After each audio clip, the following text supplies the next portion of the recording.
ਸਰਦਾਰ ਵਰਿਆਮ ਸਿੰਘ ਸੰਧੂ ਦੀ ਕਹਾਣੀ ਹੈ। ਮੈਂ ਹੁਣ ਠੀਕ ਠਾਕ ਹਾਂ। ਚੁੱਪ ਸ਼ਾਂਤ ਤੇ ਟਿਕੀ ਹੋਈ ਰਾਤ ਸੀ। ਅਚਨਚੇਤ ਕੁੱਤਾ ਭੌਂਕਿਆ, ਫਿਰ ਭੌਂਕਿਆ ਤੇ ਫਿਰ ਭੌਂਕੀ ਗਿਆ।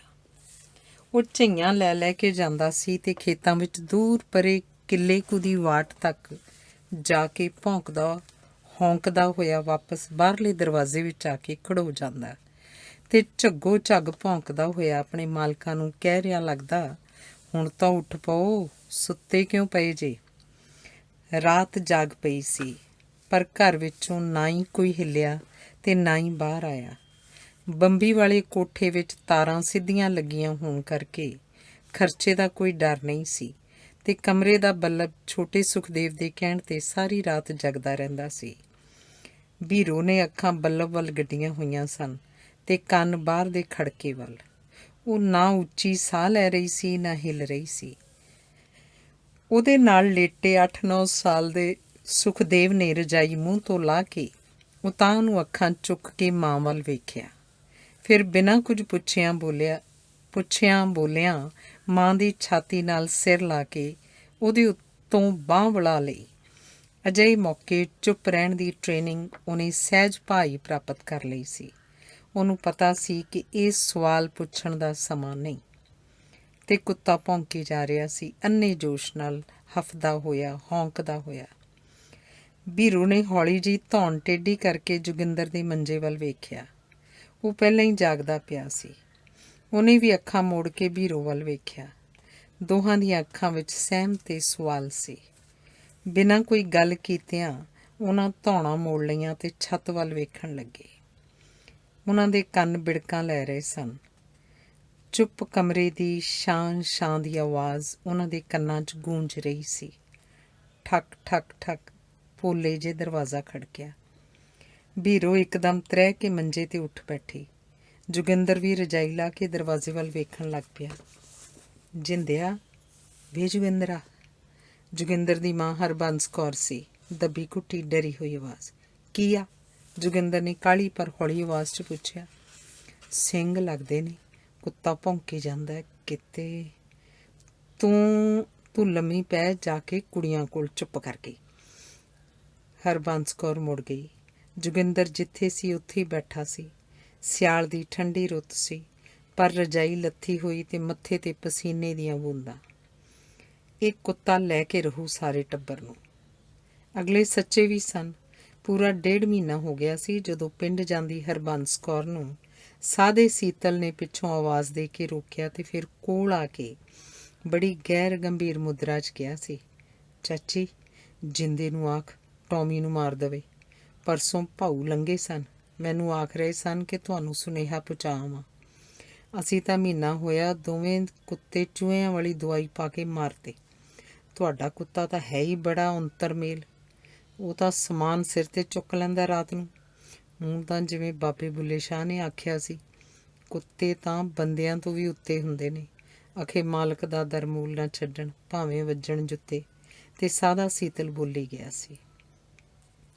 ਅੱਜ ਸ਼ਾਮੀ ਵੀ ਜਦੋਂ ਜੋਗਿੰਦਰ ਦਵਾਈ ਪਾਏ ਜਾਣ ਪਿੱਛੋਂ ਮਰੀ ਹੋਈ ਜੌਂਦਰ ਦੀ ਕਣਕ ਦੇ ਖੇਤਾਂ ਵਿੱਚ ਪੜਤਾਲ ਕਰ ਰਿਹਾ ਸੀ ਤਾਂ ਉਹਨੂੰ ਵੇਖ ਕੇ ਸਾਦੇ ਸੀਤਲ ਨੇ ਪੁੱਟੀ ਹੋਈ ਆਖਰੀ ਗਾਚੀ ਮੂੰਹੇ ਉੱਪਰ ਪੋਚ ਕੇ ਕਹੀ ਨੂੰ ਧੋਤਾ ਤੇ ਫਿਰ ਬੰਬੀ ਦੇ ਚੁਬੱਚੇ ਲਾਗੇ ਕਹੀ ਰੱਖ ਕੇ ਸਿਰ ਉੱਪਰਲੇ ਕਾਲੇ ਪਰਨੇ ਨਾਲ ਮੂੰਹ ਹੱਥ ਪੂੰਝਦਾ ਹੋਇਆ ਜੋਗਿੰਦਰ ਵੱਲ ਤੁਰ ਪਿਆ। ਸਾਦਾ ਗੱਲ ਦਾ ਧਨੀ ਸੀ। ਉਹ ਅਕਸਰ ਤਰਨ ਤਾਰਨ ਦੀ ਮੱਸਿਆ ਤੇ ਬੀੜ ਸਾਹਿਬ ਦੇ ਮੇਲੇ ਸੰਗਰਾਮ ਤੁਰਿਆ ਰਹਿੰਦਾ ਸੀ। ਉਹਨੂੰ ਰਾਗੀਆਂ ਢਾਡੀਆਂ ਦੇ ਦੀਵਾਨ ਸੁਣਨ ਦਾ ਬੜਾ ਸ਼ੌਕ ਸੀ। ਕਹਿੰਦੇ ਨੇ ਉਹਦਾ ਪਿਓ ਧਰਮ ਸਿੰਘ ਆਪਣੇ ਵੇਲਿਆਂ 'ਚ ਢਾਡੀਆਂ ਨਾਲ ਵੀ ਰਿਹਾ ਸੀ। ਉਹਨਾਂ ਦੇ ਘਰ ਪ੍ਰਸਿੱਧ ਢਾਡੀ ਸੋਹਣ ਸਿੰਘ ਸੀਤਲ ਦੀਆਂ ਕਈ ਕਿਤਾਬਾਂ ਵੀ ਪਈਆਂ ਸਨ। ਸੀਤਲ ਹੁਲਾਰੇ, ਸੀਤਲ ਕਿਰਨਾਂ, ਸੀਤਲ ਹੰਝੂ। ਜਦੋਂ ਸਾਦਾ ਗੱਲਬਾਤ ਕਰਦਾ ਸੀ ਤਾਂ ਅਕਸਰ ਸੀਤਲ ਜਾਂ ਕਿਸੇ ਹੋਰ ਰਾਗੀ ਢਾਡੀ ਜਾਂ ਸਿਆਣੇ ਬੰਦੇ ਵੱਲੋਂ ਕਹੀ ਗੱਲ ਦਾ ਹਵਾਲਾ ਦਿੰਦਾ। ਕਦੀ ਕਦੀ ਕੋਈ ਗੁਰਬਾਣੀ ਦੀ ਤੁਕ ਵੀ ਵਰਤ ਲੈਂਦਾ। ਸੀਤਲ ਦੇ ਹਵਾਲੇ ਦੇਣ ਨਾਲ ਲੋਕਾਂ ਨੇ ਉਹਨਾਂ ਦਾ ਨਾਂ ਹੀ ਸੀਤਲ ਧਰ ਛੱਡਿਆ ਸੀ। ਪੜ੍ਹਿਆ ਤਾਂ ਮਸਾਂ 8-9 ਜਮਾਤਾਂ ਸੀ, ਨਹੀਂ ਤਾਂ ਲੋਕ ਆਖਦੇ ਸਨ ਜੇ ਕਿਤੇ ਉਹ ਥੋੜ੍ਹਾ ਵਧੇਰੇ ਪੜ੍ਹ ਜਾਂਦਾ ਤੇ ਥੋੜ੍ਹਾ ਜਿਹਾ ਘਰੋਂ ਹੋਰ ਤਕੜਾ ਹੁੰਦਾ ਤਾਂ ਉਹਨੇ ਕੋਈ ਲੀਡਰ ਹੀ ਬਣ ਜਾਣਾ ਸੀ। ਉਹਨੂੰ ਗੱਲ ਨੂੰ ਫਲਸਫਾਨਾ ਅੰਦਾਜ਼ ਵਿੱਚ ਪੇਸ਼ ਕਰਨ ਦੀ ਆਦਤ ਵੀ ਸੀ। ਸਾਦੇ ਨੂੰ ਦੂਰੋਂ ਆਉਂਦਾ ਵੇਖ ਕੋਠੇ ਉੱਪਰ ਬੈਠਾ ਟੌਮੀ ਭੌਂਕਿਆ ਤੇ ਫਿਰ ਉੱਠ ਕੇ ਕੰਧਾਂ ਥਾਣੀ ਕਾਹਲੀ ਕਾਹਲੀ ਉਤਰਦਾ ਕਣਕਾਂ ਵਿੱਚੋਂ ਦੀ ਭੱਜਦਾ ਹੋਇਆ ਜੋਗਿੰਦਰ ਕੋਲ ਪਹੁੰਚ ਗਿਆ। ਇੱਕ ਵਾਰ ਫੇਰ ਭਬਕ ਕੇ ਭੌਂਕਿਆ, ਜਿਵੇਂ ਕਹਿ ਰਿਹਾ ਹੋਵੇ, ਆਵੇ ਕੋਈ ਜੋਗਿੰਦਰ ਨੂੰ ਛੂਹ ਕੇ ਤਾਂ ਵੇਖੇ। ਤੇ ਫਿਰ ਸਾਦੇ ਨੂੰ ਪਛਾਣ ਕੇ ਉਹਨੂੰ ਸੁੰਘ ਕੇ ਪੂਛ ਹਿਲਾਉਣ ਲੱਗਾ। ਜੱਟਾ, ਇਹਨੂੰ ਲਾ ਦੇ ਦਰਵੇਸ਼ ਨੂੰ ਕਿਸੇ ਬਿਲੇ। ਫੇਰ ਜੂ ਜਿਵੇਂ ਸੀਤਲ ਨੇ ਆਖਿਆ ਸੀ, ਜਦੋਂ ਚੜ੍ਹ ਕੇ ਫੌਜਾਂ ਆ ਗਈਆਂ, ਲਾ ਚੋਟ ਨਗਾਰੇ, ਵਕਤ ਪੈਂਦਾ ਫਿਰੂ। ਹੁਣ ਤਾਂ ਅਗਲਿਆਂ ਸੁਨੇਹਾ ਵੀ ਦੇ ਦਿੱਤਾ, ਜਦੋਂ ਉਹ ਆ ਗਏ ਫਿਰ ਬਹਾਨਾ ਵੀ ਕੋਈ ਨਹੀਂ ਬਣਨਾ, ਰਾਹ ਕੋਈ ਨਹੀਂ ਲੱਭਣਾ ਬਚਣ ਦਾ। ਆਖੇ ਭੱਜਿਆ ਜਾਣ ਨਾ ਦੇਣਗੇ ਮੇਰੇ ਵੀਰ ਗਏ ਜੇ ਆ। ਸਾਦਾ ਸੀਤਲ ਹੱਸ ਵੀ ਰਿਹਾ ਸੀ ਤੇ ਸਮਝਾ ਵੀ ਰਿਹਾ ਸੀ। ਆਪਣਾ ਮਾਸਟਰ ਲਾਲ ਸਿੰਘ ਹੁੰਦਾ ਸੀ, ਉਹ ਔਖਾ ਤਾਂ ਮੁਹਾਵਰਿਆਂ ਦੇ ਅਰਥ ਸਮਝਾਉਂਦਾ ਦੱਸਦਾ ਹੁੰਦਾ ਸੀ। ਆਖੇ 100 ਸਿਆਣਾ ਇੱਕੋ ਮੱਤ ਤੇ ਮੂਰਖ ਵੱਖੋ ਵੱਖ। ਉਹਨੇ ਆਖਣਾ, ਮੁੰਡਿਓ ਇਹਦਾ ਮਤਲਬ ਪਤਾ ਜੇ ਕੀ ਹੈ? ਫਿਰ ਆਪ ਹੀ ਦੱਸਣਾ। ਉਹ ਜਿਵੇਂ ਤੁਸੀਂ ਸਲੇਟਾਂ 'ਤੇ ਸਵਾਲ ਕੱਢਦੇ ਜੇ 25 ਮੁੰਡਿਆਂ 'ਚੋਂ 20 ਦਾ ਜਵਾਬ ਆਏ 37 ਰੁਪਏ 12 ਆਨੇ 3 ਪਾਈਆਂ ਤੇ ਬਾਕੀਆਂ 5 'ਚੋਂ ਕੋਈ 36 ਰੁਪਏ 9 ਆਨੇ, ਕੋਈ 24 ਰੁਪਏ 6 ਆਨੇ ਤੇ ਇੰਝ ਹੀ ਦੂਜੇ 3 ਵੱਖੋ ਵੱਖ ਜਵਾਬ ਕੱਢਣ ਤਾਂ ਉਦੋਂ ਇੱਕੋ ਜਵਾਬ ਕੱਢਣ ਵਾਲੇ 20 ਨੂੰ ਆਂਦੇ ਨੇ 100 ਸਿਆਣਾ ਇੱਕੋ ਮੱਤ ਤੇ ਬਾਕੀ 5 ਜਿਨ੍ਹਾਂ ਦਾ ਕਿਸੇ ਨਾਲ ਵੀ ਜਵਾਬ ਨਹੀਂ ਮਿਲਦਾ ਉਹਨੂੰ ਆਂਦੇ ਨੇ ਮੂਰਖ ਵੱਖੋ ਵੱਖ। ਜੋਗਿੰਦਰ ਮੁਸਕਰਾ ਰਿਹਾ ਸੀ। ਉਹਨੂੰ ਪਤਾ ਸੀ ਸੀਤਲ ਦਾ ਤੋੜਾ ਕਿੱਥੇ ਝੜ ਰਿਹਾ। ਉਹ ਗੁਰਮੁਖਾ, ਜਦੋਂ ਸਾਰੀਆਂ ਬੈਕਾਂ ਵਾਲਿਆਂ ਹੁਕਮ ਮੰਨ ਕੇ ਕੁੱਤੇ ਮਾਰ ਦਿੱਤੇ, ਤੂੰ ਵੱਖਰਾ ਜਵਾਬ ਕੱਢ ਕੇ ਮਾਸਟਰ ਤੋਂ ਸੂਟੀਆਂ ਹੀ ਖਾਣੀਆਂ ਨੇ ਕਿ? ਸਾਦਾ ਸਿਆਣ, ਤੈਨੂੰ ਪਤਾ ਹੀ ਹੈ, 2 ਵਾਰ ਤਾਂ ਛੱਡ ਕੇ ਆਏ ਹਾਂ। ਇੱਕ ਵਾਰ ਤਾਂ ਤੂੰ ਵੀ ਨਾਲ ਸੀ, ਪਰ ਫੇਰ ਆ ਜਾਂਦਾ। ਹੁਣ ਦੱਸ ਕੀ ਕਰੀਏ? ਇਹਨੂੰ ਦਵਾਈ ਪਾ, ਨਹੀਂ ਤਾਂ ਚੱਲ ਮੁਖੇ ਨਿਹੰਗ ਤੋਂ ਸਵੇਰੇ ਹਸਪਤਾਲੋਂ ਪੁੱਛ ਲਿਆਉਂਦੇ ਆ ਦਵਾਈ। ਇਹਨੂੰ ਮਾਰ ਮੁਕਾ ਵਿੱਚੋਂ, ਮੁੜ ਕੇ ਜੋ ਕੋਈ ਨੁਕਸਾਨ ਕਰਾਊਗਾ। ਉਧਰ ਮਾਲਵੇ ਵੱਲ ਅਗਲਿਆਂ ਪਹਿਲਾਂ ਵਾਰਨਿੰਗ ਦਿੱਤੀ ਸੀ। ਅਗਲੀ ਵਾਰ ਗਏ ਤਾਂ ਕੁੱਤੇ ਨੂੰ ਵੀ ਤੇ ਮਾਲਕ ਨੂੰ ਵੀ ਗੋਲੀਆਂ ਨਾਲ ਭੁੰਨ ਕੇ ਹੋ ਗਏ। ਆਖੇ ਜੰਗਲ ਗਏ ਨਾ ਬੋੜਦੇ ਸੁੰਦਰਾਂ ਨੂੰ, ਜੋਗੀ ਨਹੀਂ ਜੇ ਕਿਸੇ ਦੇ ਮਿੱਤ ਮੀਆਂ। ਸਾਦੇ ਸੀਤਲ ਨੇ 2 ਟੁੱਕ ਗੱਲ ਮੁਕਾਈ। ਜੋਗਿੰਦਰ ਇੱਕ ਪਲ ਲਈ ਸੋਚੀ ਪੈ ਗਿਆ। ਕੋਲ ਆ ਖੜੋਤੇ ਪੂਛ ਹਿਲਾਉਂਦੇ ਟੌਮੀ ਦੀ ਧੌਣ 'ਤੇ ਹੱਥ ਫੇਰਦਾ ਕਹਿਣ ਲੱਗਾ, ਸਾਦਾ ਸਿਆਂ, ਕੀ ਕਰੀਏ? 4 ਕੁ ਦਿਨਾਂ ਦਾ ਨਿੱਕਾ ਜਿਹਾ ਕਤੂਰਾ ਹੱਥੀਂ ਲਿਆ ਕੇ ਪਾਲਿਆ ਸੀ। ਤੁੰਬਿਆਂ ਨਾਲ ਦੁੱਧ ਪਿਆ ਪਿਆ ਕੇ ਹੁਣ ਆਪਣੇ ਹੱਥੀਂ ਮਾਰਨ ਨੂੰ ਜੀ ਨਹੀਂ ਕਰਦਾ। ਸੀਤਲ ਨੇ ਉਹਦੀ ਗੱਲ ਨੂੰ ਸਮਝਣ ਦਾ ਯਤਨ ਕੀਤਾ, ਮੁੱਛਾਂ 'ਤੇ ਹੱਥ ਫੇਰਦਾ ਫਿਰ ਅਚਨਚੇਤ ਉਹਨੂੰ ਵੰਗਾਰ ਕੇ ਬੋਲਿਆ, ਜੱਟਾ ਇੰਨਾ ਕੰਮ ਦਿਲਾ? ਤੁਹਾਡਾ ਤੇ ਸਾਰਾ ਖਾਨਦਾਨ ਹੀ ਮਾਰ ਖੋਰਿਆਂ ਦਾ। ਬਾਬੇ ਤੇਰੇ ਦੀਆਂ ਤਾਂ ਕਹਾਣੀਆਂ ਮਸ਼ਹੂਰ ਸਨ। ਘੱਟ ਤੇਰਾ ਪਿਓ ਤੇ ਚਾਚਾ ਵੀ ਨਹੀਂ ਸਨ, ਤੇ ਆਪ ਤੂੰ ਕਿਹੜਾ ਗੌਤਮ ਬੁੱਧ ਦੀ ਔਲਾਦ ਹੈ। ਉਦੋਂ ਤਾਂ ਲੜਾਈ 'ਚ ਪੈਰ ਜੋੜ ਕੇ ਗੰਡਾਸੀਆਂ ਮਾਰਦਾ ਹੁੰਦਾ ਸੀ। ਕਈ ਸਾਲ ਹੋਏ ਜਦੋਂ ਖਾਲ ਦੇ ਝਗੜੇ ਤੋਂ ਪਟਵਾਰੀਆਂ ਨਾਲ ਲੜਾਈ ਹੋਈ ਸੀ ਤਾਂ ਉਹ ਸਾਰਿਆਂ ਤੋਂ ਅੱਗੇ ਗੰਡਾਸੀ ਫੜ ਕੇ ਲੜਿਆ ਸੀ ਤੇ ਸੋਹਣ ਪਟਵਾਰੀ ਦੇ ਵੱਡੇ ਮੁੰਡੇ ਨੂੰ ਦੋਵੇਂ ਹੱਥ ਕੱਸ ਕੇ ਪੈਰ ਬੰਨ੍ਹ ਕੇ ਐਸੀ ਪੁੱਠੀ ਗੰਡਾਸੀ ਮਾਰੀ ਸੀ ਕਿ ਉਹਦੇ ਸਿਰ ਦੇ ਘੱਗਰ ਖੁੱਲ੍ਹ ਗਏ ਸਨ। ਜੇ ਕਿਤੇ ਗੰਡਾਸੀ ਸਿੱਧੀ ਹੁੰਦੀ, ਖੋਪਰੀ ਹਦਵਾਣੇ ਵਾਂਗ 2 ਫਾੜ ਹੋ ਜਾਣੇ ਸੀ। ਮੁੰਡੇ ਨੂੰ ਧਰਤੀ 'ਤੇ ਡਿੱਗਾ ਵੇਖ ਉਹਨਾਂ ਨੇ ਜੋਗਿੰਦਰ ਦੇ ਪਿਓ ਨੂੰ ਘੇਰ ਲਿਆ। ਇੱਕ ਜਣਾ ਤਿੱਖੀ ਤੇਜ਼ ਨੋਕਦਾਰ ਬਰਛੀ ਉਹਦੇ ਢਿੱਡ ਵਿੱਚ ਖੁੱਭਣੀ ਵਾਲਾ ਸੀ ਕਿ ਪਤਾ ਨਹੀਂ ਕਿੱਥੋਂ। ਅੱਖ ਦੇ ਪਲਕਾਰੇ 'ਚ ਬਿਜਲੀ ਦੀ ਫੁਰਤੀ ਨਾਲ ਜੋਗਿੰਦਰ ਦਾ ਚਾਚਾ ਕਰਮ ਸਿੰਘ ਆਪਣੇ ਭਰਾ ਦੇ ਅੱਗੇ ਆ ਕੇ ਖਲੋ ਗਿਆ ਸੀ ਤੇ ਤੇਜ਼ ਤਿੱਖੀ ਬਰਛੀ ਦੀ ਡਾਂਗ ਉੱਤੇ ਲਿਸ਼ਕਦੀ ਤਲਵਾਰ ਦਾ ਵਾਰ ਕਰਕੇ ਉਹਦਾ ਵਾਰ ਇਸ ਤਰ੍ਹਾਂ ਰੋਕਿਆ ਸੀ ਕਿ ਬਰਛੀ ਟੇਢੀ ਹੋ ਕੇ ਅਗਲੇ ਦੇ ਜ਼ੋਰ ਨਾਲ ਜ਼ਮੀਨ ਜਾ ਖੁੱਭੀ ਸੀ।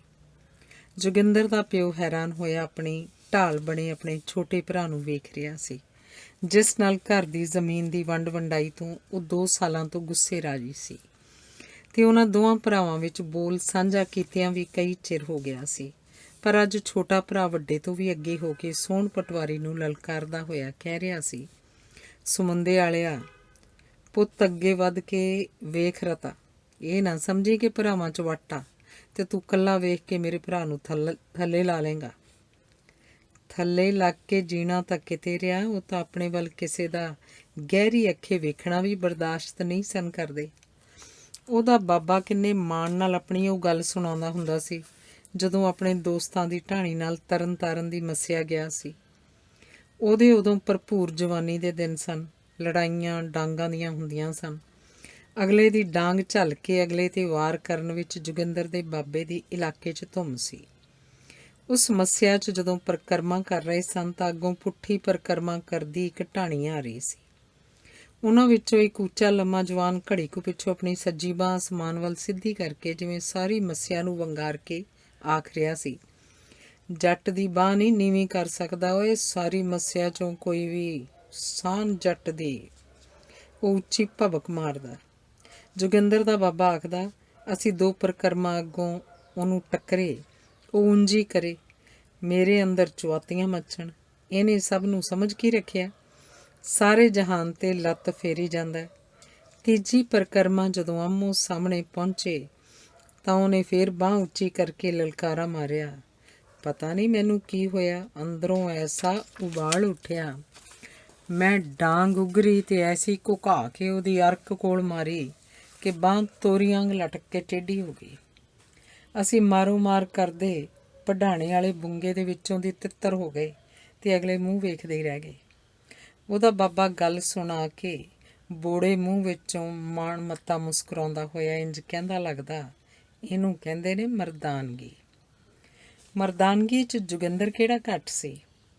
ਪਟਵਾਰੀਆਂ ਵਾਲੀ ਲੜਾਈ ਵਿੱਚ ਹੀ ਮੁਕੱਦਮਾ ਸਾਵਾਂ ਕਰਨ ਲਈ ਪਹਿਲਾਂ ਉਹਨੇ ਪਿੱਤਲ ਦਾ ਅੰਨਾ ਗਲਾਸ ਪਹਿਲੇ ਤੋੜ ਦੀ ਬੋਤਲ ਵਿੱਚੋਂ ਭਰ ਕੇ ਪੀਤਾ, ਫਿਰ ਖੱਬੇ ਹੱਥ ਦੀ ਵੱਡੀ ਉਂਗਲ ਨਖੇੜ ਕੇ ਸਹਿਜ ਭਾਅ ਨਾਲ ਮੰਜੇ ਦੇ ਪਾਵੇ 'ਤੇ ਰੱਖੀ ਤੇ ਸੱਜੇ ਹੱਥ ਵਿੱਚ ਫੜੇ ਤੇਜ਼ ਤਿੱਖੇ ਟੋਕੇ ਨਾਲ ਐਸਾ ਜ਼ੋਰਦਾਰ ਟੱਪ ਮਾਰਿਆ ਕਿ ਪੋਟਾ ਲੈ ਕੇ ਧਰਤੀ 'ਤੇ ਇੰਝ ਡਿੱਗ ਪਿਆ ਸੀ ਜਿਵੇਂ ਦਾਤਰੀ ਨਾਲ ਦਾਤਣ ਛਾਂਗ ਕੇ ਸੁੱਟੀ ਦੀ ਹੈ। ਤੇ ਫਿਰ ਦੇਸੀ ਸ਼ਰਾਬ ਦੀ ਉਸੇ ਬੋਤਲ ਵਿੱਚੋਂ ਟਾਕੀ ਭਿਉਂ ਕੇ ਲਹੂ ਦੀ ਚੌਂਦੀ ਉਂਗਲ ਨੂੰ ਘੁੱਟ ਲਿਆ ਸੀ ਤੇ ਰਹਿੰਦੀ ਬੋਤਲ ਦਾ ਅੱਧਿਓਂ ਬਹੁਤਾ ਹਿੱਸਾ ਇੱਕੋ ਸਾਹੇ ਗਟ-ਗਟ ਕਰਕੇ ਪੀ ਗਿਆ ਸੀ। ਤੇ ਅੱਜ ਉਸ ਨੂੰ ਸਾਦਾ ਸੀਤਲ ਗੌਤਮ ਬੁੱਧ ਦੀ ਔਲਾਦ ਕਹਿ ਕੇ ਮਖੌਲ ਕਰ ਰਿਹਾ ਸੀ। ਕੁੱਤਾ ਮਾਰਨਾ ਉਸ ਲਈ ਕਿਹੜੀ ਵੱਡੀ ਗੱਲ ਸੀ, ਬਸ ਹੱਥੀਂ ਪਾਲਿਆ ਕਰਕੇ ਮੋਹ ਜਿਹਾ ਆਉਂਦਾ ਸੀ। ਪਰ ਫਿਰ ਉਹਨੂੰ ਆਪ ਹੀ ਖਿਆਲ ਆਇਆ, ਹੱਥੀਂ ਪਾਲਣ ਨੂੰ ਤਾਂ ਜਦੋਂ ਵੀ ਕਦੀ ਨਿਗਦਾ ਪ੍ਰਾਹੁਣਾ ਪਾਉਂਦਾ ਉਹਨੇ ਕਿੰਨੀ ਵਾਰ ਘਰ ਦੇ ਰੱਖੇ ਕੁੱਕੜਾਂ ਨੂੰ ਘੇਰ ਕੇ ਫੜਿਆ ਸੀ। ਫਿਰ ਆਰਾਮ ਨਾਲ ਉਹਦੀ ਧੌਣ ਮਰੋੜ ਕੇ ਖੰਭ ਲਾ ਕੇ ਛਿੱਲ ਸਾਫ਼ ਕਰਕੇ ਪਤੀਲੇ 'ਚ ਹੱਥੀਂ ਤੜਕਾ ਲਾਇਆ ਸੀ।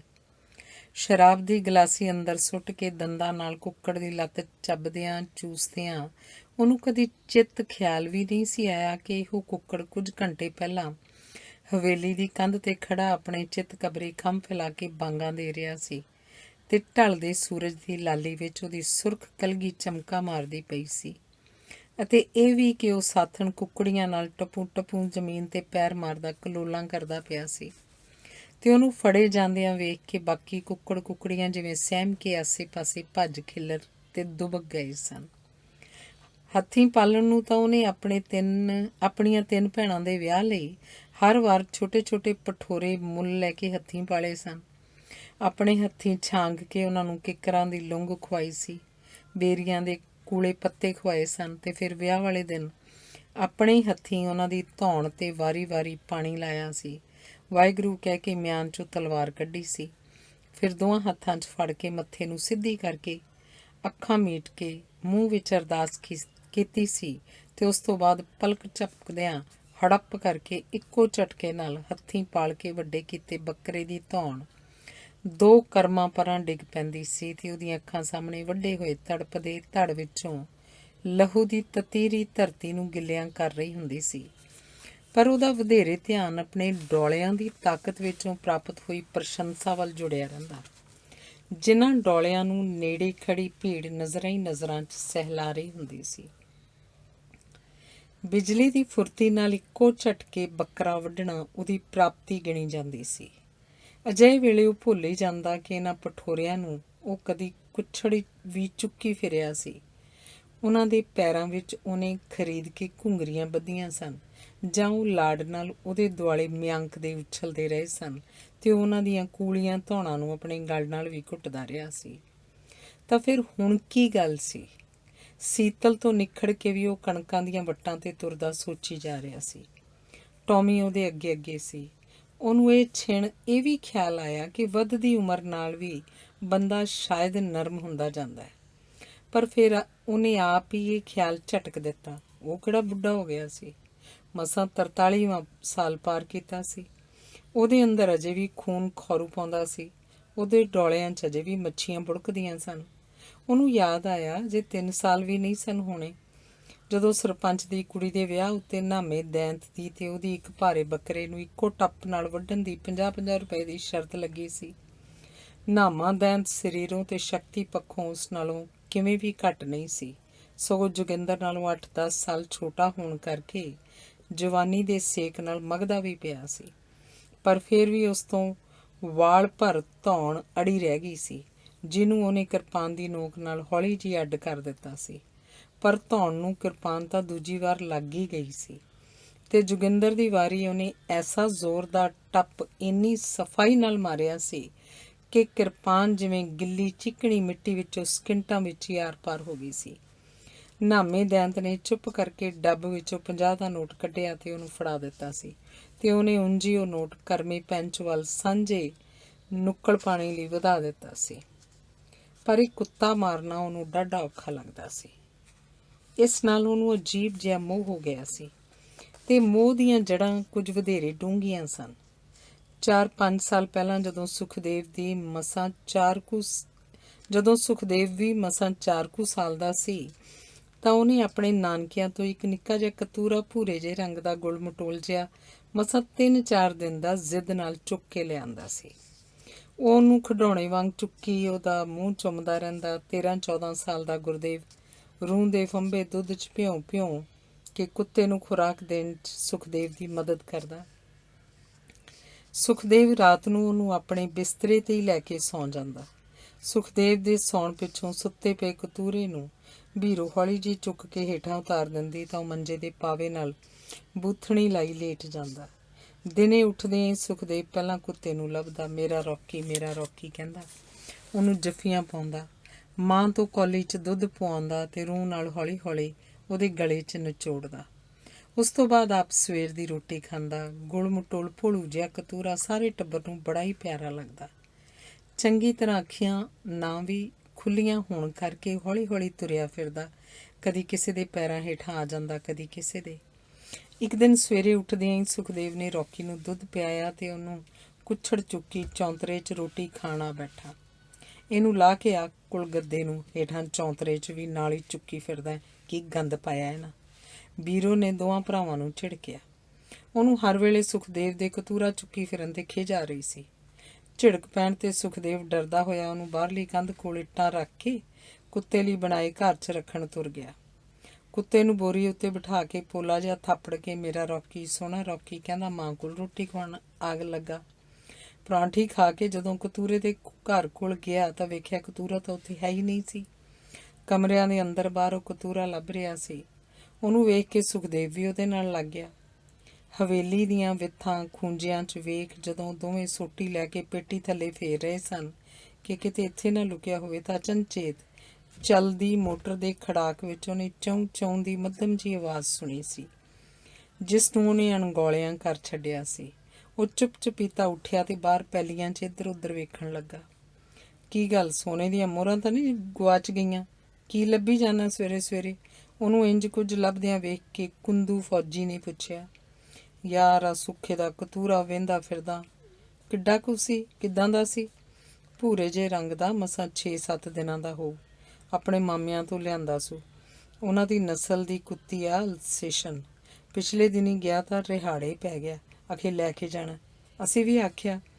ਉਹਨਾਂ ਵੀ ਬੜਾ ਸਮਝਾਇਆ ਵੀ ਥੋੜ੍ਹਾ ਵੱਡਾ ਹੋ ਲੈਣ ਦੇ, ਛੱਡ ਆਵਾਂਗੇ। ਪਰ ਨਿਆਣੇ ਦੀ ਜ਼ਿੱਦ ਆਖੇ ਨਹੀਂ, ਮੈਂ ਤਾਂ ਆਪ ਹੀ ਖੜੂੰਗਾ। ਆਸੇ ਪਾਸੇ ਭਾਲਦੀਆਂ ਨਜ਼ਰਾਂ ਨਾਲ ਵੇਖਦਾ ਜੋਗਿੰਦਰ ਦੱਸੀ ਜਾ ਰਿਹਾ ਸੀ।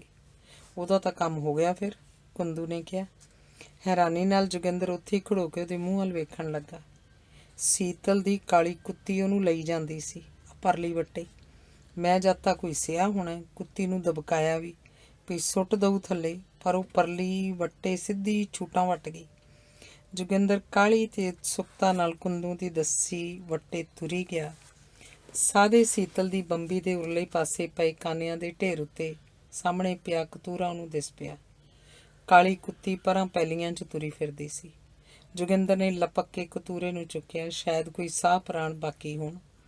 ਕਤੂਰੇ ਦੇ ਕੂਲੇ ਪੇਟ ਤੇ ਧੌਣ ਵਿੱਚ ਦੰਦ ਖੁੱਭੇ ਹੋਏ ਸਨ ਤੇ ਢਿੱਡ ਦੇ ਗੁਲਾਬੀ ਹਿੱਸੇ ਵਿੱਚ ਇੱਕ ਦੋ ਥਾਈਂ ਲਹੂ ਦੀਆਂ ਬੂੰਦਾਂ ਸਿਮੀਆਂ ਹੋਈਆਂ ਸਨ।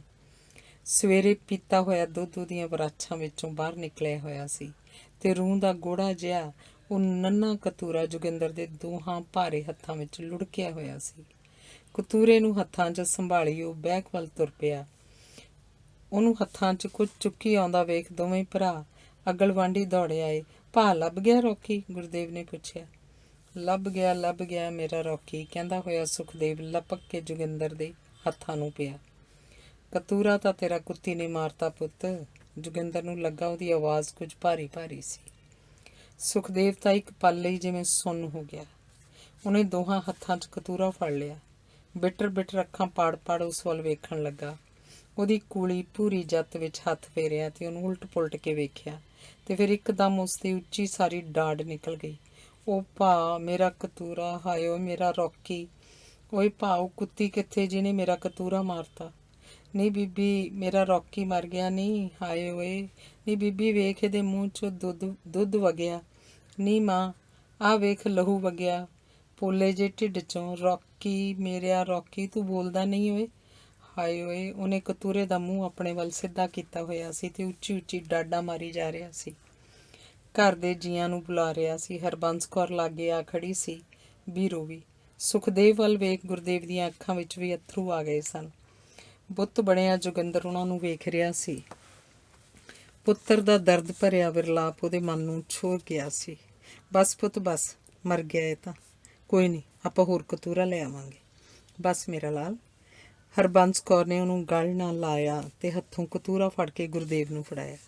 "ਫੜ ਦੱਬ ਦੇ ਇਹਨੂੰ, ਆਪਾਂ ਮੋਏ ਕੁੱਤੇ ਦਾ ਕੀ ਕਰਨਾ?" "ਨਹੀਂ ਮਾਂ ਮੇਰਾ ਰੌਕੀ ਕੁੱਤੀ ਨੇ ਮਾਰਤਾ, ਓਏ ਰੌਕੀ, ਹਾਏ ਓਏ ਰੌਕੀ।" ਗੁਰਦੇਵ ਤੋਂ ਫੜ ਕੇ ਉਹਨੇ ਰੌਕੀ ਨੂੰ ਆਪਣੇ ਵੱਲ ਇੰਝ ਸਿੱਧਾ ਕੀਤਾ ਜਿਵੇਂ ਉਸ ਨਾਲ ਗੱਲਾਂ ਕਰ ਰਿਹਾ ਹੋਵੇ। "ਲੈ ਆਏ ਚੁੱਕ ਕੇ, ਜੇ ਮਰ ਗਿਆ ਸੀ ਤਾਂ ਭਰਾ ਸੁੱਟ ਆਉਂਦੇ, ਜ਼ਰੂਰ ਨਿਆਣੇ ਦਾ ਮਨ ਆਵਾਜ਼ਾਰ ਕਰਨਾ ਸੀ।" ਬੀਰੋ ਦਾ ਸੁਖਦੇਵ ਨੂੰ ਜੱਫੀ ਪਾ ਕੇ ਵਰਾਉਂਦਿਆਂ ਆਪਣਾ ਵੀ ਮਨ ਭਰ ਆਇਆ ਤੇ ਮੋਟੇ ਮੋਟੇ ਅੱਥਰੂ ਉਹਦੀਆਂ ਅੱਖਾਂ 'ਚੋਂ ਕਿਰਨ ਲੱਗੇ। "ਹੈ ਕੀ ਪਖੰਡ ਕਰਨ ਡਿਆ ਸਾਰਾ ਟੱਬਰ? ਕਤੂਰਾ ਮਰ ਗਿਆ ਕਿ ਕੀ ਆਖਰ ਆ ਗਈ?" "ਹਾਇਆ ਤਿੰਨਾਂ ਮਾਂ ਪੁੱਤਾਂ ਨੂੰ ਰੋਂਦਾ ਵੇਖ ਹਰਬੰਸ ਕੌਰ ਨੇ ਮੁਸਕਰਾਉਣ ਦਾ ਯਤਨ ਕਰਦਿਆਂ ਜੋਗਿੰਦਰ ਵੱਲ ਵੇਖਿਆ। ਜੋਗਿੰਦਰ ਹੱਸ ਪਿਆ। ਗੱਲ ਵੀ ਕੀ ਸੀ, 6-7 ਦਿਨ ਦਾ ਨਿੱਕਾ ਜਿਹਾ ਕਤੂਰਾ ਮਰ ਗਿਆ ਸੀ ਤੇ ਬਸ। ਹੈ ਕਮਲੇ ਨਾ ਹੋਣ ਤਾਂ ਰੋਈ ਜਾਂਦੇ ਨੇ। ਜੋਗਿੰਦਰ ਹੱਸ ਰਿਹਾ ਸੀ। "ਚੁੱਪ ਕਰ, ਯੱਬਲ ਜਿਹਾ ਨਾ ਹੋਵੇ ਤਾਂ, ਸ਼ੇਰ ਪੁੱਤ ਹੋ ਕੇ ਵੀ ਰੋਈਦਾ, ਤੇ ਤੂੰ ਕੀ ਕਮਲ ਕੁਦਾਣ ਡਈ ਏ, ਨਿਆਣੀ ਏ ਤੂੰ?" ਉਹਦੇ ਹਾਸੇ ਵਿੱਚ ਰੋਂਦੀ ਬੀਰੋ ਨੂੰ ਦਬਕਾਇਆ ਤੇ ਫਿਰ ਗੁਰਦੇਵ ਨੂੰ ਘੂਰੀ ਵੱਟੀ। "ਆਹ ਵੇਖਾਂ ਬਾਂਤਰ ਜਿਹਾ, ਦਾੜੀ ਮੂੰਹ ਤੇ ਆਉਣ ਲੱਗੀ ਆ।" ਹੱਸਦਿਆਂ ਹੱਸਦਿਆਂ ਗੁਰਦੇਵ ਨੇ ਅੱਖਾਂ ਪੂੰਝ ਲਈਆਂ। ਬੀਰੋ ਨੇ ਸੁਖਦੇਵ ਨੂੰ ਨਾਲ ਘੁੱਟਦਿਆਂ ਵਰਾਇਆ। "ਚੁੱਪ ਮੇਰਾ ਬੀਬਾ ਪੁੱਤ, ਆਪਾਂ ਅੱਜੇ ਜਾ ਕੇ ਤੇਰੇ ਮਾਮੇ ਕੋਲੋਂ ਕਤੂਰਾ ਲੈ ਕੇ ਆਵਾਂਗੇ। ਇਦੋਂ ਵੀ ਸੋਹਣਾ, ਤੂੰ ਰੋਂਦਾ ਕਿਉਂ?" ਸਾਰਾ ਦਿਨ ਉਹਨਾਂ ਦੇ ਘਰ 'ਚ ਦੁਖਾਂਤਕ ਮਾਹੌਲ ਬਣਿਆ ਰਿਹਾ। ਸੁਖਦੇਵ ਰੌਕੀ ਨੂੰ ਬਾਰ-ਬਾਰ ਯਾਦ ਕਰਦਾ ਤੇ ਬੁਸਕਣ ਲੱਗ ਪੈਂਦਾ। ਦੁਪਹਿਰ ਵੇਲੇ ਥਾਪੜ ਕੇ ਘੜੀ ਪਲ ਸੁਆਇਆ ਵੀ ਤਾਂ ਸੁੱਤਾ ਪਿਆ ਚੀਕ ਮਾਰ ਕੇ ਉੱਠ ਬੈਠਾ, ਰੌਕੀ ਰੌਕੀ ਕਰਕੇ ਰੋਣ ਲੱਗਾ। "ਜਾ ਕੁੜੇ ਲਿਆ ਦਿਓ ਮੁੰਡੇ ਨੂੰ ਕੁੱਤਾ, ਨਾਲ ਜਾ ਕੇ, ਕਿਧਰੇ ਨਾ ਜਾਣੀਏ ਨਿਆਣੇ ਨੂੰ ਕੁਝ ਹੋ ਜਾਏ।" ਦਾਦੀ ਨੇ ਸੁਖਦੇਵ ਨੂੰ ਛਾਤੀ ਨਾਲ ਘੁੱਟ ਲਿਆ। ਸ਼ਾਮ ਨੂੰ ਜੋਗਿੰਦਰ ਤੇ ਬੀਰੋ ਸੁਖਦੇਵ ਨੂੰ ਲੈ ਕੇ ਉਹਦੇ ਨਾਨਕੇ ਗਏ ਤੇ ਆਪਣੀ ਕਹਾਣੀ ਦੱਸ ਕੇ ਅਗਲੇ ਦਿਨ ਉਹਨਾਂ ਦਾ ਆਪਣੇ ਲਈ ਰੱਖਿਆ ਸਭ ਤੋਂ ਵਧੀਆ ਕਤੂਰਾ ਚੁੱਕ ਕੇ ਲੈ ਆਏ। ਤੇ ਇਸ ਕਤੂਰੇ ਦੇ ਪਾਲਣ ਪੋਸ਼ਣ ਵਿੱਚ ਹੁਣ ਜੋਗਿੰਦਰ ਵੀ ਦਿਲਚਸਪੀ ਲੈਣ ਲੱਗਾ ਸੀ। ਪਹਿਲਾ ਬੱਚਾ ਗੁਜ਼ਰ ਜਾਣ ਤੋਂ ਪਿੱਛੋਂ ਮਾਪੇ ਜਿਵੇਂ ਦੂਜੇ ਬੱਚੇ ਨੂੰ ਵਧੇਰੇ ਧਿਆਨ ਨਾਲ ਲਾਡ ਨਾਲ ਪਾਲਦੇ ਹਨ, ਇੰਝ ਹੀ ਉਹਨਾਂ ਦੇ ਸਾਰੇ ਜੀਅ ਨਵੇਂ ਕਤੂਰੇ ਵੱਲ ਵਧੇਰੇ ਧਿਆਨ ਦੇਣ ਲੱਗ ਪਏ ਸਨ। ਅੱਗੇ ਜੇ ਇਕੱਲੇ ਸੁਖਦੇਵ ਦਾ ਕਤੂਰਾ ਸੀ ਤਾਂ ਹੁਣ ਸਾਰੇ ਟੱਬਰ ਦਾ। ਨਵੇਂ ਕਤੂਰੇ ਦਾ ਨਵਾਂ ਨਾਮ ਟੌਮੀ ਰੱਖਿਆ ਗਿਆ। ਜੋਗਿੰਦਰ ਵੀ ਕਈ ਵਾਰ ਬਾਹਰੋਂ ਆਉਂਦਾ ਤਾਂ ਟੌਮੀ ਨੂੰ ਹੱਥਾਂ 'ਚ ਚੁੱਕ ਕੇ ਪਿਆਰਦਾ ਦੁਲਾਰਦਾ, ਉਹਦੀ ਕੂਲੀ ਕੂਲੀ ਜੱਤ 'ਤੇ ਹੱਥ ਮਾਰਦਾ, ਉਹਦੇ ਕੰਨਾਂ ਨੂੰ ਪੋਲੇ ਪੋਲੇ ਸਹਿਲਾਉਂਦਾ। ਇੱਕ ਦਿਨ ਹਵੇਲੀ ਦੁਆਲੇ ਕਾਲੀ ਕੁੱਤੀ ਨੂੰ ਭੌਂਦਿਆਂ ਵੇਖ ਕੇ ਉਹਨੇ ਉਹਦੀ ਅੱਖ ਬਚਾ ਕੇ ਐਸੀ ਕਰਾਰੀ ਡਾਂਗ ਮਾਰੀ ਸੀ ਕਿ ਉਹ ਲੰਗੜਾਉਂਦੀ ਲੱਤੇ ਚੂੰ ਚੂੰ ਕਰਦੀ ਦੌੜ ਗਈ। ਨਿੱਕਾ ਜਿਹਾ ਟੌਮੀ ਉਹਨਾਂ ਦੀ ਆਵਾਜ਼ 'ਤੇ ਨਿੱਕੇ ਨਿੱਕੇ ਕਦਮੀ ਭੱਜਾ ਆਉਂਦਾ, ਉਹਨਾਂ ਦੀਆਂ ਲੱਤਾਂ ਨਾਲ ਲਿਪਟ ਲਿਪਟ ਜਾਂਦਾ, ਉਹਨਾਂ ਦੇ ਪੈਰਾਂ ਨੂੰ ਚੁੰਮਦਾ ਚੱਟਦਾ ਰਹਿੰਦਾ। ਪਹਿਲੇ ਕੁੱਤੇ ਵਾਂਗੇ ਵੀ ਕਿਧਰੇ ਮਾਰਿਆ ਨਾ ਜਾਵੇ, ਇਹ ਸੋਚ ਕੇ ਟੱਬਰ ਦੇ ਸਾਰੇ ਜੀਅ ਉਸ ਵੱਲ ਕੁਝ ਵਧੇਰੇ ਧਿਆਨ ਦਿੰਦੇ। ਜੇ ਉਹ ਘੜੀ ਪਲ ਅੱਖੋਂ ਓਹਲੇ ਹੋ ਜਾਂਦਾ ਤਾਂ ਸਾਰੇ ਲੱਭਣ ਲਈ ਦੌੜ ਪੈਂਦੇ। ਘਰ ਦਾ ਦੁੱਧ, ਘਰ ਦੀਆਂ ਕੁੱਕੜੀਆਂ ਦੇ ਅੰਡੇ, ਵੇਲੇ ਸਿਰ ਰੋਟੀ, ਵੇਲੇ ਸਿਰ ਪਾਣੀ, ਬੰਬੀ ਦੇ ਚੁਬੱਚੇ 'ਚ ਮਲ ਮਲ ਕੇ ਨਹਾਈ ਧੋਈ, ਇਹ ਜਿਵੇਂ ਹਰੇਕ ਦਾ ਫਰਜ਼ ਹੀ ਬਣ ਗਿਆ ਸੀ। ਟੌਮੀ ਦਿਨ ਬ ਦਿਨ ਵੱਡਾ ਹੋ ਰਿਹਾ ਸੀ, ਪਰ ਪਹਿਲੇ ਖੌਫ ਕਰਕੇ ਜੋਗਿੰਦਰ ਉਹਨੂੰ ਹਰ ਰਾਤ ਨੂੰ ਆਪਣੀ ਮੰਜੀ ਉੱਤੇ ਪੈਂਦ ਵੱਲ ਲਿਟਾ ਦਿੰਦਾ। ਕਈ ਵਾਰ ਘਰ ਵਿੱਚ ਹਾਸੜ ਵੀ ਮੱਚ ਜਾਂਦੀ। ਸਾਰੇ ਆਖਦੇ ਸੁਖਦੇਵ ਬੀਬੀ ਦਾ, ਗੁਰਦੇਵ ਦਾਦੀ ਦਾ ਤੇ ਟੌਮੀ ਜੋਗਿੰਦਰ ਦਾ ਪੁੱਤ ਸੀ। ਜੋਗਿੰਦਰ ਹੱਸ ਛੱਡਦਾ, ਪਰ ਟੌਮੀ ਨੂੰ ਹਰ ਰੋਜ਼ ਉਹ ਆਪਣੇ ਬਿਸਤਰੇ 'ਤੇ ਆਪਣੀ ਪੈਂਦ ਵੱਲ ਲਿਟਾ ਲੈਂਦਾ। ਕਈ ਵਾਰ ਰਾਤ ਨੂੰ ਸੁੱਤੇ ਸੁੱਤੇ ਜੋਗਿੰਦਰ ਦੀਆਂ ਲੱਤਾਂ ਵਿੱਚ ਉਹਦੀ ਲੱਛੇਦਾਰ ਜੱਤ ਸਰਸਰ ਆਉਂਦੀ ਜਾਂ ਉਹਦਾ ਸਿੱਲਾ ਮੂੰਹ ਉਹਦੇ ਪੈਰਾਂ ਨਾਲ ਲੱਗ ਜਾਂਦਾ ਤਾਂ ਉਹ ਉੱਠ ਕੇ ਉਹਨੂੰ ਪੋਲੇ ਜੇ ਚੁੱਕ ਕੇ ਫਿਰ ਪੈਰਾਂ ਤੋਂ ਇੱਕ ਪਾਸੇ ਰੱਖ ਦਿੰਦਾ। ਦਿਨ ਚੜ੍ਹਨ ਵੇਲੇ ਚਿੜੀਆਂ ਦੀ ਚੂੰ ਚੂੰ ਤੇ ਟੌਮੀ ਦੀ ਚੌਂ ਚੌਂ ਨਾਲ ਹੀ ਜੋਗਿੰਦਰ ਦੀ ਜਾਗ ਖੁੱਲ੍ਹਦੀ।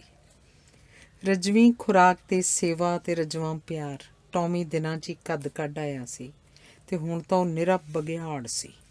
ਸ਼ੇਰ ਵਰਗੀ ਗਰਜ ਉਹਦੇ ਹੁੰਦਿਆਂ ਰਾਤ ਨੂੰ 10-10 ਪਹਿਲੀਆਂ ਤੱਕ ਕੋਈ ਬੰਦਾ ਬਹਿਕ ਨੇੜੇ ਨਹੀਂ ਸੀ ਆ ਸਕਦਾ ਤੇ ਟੌਮੀ ਨੂੰ ਮਾਰ ਦੇਣ ਲਈ ਸਾਦਾ ਸੀਤਲ ਉਹਨੂੰ ਆਖਦਾ ਸੀ। ਇਸੇ ਨੂੰ ਮਾਰਨ ਦਾ ਸੁਨੇਹਾ ਬਕੌਲ ਸੀਤਲ ਭਾਊ ਦੇ ਗਏ ਸਨ ਤੇ ਉਹਨਾਂ ਦਾ ਡਰਾਵਾ ਦਿੰਦਿਆਂ ਹੀ ਸਾਦਾ ਸੀਤਲ ਆਖ ਰਿਹਾ ਸੀ, ਜੇ ਫੌਜਾਂ ਚੜ੍ਹ ਕੇ ਆ ਗਈਆਂ ਲਾ ਚੋਟ ਨਗਾਰੇ। ਖਬਰੇ ਫੌਜਾਂ ਸੱਚੀ ਚੜ੍ਹ ਆਈਆਂ ਸਨ। ਕੁੱਤਾ ਭੌਂਕੇ ਜਾ ਰਿਹਾ ਸੀ। ਦੂਰੋਂ ਬੰਦਿਆਂ ਦੇ ਗੱਲ ਕਰਨ ਦੀ ਆਵਾਜ਼ ਉਹਦੇ ਕੰਨਾਂ 'ਚ ਗੂੰਜ ਰਹੀ ਸੀ। ਉਹਨੇ ਹੋਰ ਗੌਰ ਨਾਲ ਸੁਣਿਆ, ਜਿਵੇਂ ਕੋਈ ਉਹਨੂੰ ਉੱਚੀ ਸਾਰੀ ਆਵਾਜ਼ ਦੇ ਰਿਹਾ ਸੀ। ਰੋਹ ਤੇ ਗੁੱਸੇ 'ਚ ਉਬਲਦੀ ਆਵਾਜ਼ ਕੁੱਤੇ ਦੇ ਭੌਂਕਣ ਦੇ ਸ਼ੋਰ 'ਚ ਗੁੰਮ ਗੁਆਚ ਗਈ ਸੀ। ਵੇ ਕੁੱਤੇ ਨੂੰ ਪੁਚਕਾਰ ਕੇ ਬੰਨ ਲੈ, ਹਰਬੰਸ ਕੌਰ ਫੇਰ ਆ ਕੇ ਜੋਗਿੰਦਰ ਨੂੰ ਆਵਾਜ਼ਾਂ ਦੇਣ ਲੱਗੀ। ਪਹਿਲਾਂ ਵਾਂਗ ਹੀ ਖੋਰ ਆਵਾਜ਼ ਚੇਤਾਵਨੀ ਵਜੋਂ ਚੁੱਪ ਰਾਤ ਵਿੱਚ ਗੂੰਜੀ ਤੇ ਫਿਰ ਠਾ ਗੋਲੀ ਦੀ ਗੜਕਦੀ ਆਵਾਜ਼ ਰਾਤ ਦੇ ਸ਼ਾਂਤ ਮਾਹੌਲ ਨੂੰ ਚੀਰ ਕੇ ਰੱਖ ਗਈ। ਕੁੱਤਾ ਭੌਂਕਦਾ ਹੋਇਆ ਕੋਠੇ 'ਤੇ ਚੜ੍ਹ ਗਿਆ, ਫਿਰ ਹੇਠਾਂ ਉਤਰਿਆ ਤੇ ਮੁੜ ਉੱਠ ਕੇ ਕਮਰੇ ਦੇ ਦਰਵਾਜ਼ੇ 'ਚ ਆ ਖੜੋਤੇ ਜੋਗਿੰਦਰ ਵੱਲ ਲਪਕ ਕੇ ਪਲ ਭਰ ਲਈ ਉਹਦੇ ਪੈਰਾਂ ਨੂੰ ਮੂੰਹ ਛੁਆਇਆ, ਪੂਛ ਹਿਲਾਈ ਤੇ ਭੌਂਕਦਾ ਹੋਇਆ ਵੀ ਬਾਹਰਲੇ ਦਰਵਾਜ਼ੇ ਵੱਲ ਦੌੜ ਗਿਆ। ਦਰਵਾਜ਼ੇ ਦੀਆਂ ਬਰੂਹਾਂ 'ਚ ਖੜ੍ਹੇ ਜੋਗਿੰਦਰ ਦੀ ਬਾਂਹ ਬੀਰੋ ਨੇ ਫੜ ਲਈ। ਸੁਖਦੇਵ ਨੇ ਉਹਦੇ ਲੱਕ ਨੂੰ ਜੱਫੇ 'ਚ ਘੁੱਟ ਲਿਆ। ਜੋਗਿੰਦਰ ਦੇ ਮਨ 'ਚ ਇੱਕ ਛਿਣ ਲਈ ਖਿਆਲ ਆਇਆ, ਚੰਗਾ ਹੋਇਆ ਗੁਰਦੇਵ ਘਰ ਨਹੀਂ ਸੀ। ਜੋਗਿੰਦਰ ਦੀ ਭੂਆ ਦੇ ਥਾਣੇਦਾਰ ਪੁੱਤ ਮਹਿੰਦਰ ਨੇ ਆਖ ਕੇ 6 ਕੁ ਮਹੀਨੇ ਹੋਏ ਉਹਨੂੰ ਪੁਲਿਸ 'ਚ ਭਰਤੀ ਕਰਵਾ ਦਿੱਤਾ ਸੀ। ਇੱਧਰੋਂ ਉਹਨੂੰ ਭਰਤੀ ਕਰਾ ਕੇ ਪਿੰਡ ਛੁੱਟੀ ਆਇਆ ਤੇ ਉੱਧਰੋਂ ਖਾੜਕੂਆਂ ਦੇ ਘਰ ਆਏ ਨੂੰ ਉਹਨੂੰ ਗੋਲੀ ਨਾਲ ਭੁੰਨ ਦਿੱਤਾ ਸੀ। ਉਹ ਪੁਲਿਸ ਵਿੱਚ ਨੌਕਰੀ ਕਿਉਂ ਕਰਦਾ ਸੀ? ਤੇ ਹੁਣੇ ਪਹਿਲਾਂ ਚੱਲੀ ਗੋਲੀ ਦੀ ਗੂੰਜ ਜਿਵੇਂ ਅਜੇ ਵੀ ਜੋਗਿੰਦਰ ਦੇ ਕੰਨਾਂ 'ਚ ਸਾਂ ਕਰ ਰਹੀ ਸੀ। ਤੂੰ ਅੰਦਰ ਕਣਕ ਦੀਆਂ ਬੋਰੀਆਂ ਓਹਲੇ ਲੁਕ ਜਾ, ਮੈਂ ਬਾਹਰ ਜਾਂਦੀ ਹਾਂ, ਹਰਬੰਸ ਕੌਰ ਨੇ ਆਖਿਆ ਤੇ ਆਪ ਬਾਹਰਲੇ ਗੇਟ ਵੱਲ ਵਧੀ। ਜੋਗਿੰਦਰ ਨੂੰ ਲੱਗਾ ਉਹਦਾ ਦਾਦਾ ਬੋੜੇ ਮੂੰਹ ਵਿੱਚੋਂ ਮੁਸਕਰਾਉਂਦਾ ਹੋਇਆ ਨਿੱਕੀਆਂ ਬਰੀਕ ਅੱਖਾਂ ਨਾਲ ਬੋਰੀਆਂ ਪਿੱਛੇ ਲੁਕਣ ਦੀ ਮਨ ਹੀ ਮਨ ਸਲਾਹ ਕਰਦੇ ਨੂੰ ਵੇਖ ਕੇ ਕਹਿ ਰਿਹਾ ਹੋਵੇ, ਇਹਨੂੰ ਕਹਿੰਦੇ ਨੇ ਮਰਦਾਨਗੀ। ਉਸ ਮਨ ਹੀ ਮਨ ਫੈਸਲਾ ਕਰ ਲਿਆ। ਖਲੋ ਜਾ ਟੌਮੀ, ਬੰਦਾ ਬਣ ਇੱਧਰ। ਜੋਗਿੰਦਰ ਨੇ ਜ਼ੋਰ ਦੀ ਲਲਕਾਰਾ ਮਾਰਦਿਆਂ ਪੈਰ ਦਾ ਛਿੱਤਰ ਲਾ ਕੇ ਟੌਮੀ ਵੱਲ ਵਗਾਤਾ ਮਾਰਿਆ ਤੇ ਦੂਜੀ ਬਾਂਹ ਝਟਕੇ ਨਾਲ ਬੀਰੋ ਤੋਂ ਛੁਡਾ ਕੇ ਕੁੱਤੇ ਵੱਲ ਹੋਇਆ। ਟੌਮੀ ਵਾਪਸ ਪਰਤਿਆ। ਉਹਨੂੰ ਮਾਲਕ ਦੀ ਮਰਜ਼ੀ ਦਾ ਪਤਾ ਲੱਗ ਗਿਆ ਸੀ। ਪੂਛ ਹਿਲਾਉਂਦਾ ਜੋਗਿੰਦਰ ਦੇ ਹੱਥ ਚੱਟਣ ਨੂੰ ਔਲਿਆ ਕਿ ਬੀਰੋ ਨੇ ਛੇਤੀ ਨਾਲ ਪਟੇ 'ਚ ਸੰਗਲੀ ਅੜਾ ਕੇ ਉਹਨੂੰ ਫੜ ਲਿਆ ਤੇ ਪਿਛਲੇ ਪਾਸੇ ਡੰਗਰਾਂ ਵਾਲੇ ਅੰਦਰ ਉਹਨੂੰ ਬੰਨ੍ਹਣ ਲਈ ਤੁਰ ਪਿਆ। ਜੋਗਿੰਦਰ ਬਹਿਕ ਕੇ ਬਾਹਰਲੇ ਗੇਟ ਤੋਂ ਬਾਹਰ ਹੋਇਆ ਤੇ ਬੋਲਾਂ ਵਿੱਚ ਗੜਕਾ ਕਾਇਮ ਰੱਖਣ ਦਾ ਯਤਨ ਕਰਕੇ ਆਵਾਜ਼ ਦਿੱਤੀ, ਆ ਜਾਓ ਖਾਲਸਾ ਜੀ, ਕੋਈ ਡਰ ਨਹੀਂ। ਡਰ ਸਾਨੂੰ ਕਾਹਦਾ ਹੋਣਾ ਹੈ, ਅਸੀਂ ਤਾਂ ਅੱਗੇ ਤਲੀ ਤੇ ਧਰੀ ਫਿਰਦੇ ਹਾਂ ਸਿਰ। ਤੇਰੀ ਖੱਲ 'ਚੋਂ ਹੀ ਡਰ ਨਿਕਲ ਗਿਆ ਲੱਗਦਾ। ਰਤਾ ਤੈਨੂੰ ਆਉਣ ਵਾਲਿਆਂ 'ਚੋਂ ਕਿਸੇ ਇੱਕ ਦੀ ਤੇਜ਼ ਤਰਾਰ ਆਵਾਜ਼ ਸੀ। ਜਾ ਜਾਂਦੀ ਏ, ਖਬਰੇ ਹੁਣੇ ਕੋਈ ਭਾਣਾ ਵਾਪਰਿਆ ਕਿ ਵਾਪਰਿਆ। ਸਾਰਾ ਟੱਬਰ ਸੁੰਨ ਹੋ ਗਿਆ ਸੀ। ਤੇਜ਼ ਤਰਾਰ ਆਵਾਜ਼ ਵਾਲਾ ਮੁੱਚ ਫੁੱਟ ਗੱਭਰੂ, ਜੋ ਜੋਗਿੰਦਰ ਦੇ 6 ਫੁੱਟ ਤੋਂ ਵੀ ਕੁਝ ਵਧੇਕ ਕੱਦਾਵਰ ਸਰੀਰ ਸਾਹਮਣੇ ਉਸ ਤੋਂ ਅੱਧੇ ਫੁੱਟ ਤੋਂ ਵੀ ਵੱਧ ਨੀਵਾਂ ਤੇ ਮੜਚੂ ਜਿਹਾ ਸੀ, ਆਪਣੀ ਤਿੱਖੀ ਆਵਾਜ਼ 'ਚ ਕੜਕਿਆ, ਜਦੋਂ ਸਾਡਾ ਹੁਕਮ ਆ, ਤੂੰ ਕੁੱਤਾ ਕਿਉਂ ਨਹੀਂ ਮਾਰਿਆ ਓਏ? ਉਹਨੇ ਨੇੜੇ ਆਉਂਦਿਆਂ ਹੀ ਜੋਗਿੰਦਰ ਨੂੰ ਗਲਮੇ ਤੋਂ ਫੜ ਲਿਆ ਤੇ ਧੂੰਦਾ ਹੋਇਆ ਬਾਹਰ ਜਾਣ ਦੀ ਥਾਂ ਉਸ ਕਮਰੇ ਵੱਲ ਵਧਿਆ ਜਿਸ 'ਚ ਬੱਤੀ ਜਗ ਰਹੀ ਸੀ ਤੇ ਜੋਗਿੰਦਰ ਹੁਣੇ ਘੜੀ ਪਹਿਲਾਂ ਜਿਸ ਕਮਰੇ 'ਚੋਂ ਬਾਹਰ ਆਇਆ ਸੀ। ਦਰਵਾਜ਼ੇ ਕੋਲ ਖੜੀ ਬੀਰੋ ਨੇ ਵੇਖਿਆ ਜਿਵੇਂ ਸੰਗਲੀ ਨਾਲ ਬੱਝਾ ਕੁੱਤਾ ਤੁਰਦਾ ਹੈ। ਉਹਦੇ ਹੱਥੋਂ ਗਲਮਾ ਛੁਡਾਏ ਬਿਨਾਂ ਹੀ ਜੋਗਿੰਦਰ ਉਹਦੇ ਪਿੱਛੇ ਪਿੱਛੇ ਕੁੱਤੇ ਵਾਂਗ ਤੁਰਿਆ ਜਾ ਰਿਹਾ ਸੀ।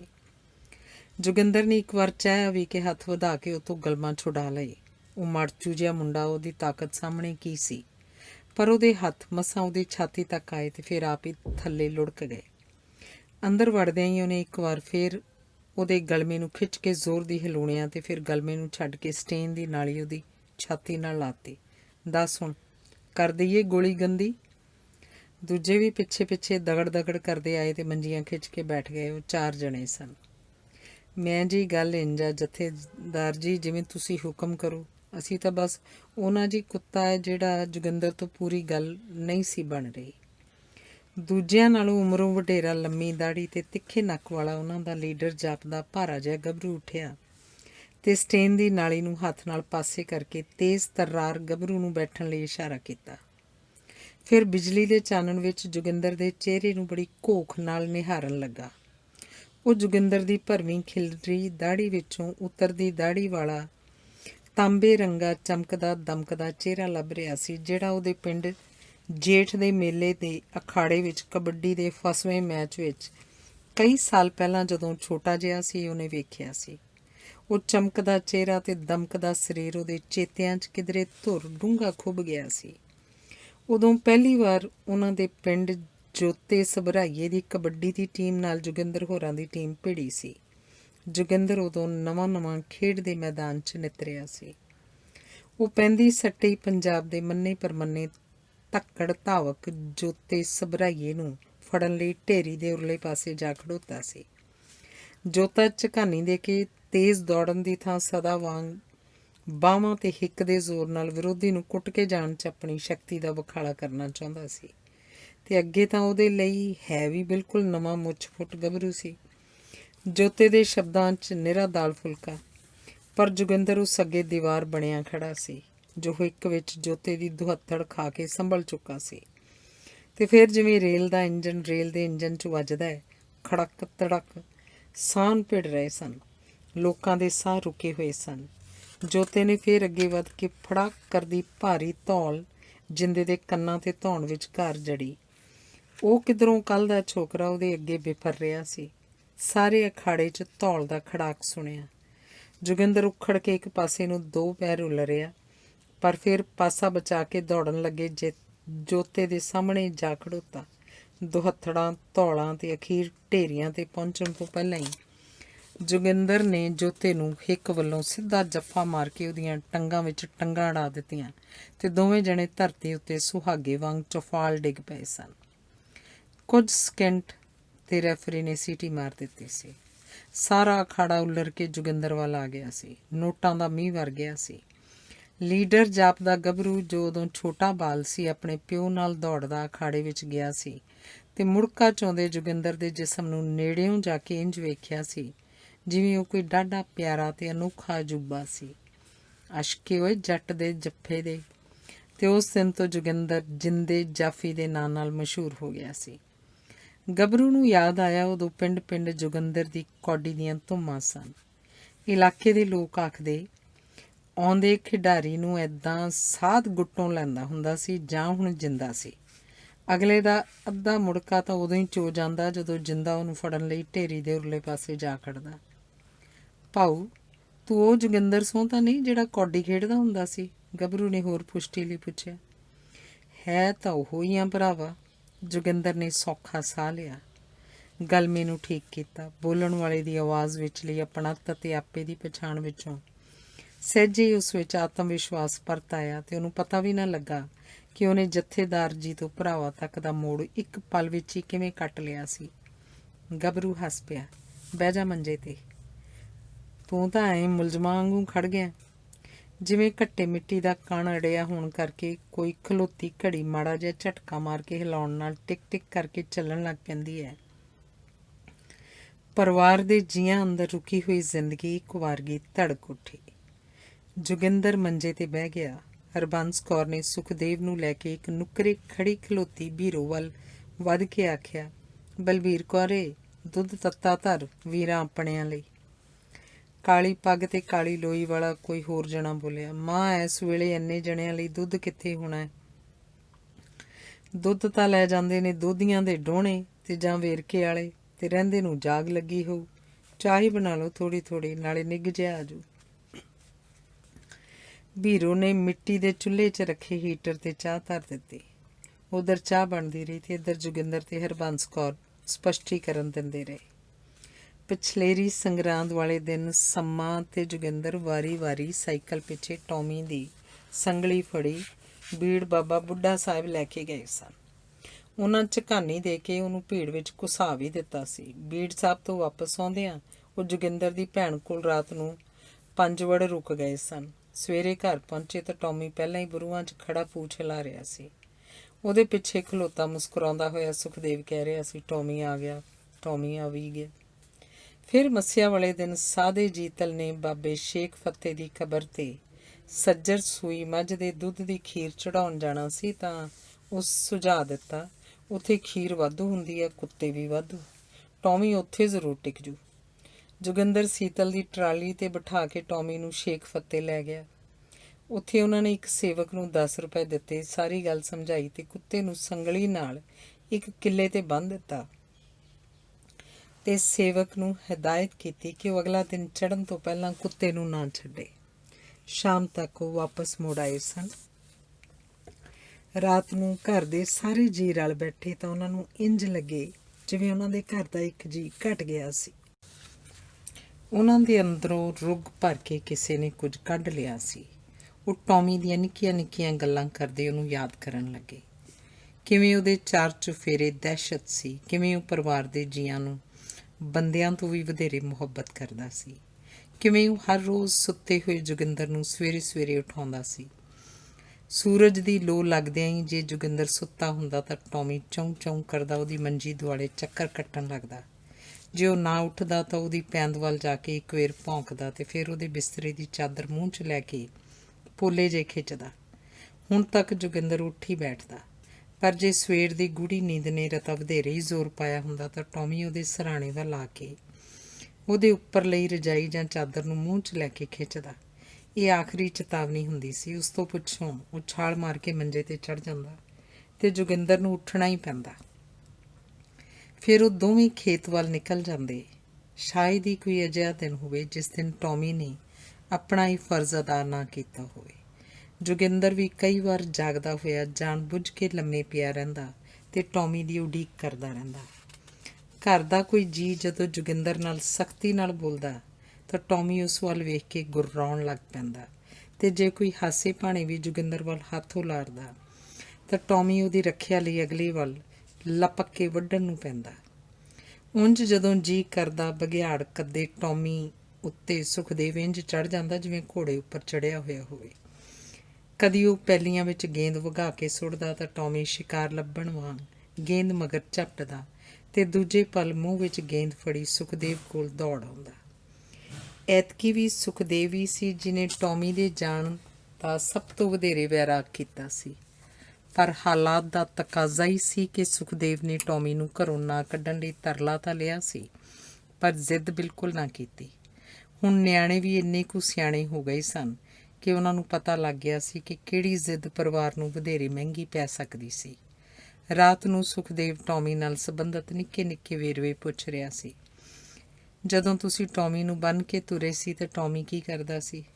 ਕਰਨਾ ਕੀ ਸੀ? ਪੂਛ ਹਿਲਾਉਂਦਾ ਸੀ, ਸੰਗਲੀ ਤੁੜਾ ਕੇ ਮਗਰ ਭੱਜਣ ਨੂੰ ਔਲਦਾ ਸੀ, ਭੌਂਕ ਭੌਂਕ ਕੇ ਭੁੜਕ ਭੁੜਕ ਕੇ ਸੰਗਲੀ ਨੂੰ ਵਲ ਪਾਈ ਜਾ ਰਿਹਾ ਸੀ ਤੇ ਸਾਡੇ ਵੱਲ ਭੋਲੀਆਂ ਜਿਹੀਆਂ ਅੱਖਾਂ ਨਾਲ ਵੇਂਹਦਾ ਤਰਲੇ ਮਾਰਦਾ ਜਾਪਦਾ ਸੀ। ਮੇਰੇ ਤਾਂ ਮਨ ਨੂੰ ਖੋਜ ਹੀ ਪੈਂਦੀ ਸੀ ਜਦੋਂ ਅਸੀਂ ਟਰਾਲੀ ਤੋਰੀ। ਟੌਮੀ ਨੇ ਸਿੱਧੇ ਜਿਹੇ ਤਰਲੇ ਲਏ। ਕਿਤੇ ਮਨ ਬੜਾ ਹੀ ਆਵਾਜ਼ਾਰ ਹੋਇਆ। ਜੋਗਿੰਦਰ ਦੱਸਦਾ ਰਿਹਾ ਸੀ ਤੇ ਸੁਖਦੇਵ ਨੂੰ ਉਂਝੀ ਤਰਸ ਮੰਗਦੀਆਂ ਹਸਰਤ ਭਰੀਆਂ ਟੌਮੀ ਦੀਆਂ ਮਾਸੂਮ ਅੱਖਾਂ ਦਿਸ ਰਹੀਆਂ ਸਨ। ਉਸਨੂੰ ਇੱਕ ਪਲ ਲਈ ਇੰਝ ਵੀ ਲੱਗਾ ਜੋਗਿੰਦਰ ਕਿਸੇ ਡਰ ਤੇ ਮਜਬੂਰੀ ਵੱਸ ਸੁਖਦੇਵ ਨੂੰ ਹੀ ਛੱਡ ਕੇ ਤੁਰਿਆ ਜਾ ਰਿਹਾ ਸੀ ਤੇ ਟੌਮੀ ਦੀ ਥਾਂ ਸੁਖਦੇਵ ਵਿਛੜ ਕੇ ਤੁਰੇ ਜਾ ਰਹੇ ਆਪਣੇ ਪਿਓ ਨੂੰ ਵੇਖ ਰਿਹਾ ਸੀ। ਡੱਡੋ ਲਿੱਕਾ ਬਾਹਾਂ ਉਲਾਰ ਉਲਾਰ ਕਹਿ ਰਿਹਾ ਸੀ, ਹਾਏ ਓਏ ਭਾ, ਮੈਨੂੰ ਇੱਥੇ ਇਕੱਲੇ ਨੂੰ ਛੱਡ ਕੇ ਕਿੱਥੇ ਤੁਰ ਚੱਲਿਆ। 5 ਦਿਨ ਉਹ ਟੌਮੀ ਦੀਆਂ ਨਿੱਕੀਆਂ ਨਿੱਕੀਆਂ ਗੱਲਾਂ ਕਰਕੇ ਉਹਦਾ ਖਿਲਾਫ ਪੂਰਦੇ ਰਹੇ ਸਨ। ਸਵੇਰੇ ਸੁੱਤਾ ਪਿਆ ਉੱਠ ਕੇ ਜੋਗਿੰਦਰ ਆਪਣੀ ਪੈਂਦ ਵੱਲ ਟੌਮੀ ਦੀ ਚੌਂ ਚੌਂ ਦੀ ਆਵਾਜ਼ ਉਡੀਕਦਾ ਉਦਾਸ ਹੋ ਜਾਂਦਾ। 6ਵੇਂ ਦਿਨ ਕੋਠੇ ਤੇ ਚੜ੍ਹਿਆ ਸੁਖਦੇਵ ਖੁਸ਼ੀ 'ਚ ਭੁੜਕ ਪਿਆ ਤੇ ਅੰਨ੍ਹੇਵਾਹ ਕੋਠੇ ਤੋਂ ਉਤਰ ਕੇ ਬਾਹਰ ਨੂੰ ਦੌੜਦਾ ਹੋਇਆ ਆਖਣ ਲੱਗਾ, ਟੌਮੀ ਆ ਗਿਆ, ਉਹ ਆਪਣਾ ਟੌਮੀ ਆ ਗਿਆ, ਆਹ ਜੀ। ਟੌਮੀ ਨੇ 2 ਵਾਰ ਵਾਪਸ ਆ ਕੇ ਪਰਿਵਾਰ ਦੇ ਜੀਆਂ ਦੇ ਮਨਾਂ ਵਿੱਚ ਹੋਰ ਵੀ ਡੂੰਘਾ ਥਾਂ ਬਣਾ ਲਿਆ ਸੀ। ਉਸ ਡੂੰਘੀ ਥਾਂ ਵਿੱਚੋਂ ਪੁੱਟ ਕੇ ਉਹਨੂੰ ਬਾਹਰ ਸੁੱਟਿਆਂ ਉਹਨਾਂ ਦੇ ਅੰਦਰ ਦਾ ਇੱਕ ਹਿੱਸਾ ਬੇਜਾਨ ਹੋ ਜਾਣਾ ਸੀ। ਤੈਨੂੰ ਹੈ ਫਿਰ ਜਾਣ ਦੀ ਲੋੜ ਕਿ ਨਹੀਂ? ਕੀ ਮਰਜ਼ੀ ਹੈ ਤੇਰੀ? ਚਾਹ ਦੀ ਗਲਾਸੀ ਖਾਲੀ ਕਰਕੇ ਮੰਜੇ ਦੇ ਪਾਵੇ ਕੋਲ ਰੱਖਦਿਆਂ ਤੇਜ਼ ਤਰਾਰ ਨੌਜਵਾਨ ਨੇ ਫਿਰ ਪੁੱਛਿਆ। ਕੋਈ ਨਹੀਂ ਸਿੰਘਾ, ਕਰ ਲੈਂਦੇ ਹਾਂ ਗੱਲ। ਵੱਡੇ ਨੌਜਵਾਨ ਨੇ ਇਸ਼ਾਰੇ ਨਾਲ ਉਹਨੂੰ ਚੁੱਪ ਕਰਾ ਦਿੱਤਾ। ਨੌਜਵਾਨ ਦੀਆਂ ਅੱਖਾਂ ਅੱਗੇ ਬਾਰ-ਬਾਰ ਖੇਡ ਦੇ ਮੈਦਾਨ ਦਾ ਨਾਇਕ ਜਿੰਦਾ ਜਾਫੀ ਘੁੰਮ ਰਿਹਾ ਸੀ। ਜਿਸ ਵਰਗਾ ਉੱਤਮ ਖਿਡਾਰੀ ਬਣਨਾ ਉਹਦੇ ਬਾਲ ਮਨ ਨੇ ਉਦੋਂ ਕਿਤੇ ਅਚੇਤ ਹੀ ਸੋਚਿਆ ਸੀ। ਫਿਰ ਉਹਦੀ ਇਹ ਰੀਝ ਸਮੇਂ ਦੀ ਧੂੜ ਹੇਠਾਂ ਦੂਰ ਕਿਧਰੇ ਡੂੰਘੀ ਥਾਂ ਗੁੰਮ ਗੁਆਚ ਗਈ ਸੀ। ਜਿਸ ਧੂੜ ਨੂੰ ਚਾਹ ਪੀਂਦਿਆਂ ਉਹ ਖੁਰਚ ਰਿਹਾ ਸੀ ਤੇ ਜਿਸ ਹੇਠੋਂ ਜੋਗਿੰਦਰ ਦਾ ਤਾਂਬੇ ਰੰਗਾ ਮੱਛੀਆਂ ਵਾਲੇ ਪੱਟਾਂ, ਚੌੜੀ ਛਾਤੀ ਤੇ ਬੁਗਦਰ ਵਰਗੇ ਡੋਲਿਆਂ ਵਾਲਾ ਸਰੀਰ ਚਮਕ ਉੱਠਿਆ ਸੀ, ਜਿਸ ਨੂੰ ਅਖਾੜੇ ਦੀ ਭੀੜ ਪ੍ਰਸ਼ੰਸਾ ਤੇ ਸ਼ਰਧਾ ਭਰੀਆਂ ਅੱਖਾਂ ਨਾਲ ਵੇਖ ਰਹੀ ਸੀ। ਜੋਗਿੰਦਰ ਦੀ ਖੇਡ ਤੇ ਮਰਦਾਨਗੀ ਨਾਲ ਸੰਬੰਧਿਤ ਕੁਝ ਭੁੱਲੀਆਂ ਵਿਸਰੀਆਂ ਗੱਲਾਂ ਉਹਦੇ ਜ਼ਿਹਨ ਵਿੱਚ ਲਿਸ਼ਕ ਉੱਠੀਆਂ ਸਨ। ਉਹ ਬੜੇ ਸਹਿਜ ਭਾਵ ਨਾਲ ਜੋਗਿੰਦਰ ਨੂੰ ਸੰਬੋਧਿਤ ਹੋਇਆ। ਭਾਊ, ਅਸੀਂ ਵੀ ਤੁਹਾਡੇ ਹੀ ਪੁੱਤ ਭਤੀਜੇ ਹਾਂ। ਕੌਮ ਵਾਸਤੇ ਘਰ-ਬਾਰ ਛੱਡ ਕੇ ਰਾਤਾਂ ਨੂੰ ਭਟਕਦੇ ਫਿਰਦੇ ਹਾਂ। ਸਰਕਾਰੀ ਫੋਰਸਾਂ ਕੁੱਤਿਆਂ ਵਾਂਗ ਸਾਨੂੰ ਸੁੰਘਦੀਆਂ ਫਿਰਦੀਆਂ। ਸਾਡੇ ਲਹੂ ਦੀਆਂ ਤਰਿਹਾਈਆਂ। ਰਾਤ ਬਰਾਤੀ ਅਸੀਂ ਬਾਹਰ ਨਿਕਲਣਾ ਹੁੰਦਾ। ਆਉਣਾ ਰਹਿਣਾ ਵੀ ਤੁਹਾਡੇ ਵਰਗਿਆਂ ਕੋਲ ਹੀ ਹੁੰਦਾ ਤੇ ਜੇ ਤੁਸੀਂ ਕੁੱਤੇ ਰੱਖੋਗੇ ਉਹ ਭੌਂਕਣਗੇ, ਵੱਢਣਗੇ, ਸਾਡਾ ਰਾਹ ਰੋਕਣਗੇ। ਤੂੰ ਆਪ ਸਿਆਣਾ। ਜੋਗਿੰਦਰ ਚੁੱਪਚਾਪ ਸਿਆਣੇ ਵਿਦਿਆਰਥੀ ਵਾਂਗ ਅਧਿਆਪਕ ਦੇ ਵਿਚਾਰ ਸੁਣ ਰਿਹਾ ਸੀ। ਉਹਨਾਂ ਸਾਨੂੰ ਨਹੀਂ, ਤੁਹਾਨੂੰ ਕਿਹੜਾ ਬਖਸ਼ਣਾ ਹੁੰਦਾ। ਤੂੰ ਵੇਖ ਲੈ ਦਫੇਦਾਰਾਂ ਦੇ ਕੀ ਹੋਇਆ, ਤੁਹਾਡੇ ਗੁਆਂਢੀ। ਜੋਗਿੰਦਰ ਦੀ ਬੈਕ ਤੋਂ ਮਸਾਂ 15 ਕਿੱਲਿਆਂ ਦੀ ਵਿੱਥ ਤੇ ਦਫੇਦਾਰ ਸੂਬਾ ਸਿੰਘ ਦੇ ਘਰ 3 ਕੁ ਮਹੀਨੇ ਪਹਿਲਾਂ ਹੀ ਮੁਕਾਬਲਾ ਹੋਇਆ ਸੀ।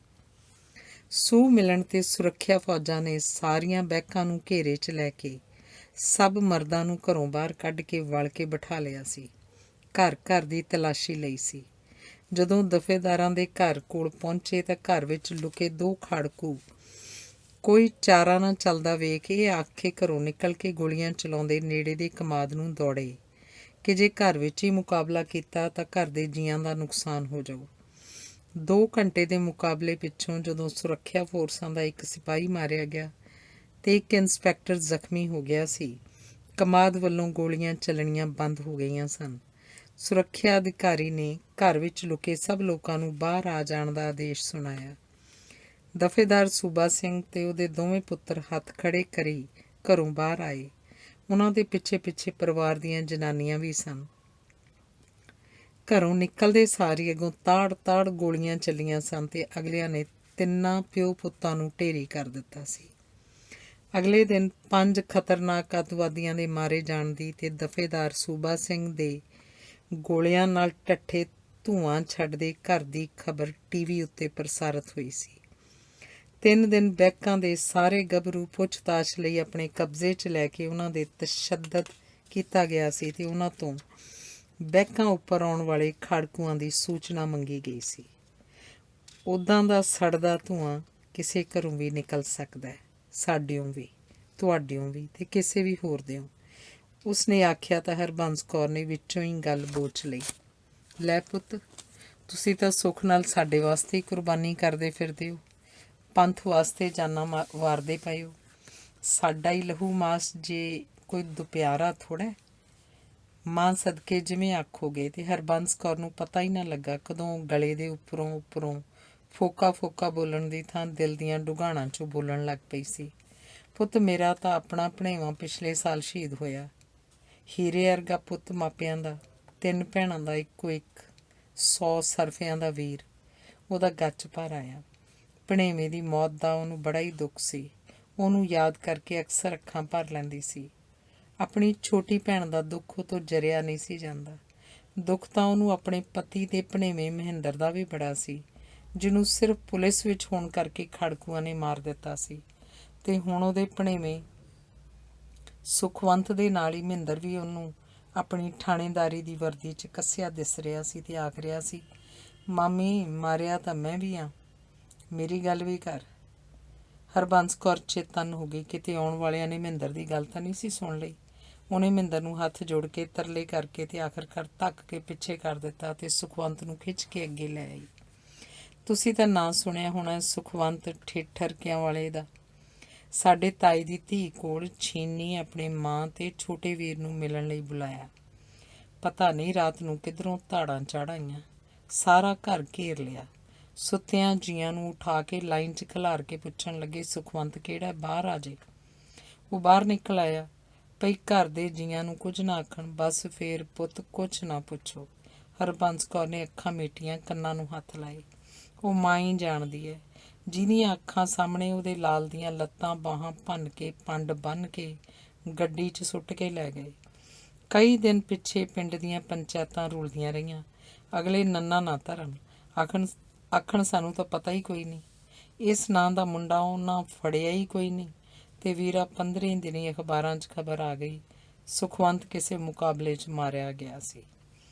ਹਰਬੰਸ ਕੌਰ ਨੂੰ ਪਤਾ ਨਾ ਲੱਗਾ ਕਿ ਸੁਖਵੰਤ ਦੀ ਵੋਟ ਆਪਣੇ ਹੱਕ ਵਿੱਚ ਭੁਗਤਾਉਂਦੀ ਹੋਈ ਉਹ ਆਪਣਾ ਆਪ ਹੀ ਵਿਸਾਰ ਬੈਠੀ ਸੀ ਤੇ ਉਹਦੀਆਂ ਅੱਖਾਂ 'ਚੋਂ ਅੱਥਰੂ ਵਹਿ ਰਹੇ ਸਨ। ਉਹ ਸਿਰ ਦੇ ਲੀੜੇ ਨਾਲ ਬਾਰ-ਬਾਰ ਅੱਖਾਂ ਪੂੰਝ ਰਹੀ ਸੀ। ਚੁੱਪ ਕਰ ਮਾਂ, ਸ਼ਹੀਦਾਂ ਦੀ ਮੌਤ 'ਤੇ ਰੋਈਦਾ ਨਹੀਂ, ਮਾਈ ਭਾਗੋ ਬਣ, ਕਾਲੀ ਲੋਈ ਵਾਲੇ ਨੇ ਆਖਿਆ। ਉਹਦੇ ਬੋਲਾਂ ਵਿੱਚ ਕਰੜਾਈ ਸੀ। ਹਰਬੰਸ ਕੌਰ ਨੇ ਅੱਖਾਂ ਪੂੰਝੀਆਂ ਤੇ ਸਾਵਧਾਨ ਹੋ ਗਈ। ਜੋਗਿੰਦਰ ਨੇ ਅਸਲੀ ਮੁੱਦੇ ਬਾਰੇ ਫਿਰ ਸਪਸ਼ਟੀਕਰਨ ਦੇਣਾ ਚਾਹਿਆ। ਬਸ ਐਵੇਂ ਆ ਚੋਰੀ ਚਕਾਰੀ ਦੇ ਡਰ ਤੋਂ ਇਹਨੂੰ ਰੱਖਿਆ ਸੀ। ਇੱਕ ਵਾਰ ਸਿਆਲ ਦੀ ਰੁੱਤੇ ਅਸੀਂ ਅੰਦਰ ਸੁੱਤੇ ਰਹੇ ਤੇ ਕੋਈ ਮੋਟਰ ਦਾ ਪੱਖਾ ਲਾ ਕੇ ਲੈ ਗਿਆ। ਕਾਲੀ ਲੋਹੇ ਵਾਲੇ ਨੇ ਉਹਨੂੰ ਟੋਕਿਆ, ਜਦੋਂ ਕੌਮ ਦੀ ਪਹਿਰੇਦਾਰੀ ਸਾਡੇ ਕੋਲ ਹੈ, ਤੁਹਾਨੂੰ ਕਿਸੇ ਚੋਰੀ ਚਕਾਰੀ ਦਾ ਕਾਹਦਾ ਖਤਰਾ? ਕੁੱਤੇ ਮਾਰ ਕੇ ਬੱਤੀਆਂ ਬੁਝਾ ਕੇ ਰੱਖਿਆ ਕਰੋ। ਜੇ ਕਿਸੇ ਤੋਂ ਖਤਰਾ ਹੈ ਤਾਂ ਸਾਨੂੰ ਦੱਸੋ। ਤੁਹਾਡੇ ਸਾਹਮਣੇ ਸਾਰੇ ਇਲਾਕੇ ਨੂੰ ਪਤਾ ਹੈ ਕਿ ਅਸੀਂ ਨਾਰਲੀ ਵਾਲੇ ਲੁਟੇਰੇ ਨੂੰ ਕਿਵੇਂ ਸੋਧਿਆ। ਸਾਡੇ ਨਾਂ 'ਤੇ ਕਈ ਗਲਤ ਬੰਦੇ ਮਾੜੀਆਂ ਕਾਰਵਾਈਆਂ ਵੀ ਕਰਦੇ ਨੇ, ਪੈਸੇ ਮੰਗਦੇ ਨੇ। ਜੇ ਕੋਈ ਇੱਦਾਂ ਦੀ ਤਕਲੀਫ ਆ ਤਾਂ ਸਾਨੂੰ ਦੱਸੋ। ਨਹੀਂ ਜੀ, ਕੋਈ ਤਕਲੀਫ ਨਹੀਂ ਜਥੇਦਾਰ ਜੀ, ਬਸ ਗੁਰੂ ਦੀ ਮਿਹਰ ਆ। ਜੋਗਿੰਦਰ ਨੇ ਅੱਧ-ਪਚੱਧ ਹੱਥ ਜੋੜੇ। ਹਰਬੰਸ ਕੌਰ ਅਜੇ ਵੀ ਮਨ ਵਿੱਚ ਗਿਣਤੀਆਂ ਮਿਣਤੀਆਂ ਕਰ ਰਹੀ ਸੀ ਕਿ ਉਹਨਾਂ ਦੀ ਪ੍ਰਸ਼ੰਸਾ ਹਾਸਲ ਕਰਨ ਲਈ ਆਖੇ ਕਿ ਉਹਨਾਂ ਵੱਲੋਂ ਕੀਤੇ ਸੁਧਾਰਾਂ ਕਰਕੇ ਗਰੀਬਾਂ ਨੂੰ ਵਿਆਹ ਕਰਨੇ ਸੌਖੇ ਹੋ ਗਏ ਨੇ। ਅੱਗੇ ਤਾਂ ਜੰਜਾਂ ਦੀ ਰੋਟੀ ਨਹੀਂ ਸੀ ਮਾਣ, ਹੁਣ ਜੇ ਕਿਸੇ ਦਾਜ ਵੀ ਦੇਣਾ ਹੋਵੇ ਤਾਂ ਇੱਕਦਮ ਨਹੀਂ, ਹੌਲੀ-ਹੌਲੀ ਪਹੁੰਚ ਪਈ ਤੇ ਕਿਸ਼ਤਾਂ ਵਿੱਚ ਦੇ ਸਕਦਾ ਸੀ। ਪਰ ਉਸ ਅੰਦਰਲੀ ਗੂੜ੍ਹੀ ਔਰਤ ਨੇ ਵੇਖ ਲਿਆ ਕਿ ਲੀਡਰ ਜਾਪਦਾ ਨੌਜਵਾਨ ਉੱਠ ਖੜੋਤਾ ਸੀ ਤੇ ਹੁਣ ਉਹਨਾਂ ਚਲੇ ਜਾਣਾ ਸੀ। ਪ੍ਰਸ਼ੰਸਾ ਕਰਕੇ ਉਹਨਾਂ ਨੂੰ ਰੋਕਣ ਦੀ ਕੋਈ ਲੋੜ ਨਹੀਂ ਸੀ। ਨੌਜਵਾਨ ਨੇ ਜੋਗਿੰਦਰ ਦੀ ਬੁੱਕਲ ਵਿੱਚ ਆ ਖੜੋਤੇ ਸੁਖਦੇਵ ਦਾ ਸਿਰ ਪਲੋਸਿਆ ਤੇ ਜੋਗਿੰਦਰ ਨਾਲ ਹੱਥ ਮਿਲਾਇਆ। ਕਾਲੀ ਲੋਈ ਵਾਲਾ ਵੀ ਜੋਗਿੰਦਰ ਨਾਲ ਹੱਥ ਮਿਲਾ ਕੇ ਵੱਡੇ ਨੌਜਵਾਨ ਦੇ ਪਿੱਛੇ ਦਰਵਾਜ਼ੇ ਵਿੱਚੋਂ ਬਾਹਰ ਨੂੰ ਤੁਰ ਪਿਆ। ਸਭ ਤੋਂ ਪਿੱਛੋਂ ਤੇਜ਼ ਤਰਾਰ ਨਿੱਕਾ ਨੌਜਵਾਨ ਲੰਘਿਆ। ਉਹਨੇ ਜੋਗਿੰਦਰ ਕੋਲ ਪਹੁੰਚ ਕੇ ਖੜੋ ਕੇ ਇੱਕ ਵਾਰ ਧੌਣ ਟੇਢੀ ਕਰਕੇ ਵੇਖਿਆ ਤੇ ਮੁਸਕਰਾਉਂਦਾ ਹੋਇਆ ਦਹਿਲੀਜ਼ਾਂ ਟੱਪ ਗਿਆ। ਸਹਿਵਨ ਹੀ ਜੋਗਿੰਦਰ ਦਾ ਹੱਥ ਉਹਦੇ ਗਲਮੇ 'ਤੇ ਜਾ ਟਿਕਿਆ। ਉੱਥੇ ਅਜੇ ਵੀ ਧੌਣ ਦੀ ਚਮੜੀ ਉੱਪਰ ਗਲਮੇ ਦੀ ਖਿੱਚ ਉਹਨੂੰ ਬਰਾਬਰ ਮਹਿਸੂਸ ਹੋ ਰਹੀ ਸੀ ਤੇ ਉਹਦੀ ਸ਼ਾਹ ਰਗ ਤੇ ਨੱਪੀ ਮੁੱਕੀ ਦਾ ਅਹਿਸਾਸ ਅਜੇ ਵੀ ਉਹਨੂੰ ਲਹੂ ਪੀਂਦੀ ਜੋਕ ਵਾਂਗ ਚੰਬੜਿਆ ਸੀ। ਜਦੋਂ ਜੋਗਿੰਦਰ ਉਹਨਾਂ ਨੂੰ ਹਵੇਲੀਓਂ ਬਾਹਰ ਛੱਡਣ ਆਇਆ ਤਾਂ ਗੱਲਾਂ ਅਤੇ ਦਰਵਾਜ਼ੇ ਦਾ ਖੜਾਕ ਸੁਣ ਕੇ ਡੰਗਰਾਂ ਵਾਲੇ ਕੋਠੇ 'ਚ ਬੱਝਾ ਟੌਮੀ ਇੱਕ ਵਾਰ ਫੇਰ ਭੌਂਕਿਆ। ਅੱਛਾ ਫਿਰ ਮੈਂ ਤਾਂ ਨਹੀਂ, ਇਹਨਾਂ ਸਿੰਘਾਂ ਦਾ ਇੱਧਰ ਆਉਣਾ ਜਾਣਾ ਬਣਿਆ ਰਹਿਣਾ, ਇਹ ਮਿਲਦੇ ਰਹਿਣਗੇ। ਕੋਈ ਦੁੱਖ ਤਕਲੀਫ ਹੋਵੇ ਤਾਂ ਦੱਸਣਾ। ਲੀਡਰ ਜਾਪਦੇ ਨੌਜਵਾਨ ਨੇ ਜੋਗਿੰਦਰ ਦੇ ਮੋਢੇ 'ਤੇ ਹੱਥ ਰੱਖਿਆ ਤੇ ਨਾਲਦਿਆਂ ਨੂੰ ਕਿਹਾ, ਚਲੋ ਵੀ ਸਿੰਘੋ। ਜੋਗਿੰਦਰ ਪਹਿਲਾਂ ਵਾਂਗ ਹੀ ਬੁੱਲ੍ਹਾਂ 'ਚ ਬੁੜਬੁੜਾ ਰਿਹਾ ਸੀ। ਜੀ ਬਸ ਗੁਰੂ ਦੀ ਕਿਰਪਾ ਕਿ ਤੇਜ਼ ਤਰਾਰ ਨੌਜਵਾਨ ਜਾਂਦਾ ਹੋਇਆ ਚੇਤਾਵਨੀ ਦੇਣ ਲੱਗਾ। 5-4 ਦਿਨਾਂ ਨੂੰ ਅਸੀਂ ਲੰਘਣਾ ਹੈ। ਕੁੱਤੇ ਦਾ ਨਾਂ ਨਿਸ਼ਾਨ ਨਾ ਹੋਵੇ ਤੇ ਬਾਹਰਲੀਆਂ ਬੱਤੀਆਂ ਬੁਝਾ ਕੇ ਰੱਖਿਆ ਕਰੋ। ਔਰ ਨਾਲ ਹੀ ਬਹਿਕ ਵਾਲਿਆਂ ਨੂੰ ਵੀ ਆਖ ਛੱਡੀ। ਉਹਨੇ ਕੁੰਦੂ ਫੌਜੀ ਦੀ ਬੰਬੀ ਤੇ ਸਿਰ ਤੇ ਜਗ ਰਹੇ ਬੱਲਬ ਵੱਲ ਇਸ਼ਾਰਾ ਕੀਤਾ। ਸਤਬਚਨ ਜੀ, ਹਰਬੰਸ ਕੌਰ ਨੇ ਦੋਵੇਂ ਹੱਥ ਜੋੜੇ ਹੋਏ ਸਨ। ਉਹ ਰਾਤ ਦੇ ਹਨੇਰੇ 'ਚ ਵੱਟੋ ਵੱਟ ਤੁਰ ਗਏ। ਜੋਗਿੰਦਰ ਤੇ ਹਰਬੰਸ ਕੌਰ ਪਿੱਛੇ ਮੁੜੇ। ਸੁਖਦੇਵ ਤੇ ਦੋਵੇਂ ਕੁੜੀਆਂ ਬੀਰੂ ਨਾਲ ਬਾਹਰਲੇ ਦਰਵਾਜ਼ੇ ਦੇ ਤਖਤੇ ਦੀ ਓਟ 'ਚ ਖੜੋਤੇ ਸਨ। ਅੰਦਰ ਲੰਘ ਕੇ ਦਰਵਾਜ਼ਾ ਢੋ ਕੇ ਜੋਗਿੰਦਰ ਅਰਲ ਆ ਰਿਹਾ ਸੀ ਤਾਂ ਤਿੰਨੇ ਬੱਚੇ ਜੋਗਿੰਦਰ ਨੂੰ ਆਣ ਚੰਬੜੇ। ਹਰਬੰਸ ਕੌਰ ਆਕਾਸ਼ ਵੱਲ ਮੂੰਹ ਕਰਕੇ ਦੋਵੇਂ ਹੱਥ ਜੋੜ ਕੇ ਅਰਦਾਸ ਕਰ ਰਹੀ ਸੀ। ਧੰਨ ਬਾਬਾ ਬੁੱਢਾ ਸਾਹਿਬ, ਅੱਜ ਤਾਂ ਹੱਥ ਦੇ ਕੇ ਰੱਖਿਆ ਈ। ਕਲਗੀਆਂ ਵਾਲਿਆ, ਤੇਰਾ ਲੱਖ ਲੱਖ ਸ਼ੁਕਰ ਆ ਸੱਚਿਆ ਪਾਤਸ਼ਾਹ। ਉਹ ਅਰਦਾਸ ਕਰੀ ਜਾ ਰਹੀ ਸੀ। ਬੱਚੇ ਪਿਓ ਨੂੰ ਪਿਆਰ ਕਰੀ ਜਾ ਰਹੇ ਸਨ। ਬੀਰੋ ਮਨ ਹੀ ਮਨ ਸ਼ੁਕਰ ਮਨਾ ਰਹੀ ਸੀ ਤੇ ਜੋਗਿੰਦਰ ਆਪਣੀ ਸ਼ਾਹ ਰਗ ਨਾਲ ਚੰਬੜੀ ਲਹੂ ਪੀਂਦੀ ਘਸੁੰਨ ਵਰਗੀ ਪਿਲਪਲੀ ਜੋਕ ਨੂੰ ਤੋੜ ਤੋੜ ਸੁੱਟ ਰਿਹਾ ਸੀ। ਪਰ ਉਹ ਤਾਂ ਡੂੰਘੇ ਦੰਦ ਧਸਾ ਕੇ ਚਿਪਕ ਗਈ ਸੀ। ਜਦੋਂ ਅੰਦਰ ਆ ਕੇ ਮੰਜੇ ਤੇ ਡਿੱਗਾ ਤਾਂ ਉਹਨੂੰ ਲੱਗਾ ਉਹਦੇ ਅੰਦਰ ਦਾ ਸਾਰਾ ਲਹੂ ਸ਼ਾਹ ਰਗ ਦੇ ਤੇ ਲੱਗੇ ਟੱਕ ਰਾਹੀਂ ਉਸ ਜੋਕ ਨੇ ਡਕਾਰ ਲਿਆ ਸੀ ਤੇ ਰਤਹੀਣਾ ਸਾਹ ਸਤਹੀਣਾ ਉਹ ਬਿਸਤਰੇ ਤੇ ਟੇਢਾ ਹੋ ਗਿਆ ਸੀ। ਤੇ ਦੂਰ ਵੱਟਾਂ ਉੱਤੇ ਤੁਰੇ ਜਾਂਦੇ ਨੌਜਵਾਨਾਂ ਨੂੰ ਲੀਡਰ ਜਾਪਦਾ ਗੱਭਰੂ ਕਹਿ ਰਿਹਾ ਸੀ, 15-20 ਸਾਲ ਪਹਿਲਾਂ ਇਹਦੀ ਕੌਡੀ ਦੇ ਜੱਫੇ ਦੀਆਂ ਧੁੰਮਾਂ ਹੁੰਦੀਆਂ ਸਨ। ਘਰ ਘਰ ਜਿੰਦਾ ਜਾਫੀ ਹੁੰਦੀ ਸੀ। ਇੰਨਾ ਜ਼ੋਰ ਹੁੰਦਾ ਸੀ ਜੱਟ 'ਚ ਕਿ ਕੌਡੀ ਨਹੀਂ, ਉਂਝ ਵੀ ਬੜਾ ਸੂਰਮਾ ਬੰਦਾ। ਇੱਕ ਵਾਰ ਨਾ ਉਹ ਜਵਾਨੀ ਬਾਰੇ ਜੋਗਿੰਦਰ ਨਾਲ ਸੰਬੰਧਿਤ ਇੱਕ ਦੰਦ ਕਥਾ ਛੋ ਬੈਠਾ ਸੀ। ਇਹ ਉਹਨਾਂ ਦਿਨਾਂ ਦੀ ਗੱਲ ਸੀ ਜਦੋਂ ਕਬੱਡੀ ਦੇ ਸ਼ੌਕੀਨਾਂ ਨੇ ਇਹਦਾ ਨਾਂ ਜਿੰਦਾ ਜਾਫੀ ਧਰ ਦਿੱਤਾ। ਤਾਂ ਖਬਰੇ ਇਸ ਨਾਂ ਨੂੰ ਪੁਸ਼ਟ ਕਰਨ ਲਈ ਉਹਨੇ ਇੱਕ ਕਾਰਨਾਮਾ ਕਰ ਵਿਖਾਇਆ ਸੀ। ਇੱਕ ਰਾਤ ਜਦੋਂ ਚੋਰ ਉਹਨਾਂ ਦੀ ਘੋੜੀ ਖੋਲ੍ਹਣ ਆ ਪਏ ਸਨ ਤਾਂ ਖੜਕਾ ਸੁਣ ਕੇ ਜਾਗਦਿਆਂ ਹੀ ਉਹਨੇ ਘੋੜੀ ਦੀ ਜੰਜੀਰ ਖੋਲ੍ਹਣ ਬੈਠੇ ਬੰਦੇ ਦੀ ਧੌਣ ਨੂੰ ਬਾਂਹ ਦਾ ਗਫੂਆ ਦੇ ਕੇ ਘੁੱਟ ਲਿਆ।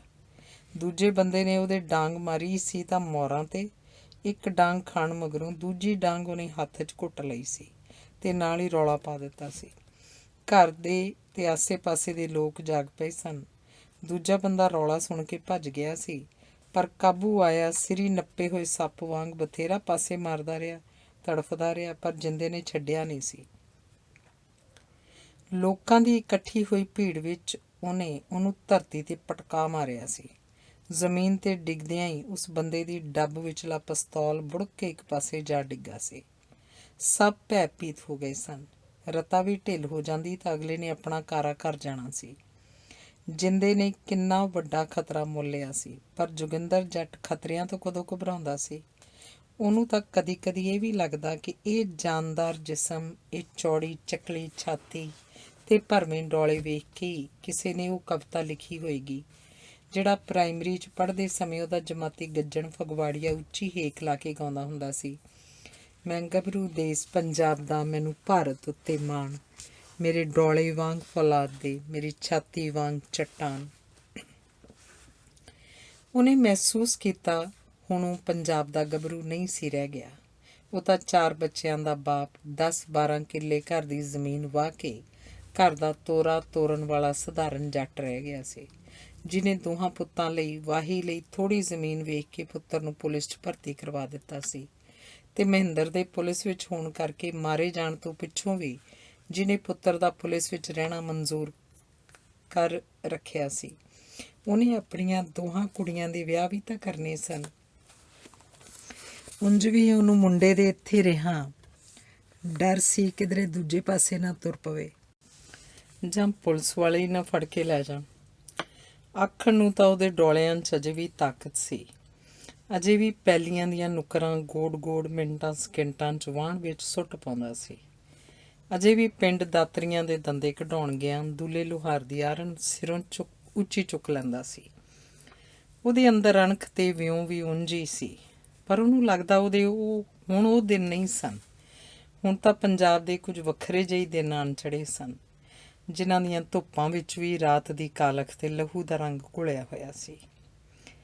ਤੇ ਜਿਹੜੇ ਹੁਣ ਪੰਜਾਬ ਦੇ ਗੱਭਰੂ ਸਨ ਉਹਨਾਂ ਨੂੰ ਭਾਰਤ ਉੱਤੇ ਮਾਣ ਨਹੀਂ ਸੀ ਰਹਿ ਗਿਆ। ਉਹ ਕਹਿੰਦੇ ਸਨ ਭਾਰਤ ਨੇ ਅੰਮ੍ਰਿਤਸਰ ਉੱਤੇ ਫੌਜ ਚੜ੍ਹਾਈ ਹੈ, ਸਾਡਾ ਅਕਾਲ ਤਖਤ ਢਾਇਆ, ਦਰਬਾਰ ਸਾਹਿਬ ਦੀ ਪਰਿਕਰਮਾ ਖੂਨ ਨਾਲ ਰੰਗ ਕੇ ਫੌਜੀਆਂ ਨੇ ਬੂਟਾਂ ਸਣੇ ਉੱਥੇ ਵਹਿਸ਼ਤ ਦਾ ਨਾਚ ਨੱਚਿਆ। ਦੁੱਖ ਉਹਨੂੰ ਉਦੋਂ ਕਿਹੜਾ ਘੱਟ ਹੋਇਆ ਸੀ ਜਦੋਂ ਸਭ ਪਾਸੇ ਪਿੰਡੀ ਸ਼ਹਿਰੀ ਕਰਫਿਊ ਲੱਗਿਆ ਹੋਇਆ ਸੀ। ਚਾਰ ਚੁਫੇਰੇ ਮਿਲਟਰੀ ਦੀਆਂ ਗੱਡੀਆਂ ਧੂੜਾਂ ਉਡਾਉਂਦੀਆਂ ਫਿਰਦੀਆਂ ਸਨ। ਲੋਕ ਘਰਾਂ 'ਚ ਕੈਦ ਹੋ ਕੇ ਰਹਿ ਗਏ ਸਨ। ਬਾਹਰ ਜਿਸਮਾਂ ਨੂੰ ਭੁੰਨਦੀ ਹੋਈ ਜੂਨ ਦੀ ਧੁੱਪ ਸੀ ਤੇ ਰੂਹ ਅੰਦਰ ਦਰਬਾਰ ਸਾਹਿਬ 'ਤੇ ਹੋਏ ਹਮਲੇ 'ਚ ਚੱਲਦੇ ਗੜਗੜਾਉਂਦੇ ਟੈਂਕਾਂ ਤੇ ਤੋਪਾਂ ਦੇ ਧਮਾਕੇ ਨਾਲ ਫਟਦੇ ਗੋਲਿਆਂ ਦਾ ਪੱਥਰ ਪਿਘਲਾਉਂਦਾ ਸੇਕ ਸੀ। ਬੈਂਕਾਂ ਤੋਂ ਬਾਹਰ ਆ ਕੇ ਕਿਸਾਨ ਇੱਕ ਦੂਜੇ ਨਾਲ ਦੁੱਖ ਸੁੱਖ ਸਾਂਝਾ ਕਰਦੇ ਸਨ, ਰੇਡੀਓ ਦੀਆਂ ਖਬਰਾਂ ਸੁਣਦੇ ਸਨ, ਸਾਦੇ ਸੀਤਲ ਤੋਂ BBC ਦੇ ਹਵਾਲੇ ਨਾਲ ਨਵੇਂ-ਨਵੇਂ ਰੂਹ ਨੂੰ ਕੰਬਾਉਂਦੇ ਵੇਰਵੇ ਸੁਣਦੇ ਸਨ। ਸਿਖਰ ਦੁਪਹਿਰੇ ਟਾਹਲੀ ਦੀ ਛਾਵੇਂ ਕੁੰਦੂ ਫੌਜੀ ਸਾਦਾ ਸੀਤਲ ਜੋਗਿੰਦਰ ਤੇ ਜੋਗਿੰਦਰ ਦੇ ਚਾਚੇ ਦਾ ਛੋਟਾ ਮੁੰਡਾ ਬੈਠੇ ਸਨ ਕਿ ਅਚਨਚੇਤ ਦੋ ਜਣੇ ਸੂਏ ਦੀ ਪਟੜੀ 'ਤੇ ਉੱਗੇ ਸਰਕੜੇ ਓਹਲਿਓਂ ਨਿਕਲੇ। ਆਸੇ ਪਾਸੇ ਵੇਖਦੇ ਬਗਲਾਂ ਝਾਕਦੇ ਉਹ ਉਹਨਾਂ ਵੱਲ ਵਧ ਆਏ। ਕੋਲ ਆਏ ਤਾਂ ਫਤਿਹ ਬੁਲਾ ਕੇ ਉਹ ਪਿੰਡੋਂ ਪਿੰਡੀ ਅੰਮ੍ਰਿਤਸਰ ਨੂੰ ਜਾਂਦਾ ਰਾਹ ਪੁੱਛਣ ਲੱਗੇ। ਉਹ ਦੂਰ ਹਠਾੜ ਵੱਲੋਂ ਦਰਬਾਰ ਸਾਹਿਬ 'ਤੇ ਹੋਇਆ ਹਮਲਾ ਸੁਣ ਕੇ ਜਰ ਨਹੀਂ ਸਨ ਸਕੇ ਤੇ ਛੇਤੀ ਤੋਂ ਛੇਤੀ ਗੁਰੂ ਘਰ ਪਹੁੰਚਣਾ ਚਾਹੁੰਦੇ ਸਨ। ਇੱਕ ਦੇ ਹੱਥ ਕਿਰਪਾਨ ਸੀ ਤੇ ਦੂਜੇ ਦੇ ਹੱਥ ਬਰਛਾ। ਉਹ ਕੱਲ੍ਹ ਦੇ ਤੁਰੇ ਹੋਏ ਸਨ, ਲੁਕਦੇ ਲੁਕਾਉਂਦੇ ਮਸਾਂ ਇੱਥੋਂ ਤੱਕ ਅੱਪੜੇ ਸਨ। ਰਾਹ ਵਿੱਚ ਥਾਂ ਥਾਂ 'ਤੇ ਮਿਲਟਰੀ ਮੁਸ਼ਕ ਸੁੰਘਦੀ ਫਿਰਦੀ ਸੀ।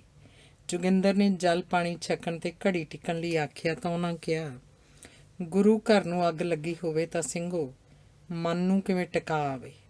ਬਸ ਜਲ ਦਾ ਇੱਕ ਇੱਕ ਗਲਾਸ ਪਿਆਓ ਤੇ ਸਾਨੂੰ ਸੁਰ ਸਿੰਘ ਦਾ ਰਾਹ ਦੱਸ ਦਿਓ। ਉੱਥੇ ਕਹਿੰਦੇ ਬਾਬਿਆਂ ਕੋਲ ਲੋਕ ਇਕੱਠੇ ਹੋ ਰਹੇ ਨੇ। ਬੈਠੇ ਹੋਏ ਜੋਗਿੰਦਰ ਹੋਰਾਂ ਨੂੰ ਇੰਜ ਲੱਗਾ ਜਿਵੇਂ ਆਉਣ ਵਾਲਿਆਂ ਨੇ ਇਹ ਗੱਲ ਕਹਿ ਕੇ ਉਹਨਾਂ ਦੇ ਮੂੰਹ 'ਤੇ ਚਪੇੜ ਮਾਰੀ ਸੀ। ਉਹ ਤਾਂ ਆਉਣ ਵਾਲਿਆਂ ਨਾਲੋਂ ਮੀਲਾਂ 'ਚ ਦੂਰੀ ਪੱਖੋਂ ਗੁਰੂ ਘਰ ਦੇ ਵਧੇਰੇ ਨੇੜੇ ਸਨ। ਉਹਨਾਂ ਦਾ ਫਰਜ਼ ਤਾਂ ਬਣਦਾ ਸੀ ਉਹਨਾਂ ਤੋਂ ਵੀ ਪਹਿਲਾਂ ਤੁਰਦੇ, ਤੇ ਉਹ ਬੈਠੇ ਰੇਡੀਓ ਦੀਆਂ ਖਬਰਾਂ ਦੀ ਚਰਚਾ ਕਰ ਰਹੇ ਸਨ। ਮਨ ਤਾਂ ਉਹਨਾਂ ਦੇ ਵੀ ਟਿਕਾ ਨਹੀਂ ਸੀ, ਪਰ ਫਿਰ ਵੀ ਉਹ ਟਿਕੇ ਹੋਏ ਹੀ ਤਾਂ ਸਨ। ਦੋਵੇਂ ਹੱਥ ਜੋੜ ਕੇ ਸਾਦੇ ਸੀਤਲ ਨੇ ਆਖਿਆ, ਸਤ ਬਚਨ ਮਹਾਂਪੁਰਖੋ, ਗੁਰੂ ਤੁਹਾਡਾ ਭਲਾ ਕਰੇ। ਸਾਨੂੰ ਚੇਤਾ ਕਰਾ ਦਿੱਤਾ ਜੇ ਕਿ ਪਿਓ ਦੀ ਪੱਗ ਲੱਥੀ ਹੋਵੇ ਤਾਂ ਪੁੱਤ ਟਿਕ ਟਿਕਾ ਨਹੀਂ ਕਰਦੇ।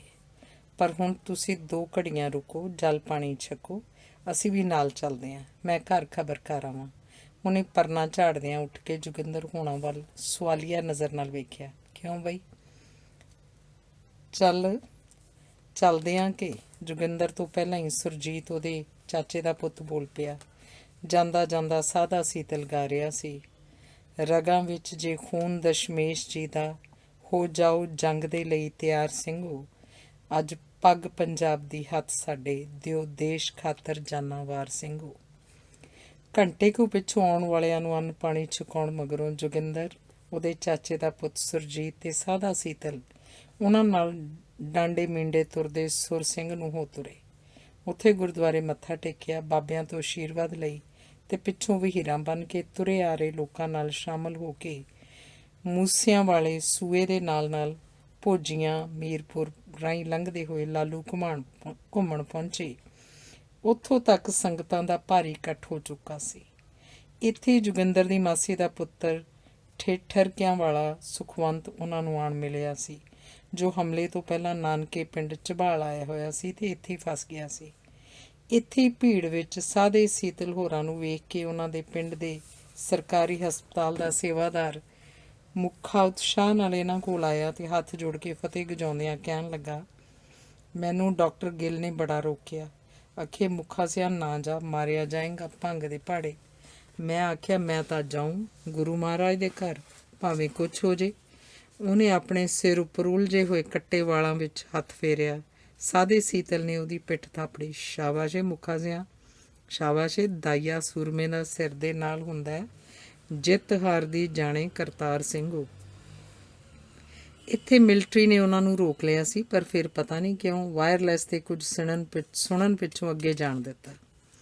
ਜਦੋਂ ਸੰਗਰਾਣਾ ਸਾਹਿਬ ਪਹੁੰਚੇ ਤਾਂ ਵੱਖ-ਵੱਖ ਦਿਸ਼ਾਵਾਂ ਤੋਂ ਹਜ਼ਾਰਾਂ ਸਿਰਾਂ ਦਾ ਠਾਠਾਂ ਮਾਰਦਾ ਸਮੁੰਦਰ ਉੱਥੇ ਇਕੱਠਾ ਹੋ ਗਿਆ ਸੀ।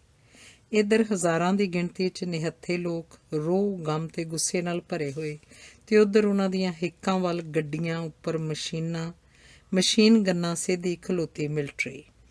ਲਾਊਡ ਸਪੀਕਰ ਤੋਂ ਬਾਰ-ਬਾਰ ਖਬਰਦਾਰ ਕੀਤਾ ਜਾ ਰਿਹਾ ਸੀ, ਖਿੰਡ ਜਾਣ ਲਈ, ਘਰੋਂ ਘਰੀ ਪਿੱਛੇ ਮੁੜ ਜਾਣ ਲਈ, ਤੇ ਹੁਕਮ ਨਾ ਬੰਨੇ ਜਾਣ ਦੀ ਸੂਰਤ ਵਿੱਚ ਗੋਲੀ ਚਲਾ ਦਿੱਤੇ ਜਾਣ ਲਈ। ਪਰ ਉਹ ਤਾਂ ਦਰਬਾਰ ਸਾਹਿਬ ਜਾਣਾ ਚਾਹੁੰਦੇ ਸਨ। ਠੱਠੇ ਹੋਏ ਅਕਾਲ ਤਖ਼ਤ ਦੇ ਮਲਬੇ ਦੀ ਮਿੱਟੀ ਅੱਖਾਂ ਨਾਲ ਛੁਹਾ ਕੇ ਚੁੰਮਣਾ ਚਾਹੁੰਦੇ ਸਨ। ਜ਼ਖਮੀ ਹੋਏ ਹਰਮੰਦਰ ਦੇ ਮੱਥੇ ਤੋਂ ਲਹੂ ਦੀਆਂ ਧਾਰਾਂ ਪੂੰਝਣਾ ਚਾਹੁੰਦੇ ਸਨ। ਉਹਨਾਂ ਵਿੱਚੋਂ ਮੌਕੇ 'ਤੇ ਬਣੇ ਆਗੂਆਂ ਨੇ ਆਖਿਆ ਵੀ ਸੀ, ਉਹ ਬਿਲਕੁਲ ਸ਼ਾਂਤ ਰਹਿਣਗੇ, ਦਰਬਾਰ ਸਾਹਿਬ ਦੇ ਦਰਸ਼ਨ ਕਰਨਗੇ, ਅਥਰੂ ਕੇਰਨਗੇ ਤੇ ਪਰਿਕਰਮਾ ਕਰਕੇ ਚੁੱਪ-ਚਾਪ ਵਾਪਸ ਮੁੜ ਆਉਣਗੇ। ਪਰ ਕੌਣ ਸੁਣਦਾ ਸੀ? ਸਪੀਕਰ ਬਾਰ-ਬਾਰ ਚੇਤਾਵਨੀ ਦੇ ਰਿਹਾ ਸੀ, ਗੋਲੀ ਚਲਾਏ ਜਾਣ ਦੀ ਧਮਕੀ ਦੇ ਰਿਹਾ ਸੀ, ਜੋ ਕਿਸੇ ਵੀ ਅਗਲੇ ਪਲ ਸੱਚ ਹੋ ਸਕਦੀ ਸੀ। ਸ਼ਾਮ ਹੋਣ ਨੂੰ ਆ ਰਹੀ ਸੀ। ਰਾਤ ਪੈਣ ਤੋਂ ਪਹਿਲਾਂ ਕਿਸੇ ਪਾਸੇ ਗੱਲ ਲੱਗਣੀ ਹੀ ਸੀ। ਤੇ ਸਾਦਾ ਸੀਤਲ ਆਪਣੇ ਟੋਲੇ ਦੇ ਸਾਥੀਆਂ 'ਚ ਬਾਬੇ ਦੀਪ ਸਿੰਘ ਦੀ ਵਾਰ ਕਹਿ ਰਿਹਾ ਸੀ, ਸਿੰਘ ਅਰਦਾਸ ਗੁਜ਼ਾਰਦਾ ਗਲ ਪੱਲਾ ਪਾ ਕੇ, ਜੋ ਬੈਠੇ ਸਾਡੀ ਹਿੱਕ 'ਤੇ ਅੱਜ ਡੇਰਾ ਲਾ ਕੇ, ਮੈਂ ਪੈਰਾਂ ਅੰਦਰ ਛੜਾਂਗਾ ਛਿੰਝ ਤੇ ਗੀ ਪਾ ਕੇ, ਮੈਂ ਪਾਠ ਕਰਾਂ ਰਹਿਰਾਸ ਦਾ ਲਹੂ ਅੰਦਰ ਨਹਾ ਕੇ, ਮੈਂ ਦਿਆਂ ਚੜਾਵਾ ਸੀਸ ਦਾ ਅੰਮ੍ਰਿਤਸਰ ਜਾ ਕੇ, ਮੈਂ ਜਾਮ ਸ਼ਹਾਦਤ ਪੀਆਂਗਾ ਪ੍ਰਣ ਤੋੜ ਨਿਭਾ ਕੇ, ਤੈਨੂੰ ਸ਼ਰਮਾ ਸਤਿਗੁਰੂ ਕਿਹਾ ਸੀਸ ਨਿਵਾ ਕੇ। ਸੀਤਲ ਨੇ ਹੱਥ ਜੋੜ ਕੇ ਅਜੇ ਸਿਰ ਨਵਾਇਆ ਹੀ ਸੀ ਕਿ ਉੱਧਰੋਂ ਤਾੜ ਗੋਲੀਆਂ ਚੱਲਣੀਆਂ ਸ਼ੁਰੂ ਹੋ ਗਈਆਂ। ਭਗਦੜ ਮਚ ਗਈ ਸੀ, ਭੀੜ ਖਿਲਰ ਗਈ ਸੀ, ਹਨੇਰਾ ਢਲ ਆਇਆ ਸੀ। ਬੇਹਥਿਆਰੇ ਹਰਾਸੇ ਹੋਏ ਦੁਖੀ ਲੋਕ ਇੱਥੋਂ ਹੋਰ ਨਮੋਸ਼ੀ ਲੈ ਕੇ ਰਾਤ ਦੀ ਕਾਲਖ ਤੋਂ ਮੂੰਹ ਛੁਪਾਉਂਦੇ ਵਾਪਸ ਮੁੜ ਰਹੇ ਸਨ। ਇਹ ਵੀ ਕਹਿ ਰਹੇ ਸਨ, ਇਹਦੇ ਨਾਲੋਂ ਤਾਂ ਉੱਥੇ ਹੀ ਮਰ ਜਾਂਦੇ ਤਾਂ ਚੰਗਾ ਸੀ, ਗੋਲੀਆਂ ਅੱਗੇ ਹਿੱਕ ਡਾਹ ਕੇ। ਪਰ ਸੁਖਵੰਤ ਬਾਰ-ਬਾਰ ਕਹਿ ਰਿਹਾ ਸੀ, ਇੰਝ ਅਜਾਈ ਮਰਨ ਦਾ ਕੀ ਫਾਇਦਾ? ਮਰਾਂਗੇ ਤਾਂ ਕਿਸੇ ਨੂੰ ਮਾਰ ਕੇ ਮਰਾਂਗੇ, ਐਵੇਂ ਭੰਗ ਦੇ ਪਹਾੜੇ ਨਹੀਂ। ਗਲ ਵਿੱਚੋਂ ਚਿੱਟੀ ਕਮੀਜ਼ ਲਾਹ ਕੇ ਹੱਥ ਵਿੱਚ ਗੁੱਛਾ ਮੁੱਛਾ ਕਰਦਿਆਂ ਕਿ ਕਿਤੇ ਰਾਤ ਦੇ ਹਨੇਰੇ 'ਚ ਚਿੱਟੇ ਕੱਪੜੇ ਦੀ ਚਮਕ ਵੇਖ ਕੇ ਫੌਜ ਗੋਲੀ ਨਾ ਮਾਰ ਦੇਵੇ। ਮੁੱਖਾ ਨੰਗੇ ਸਿਰ ਵਿੱਚ ਬਾਰ-ਬਾਰ ਹੱਥ ਫੇਰਦਾ ਤੇ ਨਿਰਾਸ਼ਾ ਭਰੀ ਸੁਰ ਵਿੱਚ ਆਪਣੇ ਨਾਲ ਗੱਲਾਂ ਕਰਦਾ ਜਾਪਦਾ। ਐ ਨਿਹੱਥਿਆਂ ਨਿਰਦੋਸ਼ੀਆਂ ਨੂੰ ਭੁੰਨ ਸੁੱਟਣਾ, ਇਹ ਕਿਹੜੇ ਗੁਰੂ ਮਹਾਰਾਜ 'ਚ ਲਿਖਿਆ ਭਾਈ? ਉਹ ਤਾਂ ਆ ਕੇ ਕਦੋਂ ਦੇ ਚਲੇ ਗਏ ਸਨ? ਕੀ ਉਹ ਸੱਚਮੁੱਚ ਚਲੇ ਗਏ ਸਨ? ਰਾਤ ਫਿਰ ਚੁੱਪ ਸ਼ਾਂਤ ਤੇ ਟਿਕੀ ਹੋਈ ਸੀ। ਹਰਬੰਸ ਕੌਰ ਕੁੜੀਆਂ ਨੂੰ ਲੈ ਕੇ ਦੂਜੇ ਕਮਰੇ 'ਚ ਲੰਮੀ ਪਈ ਸੀ। ਬੀਰੋ ਨੇ ਆਪਣੇ ਕਮਰੇ ਦਾ ਦਰਵਾਜ਼ਾ ਢੋ ਕੇ ਅੰਦਰੋਂ ਕੁੰਡਾ ਲਾ ਲਿਆ ਸੀ, ਪਰ ਡਰ ਤੇ ਸਹਿਮ ਤਾਂ ਕੁੰਡੇ ਬੰਦ ਹੋਣ 'ਤੇ ਵੀ ਅੰਦਰ ਆ ਵੜਦਾ ਸੀ, ਠਰੀ ਹੋਈ ਸੀਤ ਵਾਂਗ। ਪਰ ਜੋਗਿੰਦਰ ਰਜਾਈ ਤੋਂ ਬਿਨਾਂ ਹੀ ਨਿੱਸਲ ਤੇ ਨਿਢਾਲ ਹੋ ਕੇ ਮੰਜੇ 'ਤੇ ਚੁਫਾਲ ਲੇਟਿਆ ਹੋਇਆ ਸੀ। ਉਹਦੀ 6 ਫੁੱਟੀ ਤੜਵੈਲ ਦੇ ਖਬਰੇ ਲੱਕੜ ਹੋ ਗਈ ਸੀ। ਕਸਮੈਲੀ ਕੁੜਤੇ ਹੇਠਾਂ ਉਹਦੇ ਬੁਗਦਰ ਜਿਹੇ ਡੋਲਿਆਂ ਦੀਆਂ ਮੱਛੀਆਂ ਮਰ ਗਈਆਂ ਸਨ। ਜੋਗਿੰਦਰ ਅਣਖ ਤੇ ਵਿਉਂ ਨਾਲ ਜਿਉਣ ਵਿੱਚ ਜਿਹਦਾ ਵਿਸ਼ਵਾਸ ਰਿਹਾ ਸੀ, ਕੀੜੇ ਲੱਗੀ ਕਮਾਦ ਦੀ ਪੂਰੀ ਵਾਂਗ ਪਿਆ ਸੀ। ਟੌਮੀ ਚੁੱਪ ਸੀ, ਪਰ ਹੁਣ ਉਹਦੇ ਅੰਦਰ ਭੌਂਕ ਰਿਹਾ ਸੀ। ਉਹਦੀ ਵਰ੍ਹਿਆਂ ਦੀ ਸੋਚ ਉਹਦੇ ਜਿਉਣ ਢੰਗ ਨੂੰ ਚੱਕ ਮਾਰ-ਮਾਰ ਕੇ ਵਿਲੁੰਦਰ ਰਿਹਾ ਸੀ, ਲਹੂ ਲੁਹਾਨ ਕਰ ਰਿਹਾ ਸੀ। ਉਹਨੂੰ ਆਪਣੇ ਬਾਰੇ ਲੋਕਾਂ ਦੀਆਂ ਕਹੀਆਂ ਹੋਈਆਂ ਗੱਲਾਂ ਪਿਛਲੇ ਜਨਮ ਦੀ ਕੋਈ ਕਹਾਣੀ ਲੱਗਦੀਆਂ ਸਨ। ਉਹਨੂੰ ਆਪਣੇ ਨਾਂ ਨਾਲ ਲੱਗੇ ਵਿਸ਼ੇਸ਼ਣ ਬੇਮਾਨੀ ਲੱਗੇ। ਜਿੰਦਾ ਜਾਫੀ, ਜਿੰਦਾ ਖੁੰਗ, ਜਿੰਦਾ ਜੱਟ, ਜਿੰਦਾ ਜੋਧਾ। ਕੀ ਸੀ ਤੇ ਹੁਣ ਕੀ ਸੀ? ਬਿਸਤਰੇ 'ਤੇ ਲੇਟੇ ਜੋਗਿੰਦਰ ਨੂੰ ਲੱਗ ਰਿਹਾ ਸੀ ਉੱਥੇ ਉਹ ਆਪ ਨਹੀਂ, ਕੋਈ ਅੱਧ ਮਰਿਆ ਲਿਜ਼ੀ ਦੇਹ ਵਾਲਾ ਲੱਕ ਟੁੱਟਾ ਸੱਪ ਪਿਆ ਸੀ, ਜਿਸ ਵਿੱਚ ਤੁਰਨ ਜਾਂ ਡੰਗ ਮਾਰਨ ਦੀ ਤਾਂ ਕੀ ਫੁੰਕਾਰਾ ਮਾਰਨ ਦੀ ਸੱਤਿਆ ਵੀ ਨਹੀਂ ਸੀ ਰਹੀ। ਉਹ ਹੈਰਾਨ ਸੀ, ਉਹਦੇ ਗਲਮੇ ਨੂੰ ਜਦੋਂ ਉਹਨੇ ਹੱਥ ਪਾਇਆ ਸੀ ਤਾਂ ਉਹਦਾ ਪਿੰਡਾ ਮਿੱਟੀ ਦੀ ਢੇਰੀ ਕਿਉਂ ਹੋ ਗਿਆ ਸੀ? ਉਹਦੇ ਹੱਥ ਟੁੰਡ ਕਿਉਂ ਬਣ ਗਏ ਸਨ? ਉਹ ਕਿਉਂ ਕੁੱਤੇ ਵਾਂਗੂ ਉਹਦੇ ਪਿੱਛੇ ਧੁਈਂਦਾ ਤੁਰੀ ਗਿਆ ਸੀ? ਉਹਦੇ ਪਿੰਡੇ ਨੂੰ ਹੱਥ ਲਾ ਕੇ ਕੋਈ ਮਾਈ ਦਾ ਲਾਲ ਉਹਦੀ ਧੌਲ ਖਾਧੇ ਬਗੈਰ ਉਹਨੂੰ ਉਲੰਘ ਕੇ ਕਦੇ ਅੱਗੇ ਕਿਵੇਂ ਲੰਘ ਸਕਦਾ ਸੀ? ਪਰ ਉਹ ਤਾਂ ਆਏ ਸਨ ਤੇ ਉਹਦੇ ਉੱਤੋਂ ਦੀ ਕੌਡੀ ਪਾ ਕੇ ਉਹਨੂੰ ਧੌਲਾ ਮਾਰਦੇ ਕੁੱਟਦੇ ਭਾਂਦੇ ਚੌਫਾਲ ਧਰਤੀ 'ਤੇ ਸੁੱਟ ਕੇ ਉਹਦੀ ਛਾਤੀ 'ਤੇ ਪੈਰ ਰੱਖ ਕੇ ਅੱਗੇ ਲੰਘ ਗਏ ਸਨ। ਉਹਦੇ ਅੰਦਰ ਬੈਠੀ ਲੋਕਾਂ ਦੀ ਭੀੜ ਉਹਨੂੰ ਧਰਤੀ 'ਤੇ ਬੇਹਿੱਸ ਲੇਟੇ ਨੂੰ ਵੇਖ ਰਹੀ ਸੀ, ਮਿੱਟੀ 'ਚ ਲੱਥ-ਪੱਥ ਹੋਏ ਨੂੰ, ਨਮੋਸ਼ੀ 'ਚ ਡੁੱਬੇ ਨੂੰ। ਉਹ ਕਦੀ ਏਡੀ ਨਮੋਸ਼ੀ ਵਾਲੀ ਖੇਡ ਤਾਂ ਨਹੀਂ ਸੀ ਖੇਡਿਆ। ਹੁਣ ਤਾਂ ਇਹ ਖੇਡ ਵੀ ਨਵੀਂ ਚੱਲ ਪਈ ਸੀ। ਉਹ ਇਹਦਾ ਦਰਸ਼ਕ ਤਾਂ ਸੀ, ਖਿਡਾਰੀ ਬਿਲਕੁਲ ਨਹੀਂ ਸੀ। ਉਹਨੇ ਆਪਣੀ ਮਾਸੀ ਦੇ ਪੁੱਤ ਤੇ ਭੂਆ ਦੇ ਪੁੱਤ ਨੂੰ ਇਹ ਖੇਡ ਖੇਡਦਿਆਂ ਵੇਖਿਆ ਸੀ, ਜਿਸ ਵਿੱਚ ਜਿੱਤਿਆ ਕੌਣ ਸੀ ਉਹਨੂੰ ਨਹੀਂ ਸੀ ਪਤਾ। ਸਿਰਫ ਹਾਰੇ ਸਨ ਤਾਂ ਉਹਨਾਂ ਦੇ ਮਾਪੇ ਹਾਰੇ ਸਨ। ਮਰਿਆ ਸੀ ਤਾਂ ਇੱਕੋ ਲਹੂ ਮਰਿਆ ਸੀ, ਇੱਕੋ ਰੂਹ ਮਰੀ ਸੀ। ਉਹ ਸਭ ਸੁੱਖ ਸ਼ਾਂਤਾ ਰਹੀ। ਪਿਛਵਾੜੇ ਲੱਗਦੀ ਬਹਿਕ ਵਿੱਚੋਂ ਉਹਦਾ ਚਾਚਾ ਹਵੇਲੀ ਦੀ ਬਾਹਰਲੀ ਨਿੱਕੀ ਕੰਧ ਟੱਪ ਕੇ ਅੰਦਰ ਆ ਵੜਿਆ ਸੀ।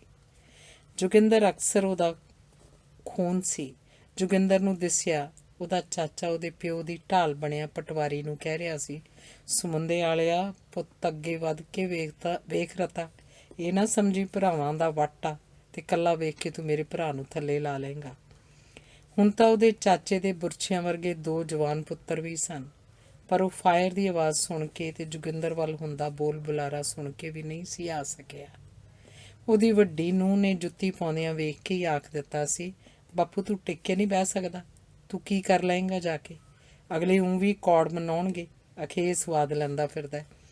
ਤੇ ਜੇ ਊਂ ਕੋਈ ਗੱਲ ਹੋ ਗਈ, ਜੁੱਤੀ 'ਚ ਪਾਇਆ ਪੈਰ ਉਹਨੇ ਉਦੋਂ ਹੀ ਕੱਢ ਲਿਆ ਸੀ। ਇਹ ਵੱਖਰੀ ਗੱਲ ਸੀ ਕਿ ਸ਼ਰਮਿੰਦੇ ਮਨ ਨੂੰ ਝੂਠੀ ਮੁੱਠੀ ਢਾਰਸ ਦੇਣ ਲਈ ਉਹਦੇ ਵੱਡੇ ਪੁੱਤ ਵੱਲੋਂ ਫੜੀ ਬਾਂਹ ਤੇ ਬੋਲੇ ਬੋਲਾਂ ਨੇ ਉਸ ਨੂੰ ਮੰਜੇ 'ਤੇ ਬਿਠਾ ਦਿੱਤਾ। ਚਾਚਾ ਆਰਾਮ ਨਾਲ ਬਹਿ। ਖਾਣ ਪੀਣ ਨੂੰ ਅੱਡੋ ਅੱਡੀ ਤੇ ਲੜਨ ਭਿੜਨ ਨੂੰ ਇਕੱਠੇ। ਵਿੱਚ ਵਿਸ਼ਵਾਸ ਰੱਖਣ ਵਾਲੇ ਉਹਦੇ ਚਾਚੇ ਤੇ ਉਹਦੇ ਮੁੰਡਿਆਂ ਦੇ ਲਲਕਾਰੇ ਨੂੰ ਉਹਨਾਂ ਦੀਆਂ ਰਗਾਂ ਨੱਪ ਕੇ ਕਿਸੇ ਨੇ ਅੰਦਰ ਹੀ ਘੁੱਟ ਦਿੱਤਾ ਸੀ। ਤੇ ਉਹਨਾਂ ਤੋਂ ਵਿਸਥਾਰ ਨਾਲ ਸਾਰੀ ਗੱਲ ਸੁਣ ਕੇ ਕਰਮ ਸਿੰਘ ਉਹਨੂੰ ਸਮਝੌਤੀ ਦੇ ਰਿਹਾ ਸੀ। ਫਿਰ ਉਹਨਾਂ ਕੋਈ ਮਾੜੀ ਗੱਲ ਤਾਂ ਨਹੀਂ ਕੀਤੀ, ਸਿਆਣੀ ਤਰ੍ਹਾਂ ਸਾਰੀ ਗੱਲ ਸਮਝਾ ਕੇ ਗਏ ਨੇ। ਉਂਝ ਵੀ ਜਿੰਦਾ ਸਿਆਂ ਇਸ ਜ਼ਮਾਨੇ 'ਚ ਜਿੰਦਾ ਕੋਈ ਆਂਦਾ ਉੱਦਾਂ ਖਰੀ ਚਲੋ। ਹੁਣ ਨਾ ਕਿਸੇ ਦੀ ਮਰਦਾਨਗੀ ਤੇ ਨਾ ਕਿਸੇ ਦੀ ਵਰਿਆਮਗੀ। ਨਾਲੇ ਬਈ ਸਿੰਘ ਤਾਂ ਉਂਝ ਵੀ ਸੱਚੇ ਆ, ਉਹਨਾਂ ਦਾ ਪਹਿਰਾ ਤਾਂ ਰਾਤ ਬਰਾਤੇ ਹੀ ਹੁੰਦਾ। ਤੇ ਤੂੰ ਗੜੀ ਦੇ ਕੁੱਤੇ ਨੂੰ ਸਵੇਰੇ ਦੇ ਕਿਤਿਓਂ ਲੱਭ ਕੇ ਚੂਹਿਆਂ ਵਾਲੀਆਂ ਗੋਲੀਆਂ, ਨਹੀਂ ਤਾਂ ਹਸਪਤਾਲ ਜਾਈਂ ਤੇ ਉੱਥੇ ਮੁੱਖੇ ਨੰਗ ਕੋਲੋਂ ਕੁੱਤੇ ਮਾਰਨ ਦੀ ਦਵਾਈ ਲੈ ਆਈ। ਹੈਂ, ਮੈਂ ਕੀ ਆਨਾ? ਤੇ ਫਿਰ ਉਹ ਸਿੰਘ ਸੱਚੇ ਆ ਬਈ? ਸਿੰਘ ਸੱਚੇ ਆ ਕਹਿੰਦਾ ਤੁਰ ਗਿਆ। ਉਹਦੇ ਜਾਣ ਪਿੱਛੋਂ ਜੋਗਿੰਦਰ ਦੂਜੀ ਤਰ੍ਹਾਂ ਸੋਚਣ ਲੱਗਾ ਕਿ ਉਹ ਠੀਕ ਹੀ ਸੱਚੇ ਸਨ।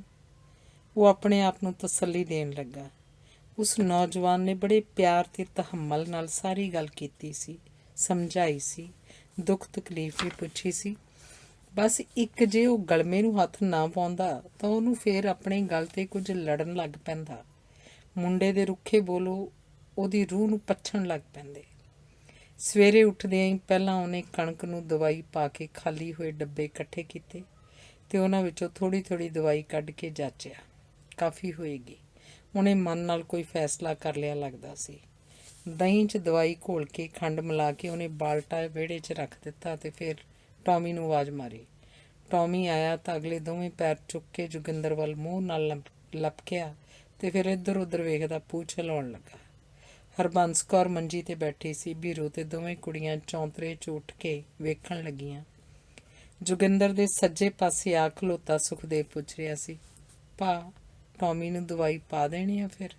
ਆਹੋ। ਸੁਖਦੇਵ ਦੀ ਹਿੰਮਤ ਨਹੀਂ ਪਈ ਕਿ ਉਹ ਪਿਓ ਨੂੰ ਆਖੇ ਕਿ ਉਹ ਟੌਮੀ ਨੂੰ ਨਾ ਮਾਰੇ। ਚੱਲ ਟੌਮੀ ਖਾ ਲੈ ਦਹੀਂ। ਟੌਮੀ ਨੇ ਦਹੀਂ ਨੂੰ ਸੁੰਘਿਆ, ਜ਼ਬਾਨ ਲਾਈ ਤੇ ਫਿਰ ਪੂਛ ਹਿਲਾਉਂਦਾ ਜੋਗਿੰਦਰ ਵੱਲ ਨੂੰ ਹੋਇਆ। ਸੁਖਦੇਵ ਨੇ ਉਹਨੂੰ ਅੱਗੇ ਵੱਧ ਕੇ ਪੁਚਕਾਰਿਆ, ਚੱਲ ਚੱਲ ਟੌਮੀ ਇੱਧਰ। ਜੋਗਿੰਦਰ ਨੇ ਟੌਮੀ ਨੂੰ ਝਿੜਕ ਦਿੱਤੀ। ਪੂਛ ਹਿਲਾਉਂਦੇ ਟੌਮੀ ਨੇ ਮਾਸੂਮ ਅੱਖਾਂ ਨਾਲ ਜੋਗਿੰਦਰ ਵੱਲ ਵੇਖਿਆ ਤੇ ਫਿਰ ਹੁਕਮ ਮੰਨ ਕੇ ਬਾਲਟੇ ਵੱਲ ਤੁਰ ਪਿਆ। ਭਾਈ ਦਵਾ ਖਾ ਕੇ ਇਹਨੂੰ ਢਿੱਡ ਪੀੜ ਹੋਊਗੀ, ਫਿਰ ਆਪਣਾ ਟੌਮੀ ਮਰ ਜੂਗਾ। ਸੁਖਦੇਵ ਦੀ ਗੱਲ ਸੁਣ ਕੇ ਪੂਛ ਹਿਲਾਉਂਦਾ ਟੌਮੀ ਸਿਰ ਚੁੱਕ ਕੇ ਸੁਖਦੇਵ ਵੱਲ ਵੇਖਣ ਲੱਗ ਪਿਆ। ਪੀ ਲੈ ਬੀਬਾ ਪੁੱਤ, ਜੋਗਿੰਦਰ ਨੇ ਭਰੇ ਮਨ ਨਾਲ ਆਖਿਆ ਤੇ ਉਹਦਾ ਹੁਕਮ ਮੰਨ ਕੇ ਟੌਮੀ ਪੂਛ ਹਿਲਾਉਂਦਾ ਦਹੀਂ ਚੱਟਣ ਲੱਗਾ। ਟੌਮੀ, ਓਏ ਟੌਮੀ, ਸੁਖਦੇਵ ਉੱਚੀ ਸਾਰੀ ਚੀਕਿਆ। ਦਹੀਂ ਵਿੱਚੇ ਛੱਡ ਕੇ ਕੁੱਤਾ ਸੁਖਦੇਵ ਵੱਲ ਵਧਿਆ ਤੇ ਪੂਛ ਹਿਲਾਉਂਦਿਆਂ ਪਿੱਛੇ ਨੂੰ ਕੰਨ ਕਰਕੇ ਉਹਦੀਆਂ ਲੱਤਾਂ ਵਿੱਚ ਸਿਰ ਦੇ ਦਿੱਤਾ। ਸੁਖਦੇਵ ਉਹਦੀ ਧੌਣ ਦੇ ਭੂਰੇ ਕੋਲੇ ਵਾਲਾਂ ਵਿੱਚ ਹੱਥ ਫੇਰਨ ਲੱਗਾ। ਚੱਲ ਟੌਮੀ, ਉੱਧਰ ਦਹੀਂ ਖਾ। ਤੂੰ ਚੱਲ ਇੱਧਰ ਆਪਣੀ ਮਾਂ ਕੋਲ। ਜੋਗਿੰਦਰ ਨੇ ਤਕੜਾ ਹੋ ਕੇ ਮਨ ਕਰੜਾ ਕੀਤਾ ਹੋਇਆ ਸੀ। ਸਾਰੇ ਜੀ ਨਾ ਚਾਹੁੰਦੇ ਹੋਏ ਵੀ ਚੁੱਪ ਸਨ। ਉਹ ਟੌਮੀ ਨੂੰ ਦਹੀਂ ਖਾਣੋਂ ਰੋਕਣਾ ਵੀ ਚਾਹੁੰਦੇ ਸਨ ਤੇ ਰੋਕ ਵੀ ਨਹੀਂ ਸਨ ਸਕਦੇ। ਜਦੋਂ ਸੁਖਦੇਵ ਨੂੰ ਬਾਹੋਂ ਫੜ ਕੇ ਉਹਦੀ ਮਾਂ ਵੱਲ ਤੋਰਦਿਆਂ ਜੋਗਿੰਦਰ ਨੇ ਕੰਧੋਂ ਪਾਰ ਵੇਖਿਆ ਤਾਂ ਦੂਰ ਪਰੇ ਕੱਚੇ ਰਾਹ 'ਤੇ CRPF ਦੀਆਂ 3-4 ਗੱਡੀਆਂ ਧੂੜਾਂ ਉਡਾਉਂਦੀਆਂ ਗੱਜੂ ਦੀ ਬੈਕ ਵੱਲ ਜਾਂਦੀਆਂ ਵੇਖੀਆਂ। ਅੱਗੇ ਰਾਹ ਠੀਕ ਨਾ ਹੋਣ ਕਰਕੇ ਗੱਡੀਆਂ ਖਲੋ ਗਈਆਂ ਤੇ ਦਗੜ ਕਰਦੇ ਹੇੜਾਂ ਦੀਆਂ ਹੇੜਾਂ ਵਰਦੀਧਾਰੀ ਹੇਠਾਂ ਉਤਰ ਆਏ। 5-4 ਜਣੇ ਪੈਲੀ 'ਚੋਂ ਛਟਾਲਾ ਵੱਢ ਰਹੇ ਗੱਜੂ ਦੇ ਮੁੰਡੇ ਵੱਲ ਹੋਏ। ਕੁਝ ਚਿਰ ਉਹਦੀਆਂ ਉਸ ਨਾਲ ਗੱਲਾਂ ਕੀਤੀਆਂ ਤੇ ਇਸ਼ਾਰਿਆਂ ਨਾਲ ਕੁਝ ਸਮਝਦੇ ਸਮਝਾਉਂਦੇ ਰਹੇ ਤੇ ਥੋੜ੍ਹੇ ਚਿਰ ਪਿੱਛੋਂ ਆਪਣੇ ਸਾਥੀਆਂ ਕੋਲ ਵਾਪਸ ਮੁੜ ਆਏ। ਜੋਗਿੰਦਰ ਨੇ ਵੇਖਿਆ ਉਹ ਕੁਝ ਸਲਾਹਾਂ ਕਰ ਰਹੇ ਸਨ ਤੇ ਇਸ਼ਾਰੇ ਕਰਦੇ ਹੋਏ ਉਹਦੀ ਬੈਕ ਵੱਲ ਵੀ ਵੇਖ ਰਹੇ ਸਨ। ਸ਼ੱਕ ਦੀ ਤੇ ਸਹਿਮ ਦੀ ਤੇਜ਼ ਲੇਕ ਜੋਗਿੰਦਰ ਦੀ ਰੂਹ ਨੂੰ ਚੀਰ ਗਈ। ਉਹਦਾ ਸ਼ੱਕ ਸੱਚ ਹੀ ਸੀ। ਉਹ ਉਹਦੀ ਬੈਕ ਵੱਲ ਹੀ ਦਣਦਣਾਉਂਦੇ ਆ ਰਹੇ ਸਨ। ਜੋਗਿੰਦਰ ਬਾਹਰਲੇ ਦਰਵਾਜ਼ੇ 'ਚ ਖੜੋਤਾ ਉਹਨਾਂ ਨੂੰ ਉਡੀਕਣ ਲੱਗਾ। ਘਰੋਂ ਜੰਗਲ ਪਾਣੀ ਨਿਕਲੇ ਉਹਦੇ ਚਾਚੇ ਦੇ ਛੋਟੇ ਮੁੰਡੇ ਨੂੰ ਪਰੇ ਜਾਂਦਿਆਂ ਵੇਖ ਇੱਕ ਜਣੇ ਨੇ ਹਥਿਆਰ ਖੜਕਾਏ ਤੇ ਉੱਚੀ ਆਵਾਜ਼ ਚੀਕਿਆ, ਭਾਗਨਾ ਮਤ, इधर सीधे वापस आओ, हाथ ऊपर करके, नहीं तो गोली चला दूंगा। वो हथ खड़े करके उन्हीं पैरी वापस मुड़ पिया। कौन हो तुम? जोगिंदर हो? ਉਹਦੇ ਬੋਲਣ ਤੋਂ ਪਹਿਲਾਂ ਹੀ ਜੋਗਿੰਦਰ ਅੱਗੇ ਵਧਿਆ। ਸਾਹਿਬ ਜੀ, ਮੈਂ ਹਾਂ ਜੋਗਿੰਦਰ। ਖੜਵੀਆਂ ਮੁੱਛਾਂ ਵਾਲੇ ਅਫਸਰ ਨੇ ਉੱਚੀ ਲਲਕਾਰ ਕੇ ਇਸ਼ਾਰੇ ਕੀਤੇ ਤੇ ਸਾਰੀ ਫੋਰਸ ਨੇ ਦੋਹਾਂ ਬੈਕਾਂ ਨੂੰ ਘੇਰ ਲਿਆ। ਹੂੰ ਤੋ ਤੇਰੇ ਪਾਸ ਆ ਕੇ ਅੱਤਵਾਦੀ ਠਹਿਰਤੇ ਹੈ। ਅਫਸਰ ਦੀਆਂ ਖੜਵੀਆਂ ਮੁੱਛਾਂ ਹੇਠਾਂ ਪਤਲੇ ਬੁੱਲ ਗੁੱਸੇ 'ਚ ਫਰਕ ਰਹੇ ਸਨ ਤੇ ਨਾਸਾਂ ਚੌੜੀਆਂ ਹੋ ਗਈਆਂ ਸਨ। ਸਾਲੋ, ਦੇਸ਼ ਕਾ ਖਾਤੇ ਵੀ ਹੋ ਔਰ ਇਸਕੇ ਵਿਰੁੱਧ ਸਾਜ਼ਿਸ਼ें ਵੀ ਕਰਤੇ ਹੋ। ਉਹਦੀਆਂ ਗਹਿਰੀਆਂ ਅੱਖਾਂ ਚੰਗਿਆੜੇ ਛੱਡ ਰਹੀਆਂ ਸਨ। ਮੋਤੀਆਂ ਵਾਲਿਆ, ਅਸੀਂ ਕਾਹਦੀਆਂ ਸਾਜ਼ਿਸ਼ਾਂ ਕਰਨੀਆਂ? ਗਰੀਬ ਜੱਟਾਂ ਨੂੰ ਦਿਨ ਰਾਤ ਇੱਕ ਕਰਕੇ ਮਸਾਂ 2 ਡੰਗ ਦੀ ਰੋਟੀ ਨਸੀਬ ਹੋ ਜੇ, ਇੰਨਾ ਹੀ ਬੜਾ ਹੈ। ਹੁਣੇ ਹੀ ਆਪ ਪਹੁੰਚੇ ਜੋਗਿੰਦਰ ਦੇ ਚਾਚੇ ਨੇ ਸਪਸ਼ਟੀਕਰਨ ਵਜੋਂ ਉਹ ਸ਼ਬਦ ਕਹੇ ਹੀ ਸਨ ਕਿ ਖੜੀਆਂ ਮੁੱਛਾਂ ਵਾਲਾ ਅਫਸਰ ਚੀਕ ਉੱਠਿਆ, अरे साले बूढ़े, बकवास बंद कर। तुम बीच में क्यों बोलता है? मैंने तेरे को बोलने को कहा। जी मोतियां आलिया, करम सिंह ने हथ जोड़ के धौण नीवीं सुੱਟ ਦਿੱਤੀ। ਜੋਗਿੰਦਰ ਨੇ ਆਪਣੇ ਬੋਲਾਂ 'ਚ ਪੂਰੀ ਆਜ਼ਜੀ ਭਰਦਿਆਂ ਤਸੱਲੀ ਦਵਾਈ। ਸਾਹਿਬ ਜੀ, ਸਾਡਾ ਕਿਸੇ ਨਾਲ ਕੋਈ ਲਾਗਾ ਦੇਗਾ ਨਹੀਂ। ਆਪਣੀ ਕਮਾਉਂਦੇ ਹਾਂ, ਖਾਂਦੇ ਹਾਂ। ਸਾਨੂੰ ਕੀ ਲੋੜ ਇਹਨਾਂ ਕੰਮਾਂ 'ਚ ਆਉਣ ਦੀ? ਨਾ ਸਾਡੇ ਕੋਲ ਕਦੀ ਕੋਈ ਆਇਆ, ਨਾ ਕਦੀ ਕੋਈ ਰਾਤ ਰਿਹਾ। थानू गलत इतला मिली है साहब जी। हाँ, हमें तो गलत इतला मिली है। तुम उनके साथ मिल के रात को फायर करो, हमें ललकारो और ये भी कहो कि हमारे पास आता कोई नहीं। पकड़ो इसको और घर की तलाशी लो। बड़ा अत्तवादी। उन्हें अगे वध के जोगिंदर दे चपेड़ मारनी चाहिए, पर वो धौण निभा के बचा कर गया ते हथ पग ते वज के पग नूं टेढ़ी कर गया। ਜੋਗਿੰਦਰ ਅਜੇ ਸੰਭਲਿਆ ਹੀ ਸੀ ਕਿ ਲਾਗੇ ਖਲੋਤਾ ਸਿਪਾਹੀ ਅੱਗੇ ਵਧਿਆ ਤੇ ਉਹਨੇ ਰਾਤ ਵਾਲੇ ਥਾਂ ਤੋਂ ਜੋਗਿੰਦਰ ਦੇ ਗਲਮੇ ਨੂੰ ਫੜ ਕੇ ਝੰਜੋੜਿਆ ਤੇ ਗੱਡੀਆਂ ਵੱਲ ਤੋਰਨ ਲਈ ਝਟਕਾ ਮਾਰਿਆ। ਗਲੇ ਰਾਹੀਂ ਰਾਤ ਦੇ ਰੂਹ ਤੱਕ ਲੱਗੇ ਡੂੰਘੇ ਤੇ ਅੱਲੇ ਜ਼ਖਮ ਦੇ ਏਡੀ ਛੇਤੀ ਦੁੱਖ ਜਾਣ ਤੇ ਅਜੇ ਜੋਗਿੰਦਰ ਨੇ ਇੱਕ ਸੀਸ ਵੀ ਪੂਰੀ ਤਰ੍ਹਾਂ ਨਹੀਂ ਸੀ ਵੱਟੀ ਕਿ ਅਜਬ ਕੌਤਕ ਵਾਪਰ ਗਿਆ। ਬਿਜਲੀ ਦੀ ਫੁਰਤੀ ਨਾਲ ਟੌਮੀ ਪਤਾ ਨਹੀਂ ਕਦੋਂ ਆ ਗਿਆ ਤੇ ਸ਼ੇਰ ਵਾਂਗ ਗਰਜਦਾ ਹੋਇਆ ਜੋਗਿੰਦਰ ਨੂੰ ਫੜਨ ਵਾਲੇ ਜਵਾਨ ਤੇ ਝਪਟ ਪਿਆ। ਉਹਦੀ ਹਿੱਕ ਉੱਤੇ ਪੈਰ ਰੱਖ ਕੇ ਚਿਹਰੇ ਵੱਲ ਲਪਕਦਿਆਂ ਉਹਦੇ ਕਾਲਰ ਨੂੰ ਚੱਕ ਭਰ ਕੇ ਵਰਦੀ ਨੂੰ ਲੀਰੋ ਲੀਰ ਕਰ ਦਿੱਤਾ। ਰਾਈਫਲ ਇੱਕ ਪਾਸੇ ਡਿੱਗ ਪਈ ਸੀ ਤੇ ਉਹ ਚੀਕਾਂ ਮਾਰਦਾ ਪਿਛਲੇ ਕਦਮੀ ਦੌੜ ਉੱਠਿਆ ਸੀ। ਉਹਦੇ ਗਲ ਤੇ ਹਿੱਕ ਤੇ ਖੁੱਬੇ ਦੰਦਾਂ ਤੇ ਨਹੁੰਆਂ ਦੇ ਜ਼ਖਮਾਂ ਵਿੱਚੋਂ ਲਹੂ ਦੀਆਂ ਬੂੰਦਾਂ ਸਿਮ ਆਈਆਂ ਸਨ। ਅਫਸਰ ਸਮੇਤ ਸਾਰੇ ਵਰਦੀਧਾਰੀ ਟੌਮੀ ਤੋਂ ਡਰਦੇ 10-10 ਕਦਮ ਪਿੱਛੇ ਵੱਲ ਭੱਜ ਉੱਠੇ ਸਨ। ਜੋਗਿੰਦਰ ਨੇ ਆਪਣੇ ਕੁੜਤੇ ਦੇ ਗਲਮੇ ਨੂੰ ਠੀਕ ਕੀਤਾ ਤੇ ਆਪਣੀ ਧੌਣ ਉੱਪਰ ਹੱਥ ਫੇਰਿਆ। ਟੌਮੀ ਪੂਛ ਹਿਲਾਉਂਦਾ ਜੋਗਿੰਦਰ ਵੱਲ ਮੁੜਿਆ ਤਾਂ ਹਰਬੰਸ ਕੌਰ ਨੇ ਨੇੜੇ ਪਈ ਇੱਟ ਟੌਮੀ ਵੱਲ ਵਗਾਹ ਮਾਰੀ ਤੇ ਦਬਕਾ ਮਾਰ ਕੇ ਦੌੜ ਜਾਣ ਲਈ ਕਿਹਾ। ਲੱਤ ਤੇ ਸੱਟ ਲੱਗਣ ਨਾਲ ਟੌਮੀ ਚੌਂ ਚੌਂ ਕਰਦਾ ਖੇਤਾਂ ਵੱਲ ਦੌੜ ਗਿਆ। ਪਲਾਂ ਛਿਣਾਂ ਵਿੱਚ ਟੌਮੀ ਨੇ ਫੋਰਸ ਦੇ ਪੈਰਾਂ ਹੇਠੋਂ ਜ਼ਮੀਨ ਖਿਸਕਾ ਦਿੱਤੀ ਸੀ। ਟੌਮੀ ਦੇ ਜਾਣ 'ਤੇ ਉਹ ਪੈਰਾਂ ਸਿਰ ਹੋਏ ਤਾਂ ਸਾਹਿਬ ਦਾ ਇਸ਼ਾਰਾ ਪਾ ਕੇ ਕਈ ਜਣੇ ਭੁੱਖੇ ਬਘਿਆੜਾਂ ਵਾਂਗ ਜੋਗਿੰਦਰ ਤੇ ਟੁੱਟ ਕੇ ਪੈ ਗਏ। ਉਹ ਚਪੇੜਾਂ ਘਸੁਣ ਤੇ ਬੰਦੂਕਾਂ ਦੇ ਬੱਟ ਮਾਰਦੇ ਹੋਏ ਉਹਨੂੰ ਕੇਸਾਂ ਤੋਂ ਫੜ ਕੇ ਧੂੰਦੇ ਹੋਏ ਗੱਡੀਆਂ ਵੱਲ ਲੈ ਤੁਰੇ। ਹਰਬੰਸ ਕੌਰ ਬਥੇਰਾ ਕਹਿੰਦੀ ਰਹੀ, ਵੇ ਵੀਰਾ ਆਏ ਸਨ, ਉਹ ਸਾਨੂੰ ਆਂਦੇ ਸਨ ਕੁੱਤਾ ਕਿਉਂ ਰੱਖਿਆ। ਉਹਨਾਂ ਤਾਂ ਜਾਣੀ ਦਾ ਸਾਡੇ ਤੇ ਫੈਰ ਵੀ ਕੀਤਾ, ਸਾਨੂੰ ਨਹੀਂ ਪਤਾ ਕੌਣ ਸਨ ਤੇ ਕਿੱਧਰ ਗਏ, ਤੇ ਤੁਸੀਂ ਵੀ ਸਾਨੂੰ। ਪਰ ਉਹਨਾਂ ਦੀਆਂ ਗਾਲਾਂ ਤੇ ਚੀਕਾਂ ਦੇ ਸ਼ੋਰ ਵਿੱਚ ਉਹਦੀ ਕਿਸੇ ਨਹੀਂ ਸੁਣੀ, ਤੇ ਇਸ ਵਹਿਸ਼ੀ ਸ਼ੋਰ ਵਿੱਚ ਹੀ ਪਿੱਛੇ ਤੁਰੇ ਆਉਂਦੇ ਪਰਿਵਾਰ ਦੀਆਂ ਲਿਲਕੜੀਆਂ ਤੇ ਤਰਲਿਆਂ ਵੱਲ ਕਿਸੇ ਧਿਆਨ ਨਾ ਦਿੱਤਾ। ਉਹਨਾਂ ਦੇ ਜੁੜੇ ਹੋਏ ਹੱਥ ਕਿਸੇ ਨਾ ਵੇਖੇ। ਦੌੜਦਾ ਹੋਇਆ ਟੌਮੀ ਫੇਰ ਆਇਆ। ਅਫਸਰ ਚੀਕਿਆ, ਕੁੱਤੇ ਕੋ ਮਾਰ ਡਾਲੋ। ਇੱਕਦਮ ਇੱਕ ਜਵਾਨ ਨੇ ਬੰਦੂਕ ਸੇਧ ਕੇ ਫਾਇਰ ਕੀਤਾ, ਪਰ ਟੌਮੀ ਖੜਾਕ ਸੁਣ ਕੇ ਪਾਸੇ ਨੂੰ ਦੌੜ ਗਿਆ ਤੇ ਬਚ ਗਿਆ। ਉਹ ਦੂਜਾ ਫਾਇਰ ਕਰਨ ਹੀ ਲੱਗਾ ਸੀ ਕਿ ਅਫਸਰ ਨੇ ਡਾਂਟਿਆ, ਰਹਿਣੇ ਦੋ, ਛੋੜੋ ਇਸਕੋ। ਸ਼ਾਇਦ ਉਹਨੂੰ ਹਰਬੰਸ ਕੌਰ ਦੀ ਗੱਲ ਸੁਣਾਈ ਦੇ ਗਈ ਸੀ ਤੇ ਉਹਨੇ ਸੋਚ ਲਿਆ ਸੀ ਕਿ ਜੇ ਕੁੱਤਾ ਮਾਰ ਦਿੱਤਾ ਤਾਂ ਫਿਰ ਉਹਦੀ ਥਾਂ ਤੇ ਹੁਕਮ ਤਾਂ ਉਹਨਾਂ ਦਾ ਚੱਲ ਜਾਣਾ ਸੀ। ਥੋੜ੍ਹੇ ਚਿਰ ਵਿੱਚ ਹੀ ਘਰਾਂ ਤੇ ਖੇਤਾਂ ਨੂੰ ਛਾਨਣ ਵਿੱਚੋਂ ਉਹ ਜੋਗਿੰਦਰ, ਉਹਦੇ ਚਾਚੇ ਤੇ ਉਹਦੇ ਚਾਚੇ ਦੇ ਪੁੱਤ ਨੂੰ ਗੱਡੀਆਂ 'ਚ ਬਿਠਾ ਕੇ ਪਿੱਛੇ ਰਹਿ ਗਏ ਜੀਆਂ ਦੀਆਂ ਅੱਖਾਂ ਵਿੱਚ ਗੱਡੀਆਂ ਵੱਲੋਂ ਉਡਾਈ ਧੂੜ ਛੱਡ ਕੇ ਆ ਗਏ। ਪਲਾਂ ਛਿਨਾਂ ਵਿੱਚ ਹੀ ਸਾਰੀਆਂ ਬੈਕਾਂ ਵਾਲੇ ਇਕੱਠੇ ਹੋ ਗਏ ਸਨ। ਕੁੰਦੂ ਫੌਜੀ ਦਾ ਮੁੰਡਾ ਸਾਈਕਲ ਤੇ ਸਰਪੰਚ ਨੂੰ ਲੈਣ ਦੌੜ ਗਿਆ ਸੀ। ਬਾਬਾ ਸੋਹਣ ਸਿੰਘ ਹਰਬੰਸ ਕੌਰ ਨੂੰ ਜੇਰਾ ਕਰਨ ਤੇ ਨੂੰਹ ਤੇ ਬੱਚਿਆਂ ਨੂੰ ਚੁੱਪ ਕਰਾਉਣ ਲਈ ਕਹਿ ਰਿਹਾ ਸੀ।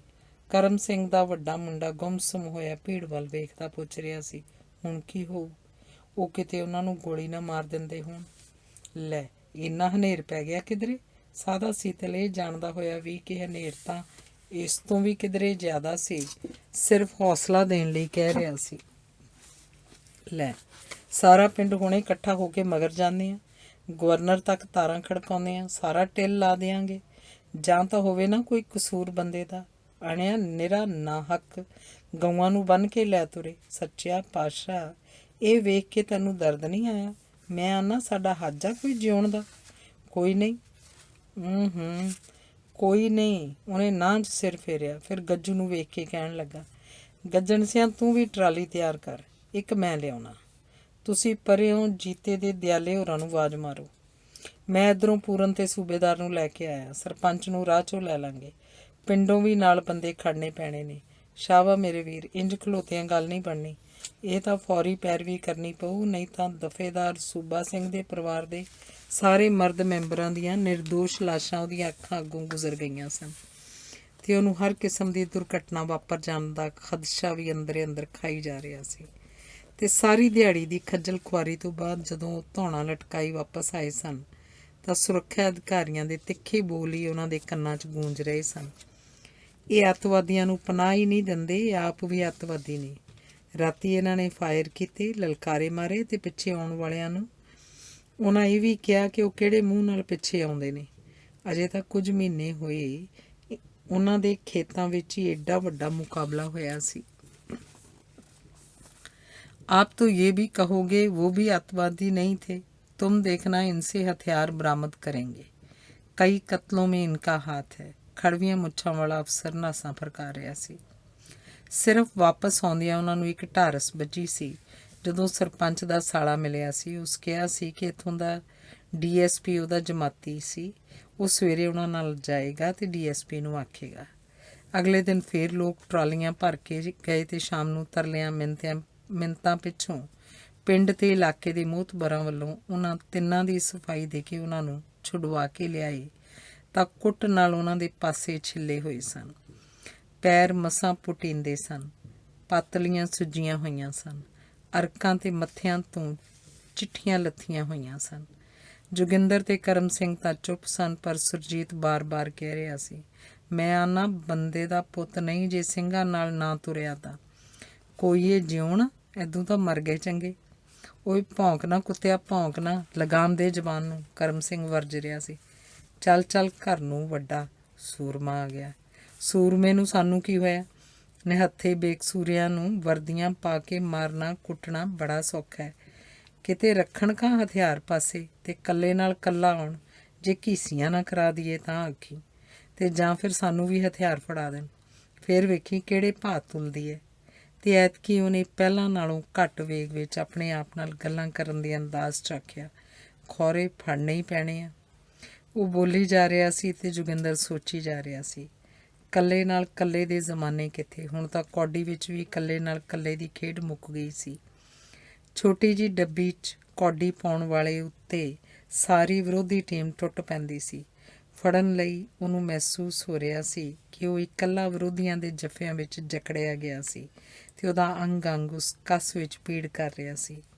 ਉਹਦੇ ਜਿਸਮ ਉੱਪਰ ਡੰਡਿਆਂ, ਮੁੱਕਿਆਂ ਤੇ ਬੱਟਾਂ ਦੀ ਪੀੜ ਰਟਕ ਰਹੀ ਸੀ। ਅਚਨਚੇਤ ਕਿਧਰੋਂ ਟੌਮੀ ਆ ਟਪਕਿਆ ਤੇ ਜੋਗਿੰਦਰ ਦੇ ਹੱਥਾਂ ਨੂੰ ਚੱਟਣ ਲੱਗਾ। ਬੱਲੇ ਓਏ ਸ਼ੇਰਾ, ਨਹੀਂ ਓਏ ਰੀਸਾਂ ਤੇਰੀਆਂ। ਜੋਗਿੰਦਰ ਨੇ ਵੇਗ 'ਚ ਆ ਕੇ ਨਿਆਣਿਆਂ ਵਾਂਗ ਟੌਮੀ ਨੂੰ ਗਲ ਨਾਲ ਘੁੱਟ ਲਿਆ। ਉਹਦੇ ਸਿਰ ਤੇ ਕੰਨਾਂ ਨੂੰ ਪਲੋਸਣ ਲੱਗਾ। ਟੌਮੀ ਨੇ ਮੂੰਹ ਵਿੱਚ ਭਿੱਜ ਕੇ ਅੱਖਾਂ ਮੀਟ ਲਈਆਂ, ਕੰਨ ਢਿੱਲੇ ਛੱਡ ਦਿੱਤੇ ਤੇ ਲੱਤਾਂ ਖਿਲਾਰ ਲਈਆਂ। ਉਹ ਮੋਹ ਦੀ ਡੂੰਘੀ ਅਵਸਥਾ 'ਚ ਡੁੱਬ ਗਿਆ। ਜੋਗਿੰਦਰ ਨੂੰ ਲੱਗਾ ਕੁਝ ਪਲਾਂ ਲਈ ਉਹਦੇ ਜਿਸਮ ਦੀਆਂ ਸੱਟਾਂ ਦੀ ਪੀੜ ਚੂਸੀ ਗਈ ਸੀ, ਮਨ ਦੀ ਨਮੋਸ਼ੀ ਧੋਤੀ ਗਈ ਸੀ। ਉਹਨੂੰ ਇੱਕ ਛਿਣ ਇਸ ਤਰ੍ਹਾਂ ਵੀ ਲੱਗਾ ਜਿਵੇਂ ਉਹਦੇ ਪਿਓ ਸਾਹਮਣੇ ਢਾਲ ਆ ਬਣੇ, ਉਹਦੇ ਚਾਚੇ ਵਾਂਗ ਕੱਲ੍ਹ ਟੌਮੀ ਉਹਦਾ ਭਰਾ ਬਣ ਕੇ ਉਸ ਤੋਂ ਅੱਗੇ ਆਣ ਹੋਇਆ ਸੀ। ਉਸ ਵੱਲੋਂ ਟੌਮੀ ਨੂੰ ਲਾਡ ਲਟਾਇਆ ਜਾਂਦਾ ਵੇਖ ਸਾਦਾ ਸੀਤਲ ਕਹਿਣ ਲੱਗਾ, ਐਵੇਂ ਤਾਂ ਨਹੀਂ ਸਿਆਣੇ ਆਂਦੇ ਵੀ ਕੁੱਤਾ ਬੰਦੇ ਤੋਂ ਵੀ ਬਹੁਤਾ ਵਫਾਦਾਰ ਹੁੰਦਾ।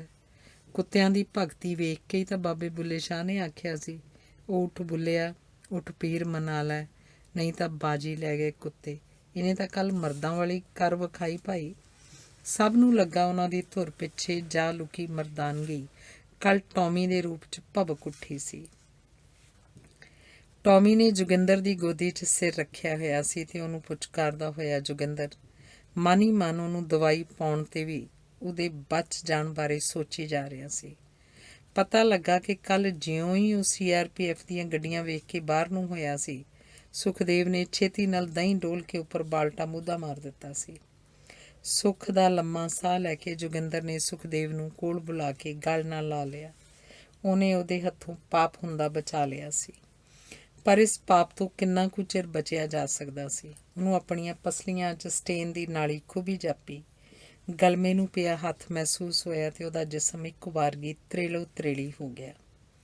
ਸਾਰੀ ਰਾਤ ਉਹਨੂੰ ਅਜੀਬੋ ਗਰੀਬ ਸੁਪਨੇ ਆਉਂਦੇ ਰਹੇ। ਉਹਨੂੰ ਜਾਪਦਾ ਬਿਲਕੁਲ ਨਿੱਕਾ ਜਿਹਾ ਇੱਕ ਉੱਡਣਾ ਸੱਪ ਸਿੱਧਾ ਉਹਦੀ ਸ਼ਾਹ ਰੱਗ ਉੱਤੇ ਆ ਕੇ ਵੱਜਾ ਤੇ ਤੇਜ਼ ਜ਼ਹਿਰੀ ਡੰਗ ਨਾਲ ਉਹਨੂੰ ਲੂਹ ਕੇ ਰੱਖ ਦਿੱਤਾ ਸੀ। ਜ਼ਹਿਰ ਨਾਲ ਉਹਦੇ ਗਲੇ ਦੀਆਂ ਨਾੜਾਂ ਫੁੱਲੀਆਂ, ਫਿਰ ਸਾਰਾ ਸਰੀਰ ਹੀ ਭੁਕਾਨੇ ਵਾਂਗ ਫੁੱਲਣ ਲੱਗਾ। ਫੁੱਲਦਾ ਗਿਆ, ਫੁੱਲਦਾ ਤੇ ਪਟਾਕ ਕਰਕੇ ਫਟ ਗਿਆ ਤੇ ਉਹਦੇ ਬੁਗਦਰ ਵਰਗੇ ਡਰੌਲਿਆਂ ਵਾਲੀਆਂ ਜਾਨਦਾਰ ਬਾਹਾਂ ਉਹਦੇ ਸਰੀਰ ਨਾਲੋਂ ਝੜ ਕੇ ਦੂਰ ਤੱਕ ਖਿਲਰ ਗਈਆਂ। ਪਰ ਉਹਦੀ ਧੌਣ 'ਤੇ ਤਾਂ ਅਜੇ ਵੀ ਸਰਸਰਾਹਟ ਹੋ ਰਹੀ ਸੀ। ਉਹ ਸੱਪ ਖਬਰੇ ਇੱਕ ਕੂਲੀ ਚਿਪਚਿਪੀ ਰੱਸੀ ਵਿੱਚ ਵਟ ਗਿਆ ਸੀ ਜੋ ਉਹਦੇ ਗਲ ਦੁਆਲੇ ਲਿਪਟੀ ਹੋਈ ਆਪਣੀ ਕੱਸ ਮਜ਼ਬੂਤ ਕਰੀ ਜਾ ਰਹੀ ਸੀ ਤੇ ਉਹਦਾ ਸਾਹ ਘੁੱਟਣ ਲੱਗਾ ਸੀ।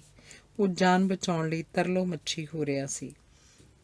ਗਲ ਵੱਲ ਹੱਥ ਵਧਾ ਕੇ ਉਹ ਰੱਸੀ ਨੂੰ ਤੋੜ ਕੇ ਪਰੇ ਵਗਾਹ ਮਾਰਨਾ ਚਾਹੁੰਦਾ ਸੀ, ਪਰ ਉਹਦੇ ਤਾਂ ਹੱਥ ਹੀ ਨਹੀਂ ਸਨ ਉੱਠ ਰਹੇ। ਅੰਦਰੋਂ ਅੰਦਰੀ ਮਨ ਵਿੱਚ ਉਹ ਹੱਥਾਂ ਨੂੰ ਚੁੱਕ ਕੇ ਗਲ ਤੱਕ ਲਿਆਉਣ ਦਾ ਪੂਰਾ ਯਤਨ ਕਰ ਰਿਹਾ ਸੀ, ਪਰ ਉਹਨਾਂ ਵਿੱਚੋਂ ਤਾਂ ਜਿਵੇਂ ਜਾਨ ਹੀ ਨਿਕਲ ਗਈ ਸੀ। ਤਦੇ ਅਚਨਚੇਤ ਟੌਮੀ ਆ ਨਿਕਲਿਆ। ਜੋਗਿੰਦਰ ਨੂੰ ਢਾਰਸ ਵੱਜੀ ਕਿ ਹੁਣੇ ਆਪਣੇ ਦੰਦਾਂ ਨਾਲ ਜੋਗਿੰਦਰ ਦੇ ਗਲ ਵਿੱਚ ਪਈ ਰੱਸੀ ਨੂੰ ਟੁੱਕ ਦੇਵੇਗਾ, ਪਰ ਟੌਮੀ ਤਾਂ ਉਹਦੀ ਹਿੱਕ 'ਤੇ ਆ ਚੜ੍ਹਿਆ ਸੀ। ਗੁਰਰਾਉਂਦਾ ਹੋਇਆ, ਝੱਗੋ ਝੱਗ ਭੌਂਕਦਾ ਹੋਇਆ ਉਹਨੂੰ ਪਾੜ ਖਾਣ ਲਈ ਕਾਹਲਾ ਸੀ। ਉਹ ਤਰਬਕ ਕੇ ਉੱਠਿਆ, ਜਿਸਮ ਪਸੀਨੋ ਪਸੀਨੀ ਹੋ ਗਿਆ। ਟੌਮੀ ਬਾਹਰ ਵਿਹੜੇ 'ਚ ਬੱਝਾ ਭੌਂਕ ਰਿਹਾ ਸੀ। ਅੱਜ ਰਾਤੀ ਉਹਨੇ ਇੱਕ ਪਾਸੇ ਕਿੱਲੀ ਗੱਡ ਕੇ ਉਹਨੂੰ ਵਿਹੜੇ 'ਚ ਬੰਨ੍ਹ ਦਿੱਤਾ ਸੀ। ਪਤਾ ਨਹੀਂ ਉਹ ਕਿਉਂ ਭੌਂਕੀ ਜਾ ਰਿਹਾ ਸੀ। ਕਿਤੇ ਦਹਿਸ਼ਤ ਦੀ ਕੰਬਣੀ ਉਹਦੀ ਕੰਗਰੋੜ ਵਿੱਚੋਂ ਗੁਜ਼ਰਦੀ ਸਾਰੇ ਸਰੀਰ ਨੂੰ ਚਰਨਾਹਟ ਛੇੜ ਗਈ। ਭੌਂਕਦਾ ਹੋਇਆ ਟੌਮੀ ਉਹਨੂੰ ਉਹਦੀ ਮੌਤ ਨੂੰ ਆਵਾਜ਼ਾਂ ਦਿੰਦਾ ਜਾਪਦਾ। ਉਹ ਉੱਠਿਆ ਤੇ ਟੌਮੀ ਨੂੰ ਸੰਗਲੀਓਂ ਫੜ ਕੇ ਅੰਦਰ ਲੈ ਆਂਦਾ ਤੇ ਆਪਣੇ ਮੰਜੇ ਦੀ ਪੁਆਂਦੀ ਪਾਵੇ ਨਾਲ ਬੰਨ੍ਹ ਦਿੱਤਾ। ਟੌਮੀ ਉਹਦੀ ਬੁੱਕਲ ਵਿੱਚ ਮੂੰਹ ਪਾ ਕੇ ਲਾਡ ਲਡਾ ਰਿਹਾ ਸੀ। ਉਹ ਟੌਮੀ ਪ੍ਰਤੀ ਇੱਕ ਪਲ ਪਿਆਰ ਦੇ ਜਜ਼ਬੇ ਨਾਲ ਭਰ ਗਿਆ, ਪਰ ਦੂਜੇ ਹੀ ਪਲ ਉਹਨੂੰ ਟੌਮੀ ਤੋਂ ਡਰ ਆਉਣ ਲੱਗਾ। ਚੱਲ ਟੌਮੀ, ਆਰਾਮ ਨਾਲ ਬਹਿ ਉੱਥੇ। ਉਹਨੇ ਪਾਵੇ ਦੇ ਕੋਲ ਧਰਤੀ ਵੱਲ ਇਸ਼ਾਰਾ ਕੀਤਾ। ਟੌਮੀ ਉਹਦਾ ਹੁਕਮ ਮੰਨ ਕੇ ਪੂਛ ਹਿਲਾਉਂਦਾ ਉੱਥੇ ਜਾ ਖੜਾ ਹੋਇਆ ਤੇ ਫਿਰ ਸਵਾਲੀਆ ਨਜ਼ਰਾਂ ਨਾਲ ਜੋਗਿੰਦਰ ਵੱਲ ਵੇਖਣ ਲੱਗਾ। ਕਮਰੇ ਦੇ ਜਗਦੇ ਬੱਲਬ ਵੱਲ ਵੇਖ ਕੇ ਜੋਗਿੰਦਰ ਨੂੰ ਖਿਆਲ ਆਇਆ ਕਿ ਕਿਤੇ ਬਾਹਰਲਾ ਬੱਲਬ ਰਾਤੀ ਜਗਦਾ ਹੀ ਨਾ ਰਹਿ ਗਿਆ ਹੋਵੇ। ਉਹਦਾ ਦਿਲ ਦਿਮਾਗ ਅਜੀਬੋ ਗਰੀਬ ਗਲਤ ਮਲਤ ਕਾਟਿਆਂ ਨਾਲ ਇੰਜ ਕੱਟਿਆ ਹੋਇਆ ਸੀ ਕਿ ਉਹਨੂੰ ਯਾਦ ਹੀ ਨਹੀਂ ਸੀ ਆ ਰਿਹਾ ਕਿ ਬਾਹਰਲਾ ਬੱਲਬ ਉਹਨੇ ਹੁਣੇ ਆਪੇ ਹੀ ਤਾਂ ਬੁਝਾਇਆ ਸੀ। ਯਕੀਨ ਕਰਨ ਲਈ ਉਹ ਦਰਵਾਜ਼ਿਓਂ ਬਾਹਰ ਹੋਇਆ। ਬੱਲਬ ਬੁਝਿਆ ਹੋਇਆ ਸੀ ਤੇ ਬਾਹਰ ਘੁੱਪ ਹਨੇਰਾ ਸੀ। ਬਾਹਰ ਹਨੇਰਾ ਹੈ, ਅੰਦਰ ਵੀ ਹਨੇਰਾ ਹੀ ਕਰ ਲਈਏ, ਉਹਨੇ ਸੋਚਿਆ ਤੇ ਅੰਦਰ ਦੀ ਬੱਤੀ ਵੀ ਬੁਝਾ ਦਿੱਤੀ। ਚਿੰਤਾ ਫਿਕਰ ਤੇ ਗਿਣਤੀਆਂ ਮਿਣਤੀਆਂ 'ਚ ਪਿਆ ਪਿਛਲੀ ਰਾਤੀ ਪਤਾ ਨਹੀਂ ਕਦੋਂ ਉਹਦੀ ਅੱਖ ਲੱਗ ਗਈ। ਜਦੋਂ ਉਹਦੀ ਅੱਖ ਖੁੱਲ੍ਹੀ, ਟੌਮੀ ਚੌਂ ਚੌਂ ਕਰਕੇ ਉਹਦੀ ਰਜਾਈ ਪੈਰਾਂ ਵੱਲੋਂ ਖਿੱਚਦਾ ਹੋਇਆ ਉਹਨੂੰ ਸੌਮਨ ਹੋਣ ਲਈ ਕਹਿ ਰਿਹਾ ਸੀ। ਉੱਠ ਕੇ ਉਹਨੇ ਟੌਮੀ ਨੂੰ ਖੋਲ੍ਹਿਆ ਤੇ ਲਾਡ ਲਡਾਉਂਦਾ ਖੇਤਾਂ ਨੂੰ ਨਿਕਲ ਤੁਰਿਆ। ਵਾਪਸ ਮੁੜਿਆ ਤਾਂ ਬੀਰੋ ਆਖਣ ਲੱਗੀ, ਜੀ ਤਾਂ ਨਹੀਂ ਕਰਦਾ, ਜਾਂ ਤਾਂ ਟੌਮੀ ਨੂੰ ਕਿਧਰੇ ਛੱਡ ਆਓ ਜਾਂ ਇਹਨੂੰ ਕੁਝ ਦੇ ਦਵਾ ਦਿਓ। ਕਿਤੇ ਫੇਰ ਨਾ ਸੱਚੀ ਮੈਨੂੰ ਤਾਂ ਸਾਰੀ ਰਾਤ ਬੜੇ ਚੰਦਰੇ ਸੁਪਨੇ ਆਉਂਦੇ ਰਹੇ ਨੇ। ਉਹ ਸਹਿਮ ਤੇ ਚਿੰਤਾ ਦੀ ਮੂਰਤੀ ਬਣੀ ਸੀ। ਅਣਮੰਨੇ ਮਨ ਨਾਲ ਜੋਗਿੰਦਰ ਕਣਕ 'ਚ ਪਾਈ ਜਾਣ ਵਾਲੀ ਦਵਾਈ ਦੇ ਖਾਲੀ ਡੱਬਿਆਂ ਨੂੰ ਵੇਖਣ ਲੱਗਾ। ਪਰ ਉੱਥੇ ਤਾਂ ਜੋ ਥੋੜ੍ਹੀ ਬਹੁਤ ਬਚੀ ਸੀ ਉਹ ਪਰਸੋਂ ਹੀ ਵਰਤ ਬੈਠਾ ਸੀ। ਰਾਤੀ ਸਾਰੀ ਰਾਤ ਸੁੱਤੇ ਨਹੀਂ ਜੇ। ਪੀੜ ਨਾਲ ਸਰੀਰ ਟੁੱਟਦਾ ਰਿਹਾ ਹੋਣਾ। ਇਹਨਾਂ ਔਂਤਰਿਆਂ ਦਾ ਕੱਖ ਨਾ ਰਹੇ। ਸ਼ੁਕਰ ਰੱਬ ਦਾ ਗੁਰਦੇਵ ਘਰ ਨਹੀਂ ਸੀ। ਬੀਰੋ ਨੇ ਹੱਥ ਜੋੜੇ ਤੇ ਫਿਰ ਉਹਨੂੰ ਕਹਿਣ ਲੱਗੀ, ਪਿੰਡ ਜਾਓ ਤੇ ਨਾਲੇ ਆਪਣੀ ਪੀੜ ਦੀ ਕੋਈ ਦਵਾਈ ਲੈ ਆਓ। ਨਾਲੇ ਮੁਖੇ ਨੂੰ ਪੁੱਛ ਕੇ ਬੀਰੋ ਫਿਰ ਜ਼ੋਰ ਦੇਣ ਲੱਗੀ। ਸਾਦਾ ਸੀਤਲ ਤੇ ਜੋਗਿੰਦਰ ਜਦੋਂ ਪ੍ਰਾਇਮਰੀ ਹੈਲਥ ਸੈਂਟਰ ਪਹੁੰਚੇ ਤਾਂ ਸਭ ਤੋਂ ਪਹਿਲਾਂ ਉਹਨਾਂ ਕਿਸੇ ਕੋਲੋਂ ਮੁਖੇ ਨਿਹੰਗ ਬਾਰੇ ਪੁੱਛਿਆ, ਪਰ ਉਹਨੂੰ ਪਤਾ ਨਹੀਂ ਸੀ। ਸਾਦੇ ਸੀਤਲ ਨੇ ਕਿਹਾ, ਪਹਿਲਾਂ ਡਾਕਟਰ ਨੂੰ ਮਿਲ ਕੇ ਤੇਰੀ ਦਵਾਈ ਲਈਏ ਤੇ ਫਿਰ ਉਹਨੂੰ ਹੀ ਆਖਾਂਗੇ ਆਪੇ ਟੌਮੀ ਲਈ ਦਵਾਈ ਦਊ ਜਾਂ ਮੁਖੇ ਨੂੰ ਲਭਾ ਦਊ। ਉਹ ਪਰਚੀ ਕਟਾ ਕੇ ਅੰਦਰ ਗਏ ਤਾਂ ਡਾਕਟਰ ਨੇ ਜਾਂਦਿਆਂ ਹੀ ਪੁੱਛਿਆ, ਆਓ ਜਥੇਦਾਰ ਜੀ, ਆ ਸਾਡੇ ਭਲਵਾਨ ਲਈ ਕੋਈ ਗੋਲੀਆਂ ਗਾਲੀਆਂ ਦਿਓ। ਸਾਦੇ ਸੀਤਲ ਨੇ ਜੋਗਿੰਦਰ ਦੇ ਛਿੱਲੇ ਹੋਏ ਮੂੰਹ ਮੱਥੇ ਵੱਲ ਵੇਖ ਕੇ ਆਖਿਆ। ਕੀ ਗੱਲ ਹੋ ਗਈ? ਡਾਕਟਰ ਨੇ ਉਤਸੁਕਤਾ ਵਸ ਪੁੱਛਿਆ। ਬਸ ਜੀ, ਚੱਕੀ ਦੇ ਪੁੜਾਂ 'ਚ ਆ ਗਿਆ, ਪਿਸਦਾ ਪਿਸਦਾ ਮਸਾਂ ਬਚਿਆ। ਤੇ ਸਾਦੇ ਸੀਤਲ ਦੇ ਫਲਸਫੇ ਦੀ ਜਦੋਂ ਡਾਕਟਰ ਨੇ ਵਿਆਖਿਆ ਸੁਣੀ ਤਾਂ ਉਹ ਕਲਮ ਮੇਜ਼ 'ਤੇ ਰੱਖ ਕੇ ਤੇ ਕੁਰਸੀ ਨਾਲ ਢੋਹ ਲਾ ਕੇ ਹੋਰ ਵੀ ਗੈਰ ਗੰਭੀਰ ਹੋ ਗਿਆ। ਉਹਦੇ ਮੱਥੇ 'ਤੇ ਸੋਚਵਾਨ ਵੱਟ ਉੱਭਰੇ।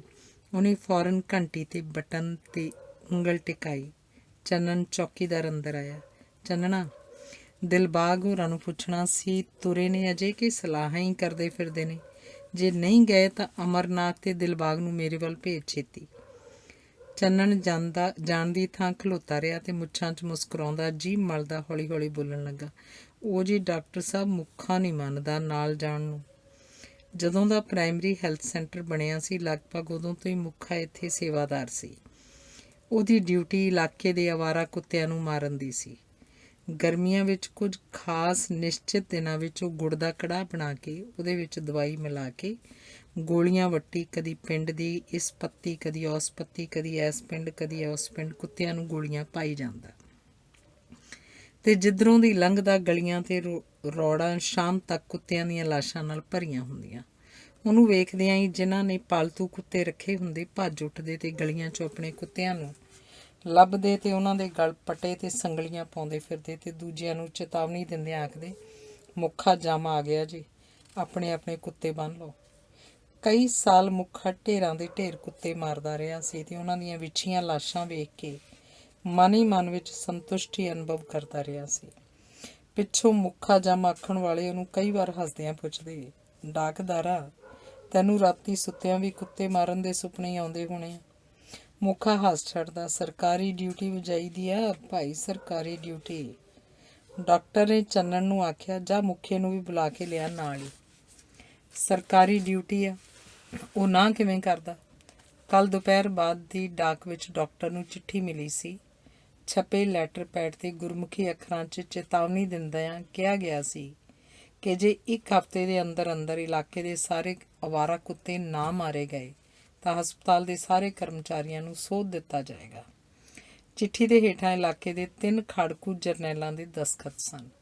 ਡਾਕਟਰ ਘਬਰਾ ਗਿਆ ਸੀ ਤੇ ਉਹਨੇ ਸਵੇਰੇ ਆਉਂਦਿਆਂ ਹੀ ਮੀਟਿੰਗ ਕਰਕੇ ਸੰਬੰਧਿਤ ਕਰਮਚਾਰੀਆਂ ਦੀ ਕੁੱਤੇ ਮਾਰਨ ਦੀ ਲਿਖਤੀ ਡਿਊਟੀ ਲਾ ਦਿੱਤੀ ਸੀ ਤੇ ਨਾਲ ਸਖਤ ਹਦਾਇਤਾਂ ਦਿੱਤੀਆਂ ਸਨ ਕਿ ਅੱਜ ਤੋਂ ਹੀ ਇਹ ਕੰਮ ਸ਼ੁਰੂ ਕਰ ਦਿੱਤਾ ਜਾਵੇ। ਦਿਲਬਾਗ ਸਿੰਘ ਤੇ ਅਮਰਨਾਥ ਨੂੰ ਕਿਹਾ ਸੀ ਕਿ ਲੋੜ ਜੋਗੇ ਹੋਰ ਬੰਦੇ ਲੈ ਕੇ ਫੀਲਡ ਵਿੱਚ ਤੁਰ ਪੈਣ। ਚੰਨਣ ਤੁਰ ਗਿਆ ਤਾਂ ਡਾਕਟਰ ਜੋਗਿੰਦਰ ਤੇ ਸੀਤਲ ਹੋਰਾਂ ਵੱਲ ਵੇਖ ਕੇ ਕਹਿਣ ਲੱਗਾ, ਵੇਖੋ ਸੱਚੀ ਸਰਕਾਰ ਦਾ ਹੁਕਮ ਵੀ ਮੰਨਣ ਨੂੰ ਤਿਆਰ ਨਹੀਂ, ਸਾਡਾ ਤਾਂ ਭਾਵੇਂ ਕੋਈ ਨਾ ਹੀ ਮੰਨੇ। ਮੁਸਕਰਾਉਂਦੇ ਹੋਏ ਡਾਕਟਰ ਦਾ ਇਸ਼ਾਰਾ ਮੁੱਖੇ ਵੱਲ ਸੀ ਕਿ ਦਿਲਬਾਗ ਤੇ ਅਮਰਨਾਥ ਤੋਂ ਵੀ ਪਹਿਲਾਂ ਮੁੱਖਾ ਕਮਰੇ 'ਚ ਵੜ ਆਇਆ ਤੇ ਬਿਨਾਂ ਹੀ ਕਿਸੇ ਦੇ ਪੁੱਛਣ ਦੱਸਣ ਦੇ ਦਿਲਬਾਗ ਅਮਰਨਾਥ ਵੱਲ ਵੇਖਦਾ ਆਖਣ ਲੱਗਾ, ਲੈ ਇੱਥੇ ਕੀ ਆ, ਇੱਥੇ ਆਖ ਦੇਣਾ ਜਾਓ, ਮੈਂ ਨਹੀਂ ਜੇ ਜਾਂਦਾ। ਉਹ ਕੁੱਤੇ ਮਾਰਨ ਵਾਸਤੇ ਉਹਨਾਂ ਨਾਲ ਜਾਣ ਨੂੰ ਤਿਆਰ ਨਹੀਂ ਸੀ। ਕਿਉਂ ਮੁੱਖਾ ਸਿਆਂ, ਤੇਰਾ ਇੰਨੇ ਸਾਲਾਂ ਦਾ ਤਜਰਬਾ, ਡਾਕਟਰ ਨੇ ਮੁਸਕਰਾਉਂਦਿਆਂ ਉਹਨੂੰ ਗੱਲਾਂ 'ਚ ਵਲਣਾ ਚਾਹਿਆ। ਡਾਕਟਰ ਸਾਹਿਬ, ਡਾਕਟਰ ਗਿੱਲ ਹੋਣਾ ਨੂੰ ਸਾਰਾ ਪਤਾ ਸੀ ਜੀ, ਮੈਂ ਉਹਨਾਂ ਨੂੰ ਸਾਫ਼ ਆਖ ਦਿੱਤਾ ਸੀ, ਤੁਸੀਂ ਤਾਂ ਚਲੋ ਨਵੇਂ ਆਏ ਹੋ, ਇਹਨਾਂ ਨੂੰ ਕਿਹੜਾ ਪਤਾ ਨਹੀਂ। ਉਹ ਅਮਰਨਾਥ ਵੱਲ ਮੂੰਹ ਕਰਕੇ ਆਪਣੀ ਕਰੜ ਬਰੜ ਦਾੜੀ 'ਤੇ ਹੱਥ ਫੇਰਨ ਲੱਗਾ ਤਾਂ ਉਹਦੇ ਗੁੱਟ ਉੱਪਰ ਪਏ ਸਟੀਲ ਦੇ ਮੋਟੇ ਕੜੇ ਛਣਕ ਉੱਠੇ। ਆਪਾਂ ਤਾਂ ਪਹਿਲਾਂ ਹੀ ਜੀ ਮਹਾਰਾਜ ਅੱਗੇ ਬੜੇ ਦੇਣਦਾਰ ਹਾਂ। ਉਸ ਅੱਖਾਂ ਮਿੱਟੀਆਂ ਤੇ ਕੜੇ ਛਣਕਾਉਂਦਿਆਂ ਨੱਕ ਤੱਕ ਕਰਕੇ ਦੋਵੇਂ ਹੱਥ ਜੋੜ ਕੇ ਮਨ ਦੀ ਹਾਲਤ ਦੱਸੀ ਤੇ ਉਹਦੀਆਂ ਅੱਖਾਂ ਅੱਗੇ ਕਲਪਨਾ ਹੀ ਕਲਪਨਾ 'ਚ ਪਰਕਰਮਾਂ ਵਿੱਚ ਪਈਆਂ ਬੇਦੋਸ਼ੇ ਲੋਕਾਂ ਦੀਆਂ ਲਾਸ਼ਾਂ ਫਿਰਨ ਲੱਗੀਆਂ।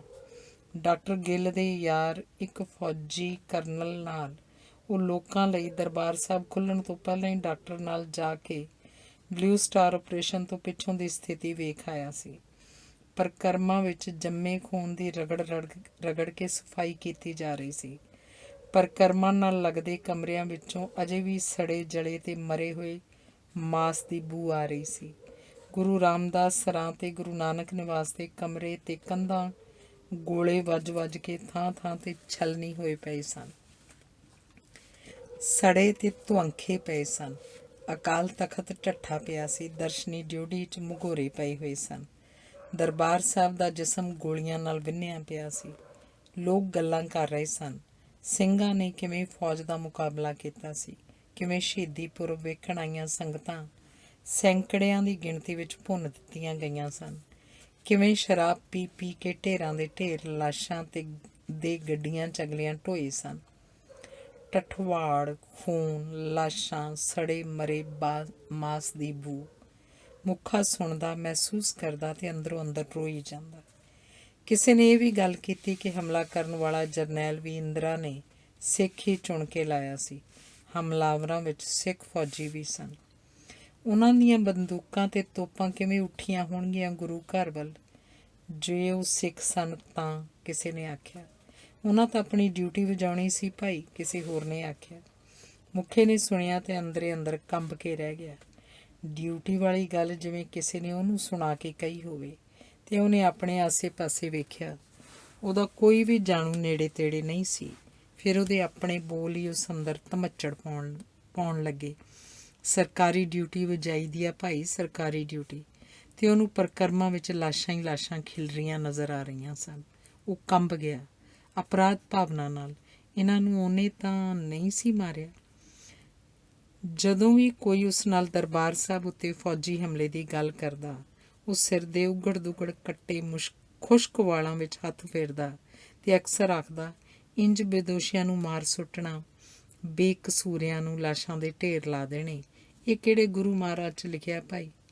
ਉਹਨੇ ਡਾਕਟਰ ਗਿੱਲ ਦੇ ਕਮਰੇ ਦੇ ਬਾਹਰ ਗੇਟ 'ਤੇ ਬੈਠਣ ਦੀ ਡਿਊਟੀ ਸਾਂਭ ਲਈ ਸੀ। ਮਰੀਜ਼ਾਂ ਨੂੰ ਵਾਰੀ ਅੰਦਰ ਭੇਜੀ ਜਾਂਦਾ ਤੇ ਵਾਹਿਗੁਰੂ ਕਰੀ ਜਾਂਦਾ। ਕਦੀ ਜ਼ਖਮੀਆਂ ਨੂੰ ਪੱਟੀ ਕਰਨ ਵਿੱਚ ਕੰਪਾਊਂਡਰ ਦੀ ਮਦਦ ਕਰਦਾ। ਫਿਰ ਉਹਨੇ ਆਪ ਹੀ ਹੌਲੀ ਪੱਟੀ ਕਰਨ ਦੀ ਜਾਚ ਸਿੱਖ ਲਈ ਤੇ ਇੱਕ ਤਰ੍ਹਾਂ ਇਹ ਕੰਮ ਸਾਹ ਵੀ ਲਿਆ। ਉਹ ਜ਼ਖਮ ਸਾਫ਼ ਕਰਦਾ, ਮਲਮ ਲਾਉਂਦਾ, ਰੂੰ ਰੱਖ ਕੇ ਪੱਟੀ ਕਰਦਾ। ਉੱਧਰ ਮਰੀਜ਼ ਆਰਾਮ ਮਹਿਸੂਸ ਕਰਦਾ, ਇੱਧਰ ਮੁੱਖੇ ਦਾ ਮਨ ਸਕੂਨ ਨਾਲ ਭਰ ਜਾਂਦਾ। ਮੁੱਖਾ ਸਿਆਂ, ਤੂੰ ਤਾਂ ਮੈਥੋਂ ਵੀ ਵਧੀਆ ਪੱਟੀ ਕਰਨ ਲੱਗ ਪਿਆ, ਬਾਊ ਆਖਦਾ ਤਾਂ ਮੁੱਖਾ ਦੋਵੇਂ ਹੱਥ ਜੋੜ ਅੱਖਾਂ ਮੀਟ ਲੈਂਦਾ। ਸੱਚਾ ਪਾਤਸ਼ਾਹ ਪਾਪ ਬਖਸ਼ ਦੇ ਮੇਰਾ ਗੁਰੂ ਮਹਾਰਾਜ। ਤੇ ਫਿਰ ਇੱਕ ਦਿਨ ਬੱਸ ਵਿੱਚੋਂ ਇੱਕ ਫਿਰਕੇ ਦੇ ਕੁਝ ਬੰਦਿਆਂ ਨੂੰ ਕੱਢ ਕੇ ਮਾਰਨ ਦੀ ਖਬਰ ਆਈ ਤਾਂ ਉਹ ਡੌਰ ਭੌਰ ਹੋਇਆ ਅਖਬਾਰ ਵਿੱਚ ਉਹਨਾਂ ਦੀਆਂ ਤਸਵੀਰਾਂ ਵੇਖਦਾ ਰਿਹਾ। ਜਿੱਥੇ ਜ਼ਖਮੀ ਹੋਈ ਬੱਸ ਸੀ, ਟੁੱਟੇ ਸ਼ੀਸ਼ੇ ਸਨ, ਡੁੱਲਾ ਹੋਇਆ ਕਾਲਾ ਲਹੂ ਸੀ ਤੇ ਬਾਹਾਂ ਅੱਡੀ ਟੇਢੇ ਸਿਰਾਂ ਦੇ ਖੁੱਲ੍ਹੇ ਮੂੰਹਾਂ ਵਾਲੀਆਂ ਲਾਸ਼ਾਂ ਸਨ।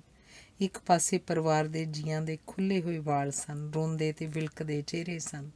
ਉਹ ਪਰੇਸ਼ਾਨ ਹੋਇਆ ਕਦੀ ਇੱਧਰ ਕਦੀ ਉੱਧਰ ਜਾਂਦਾ ਹੋਇਆ ਇੱਕ ਨੁੱਕਰ 'ਚ ਛਪੀ ਇੱਕ ਨਿਹੰਗ ਦੀ ਤਸਵੀਰ ਵੇਖ ਰਿਹਾ ਸੀ। ਜਿਹਨੇ ਇੱਕ ਮੋਨੇ ਨੌਜਵਾਨ ਨੂੰ ਆਪਣੇ ਬੁੱਕਲ ਵਿੱਚ ਲੈ ਕੇ ਆਪਣਾ ਪੁੱਤ ਆਖ ਕੇ ਬਚਾ ਲਿਆ ਸੀ, ਆਪਣੀ ਜਾਨ ਖਤਰੇ 'ਚ ਪਾ ਲਈ ਸੀ ਅਤੇ ਉਹਨੂੰ ਬਚਾ ਲਿਆ ਸੀ। ਉਹ ਬਾਰ-ਬਾਰ ਅਖਬਾਰ ਵੇਖਦਾ ਅਤੇ ਬਾਰ-ਬਾਰ ਆਪਣੇ ਉਲਝੇ ਕੱਟੇ ਸਿਰ ਦੇ ਵਾਲਾਂ 'ਚ ਹੱਥ ਫੇਰਦਾ। ਅਤੇ ਅਗਲੇ ਦਿਨ ਲੋਕਾਂ ਨੇ ਵੇਖਿਆ ਮੁਖੇ ਦਾ ਤਾਂ ਰੂਪ ਹੀ ਬਦਲ ਗਿਆ ਸੀ। ਉਹ ਬਾਬੇ ਬਿਧੀ ਚੰਦੀਆਂ ਤੋਂ ਅੰਮ੍ਰਿਤ ਛਕ ਆਇਆ ਸੀ। ਸਿਰ ਉੱਤੇ ਵੱਡੀ ਭਾਰੀ ਨੀਲੀ ਦਸਤਾਰ, ਗਲ ਲੰਮਾ ਚੋਲਾ ਅਤੇ ਹੱਥਾਂ ਵਿੱਚ ਮੋਟੇ-ਮੋਟੇ ਸਟੀਲ ਦੇ ਕੜੇ।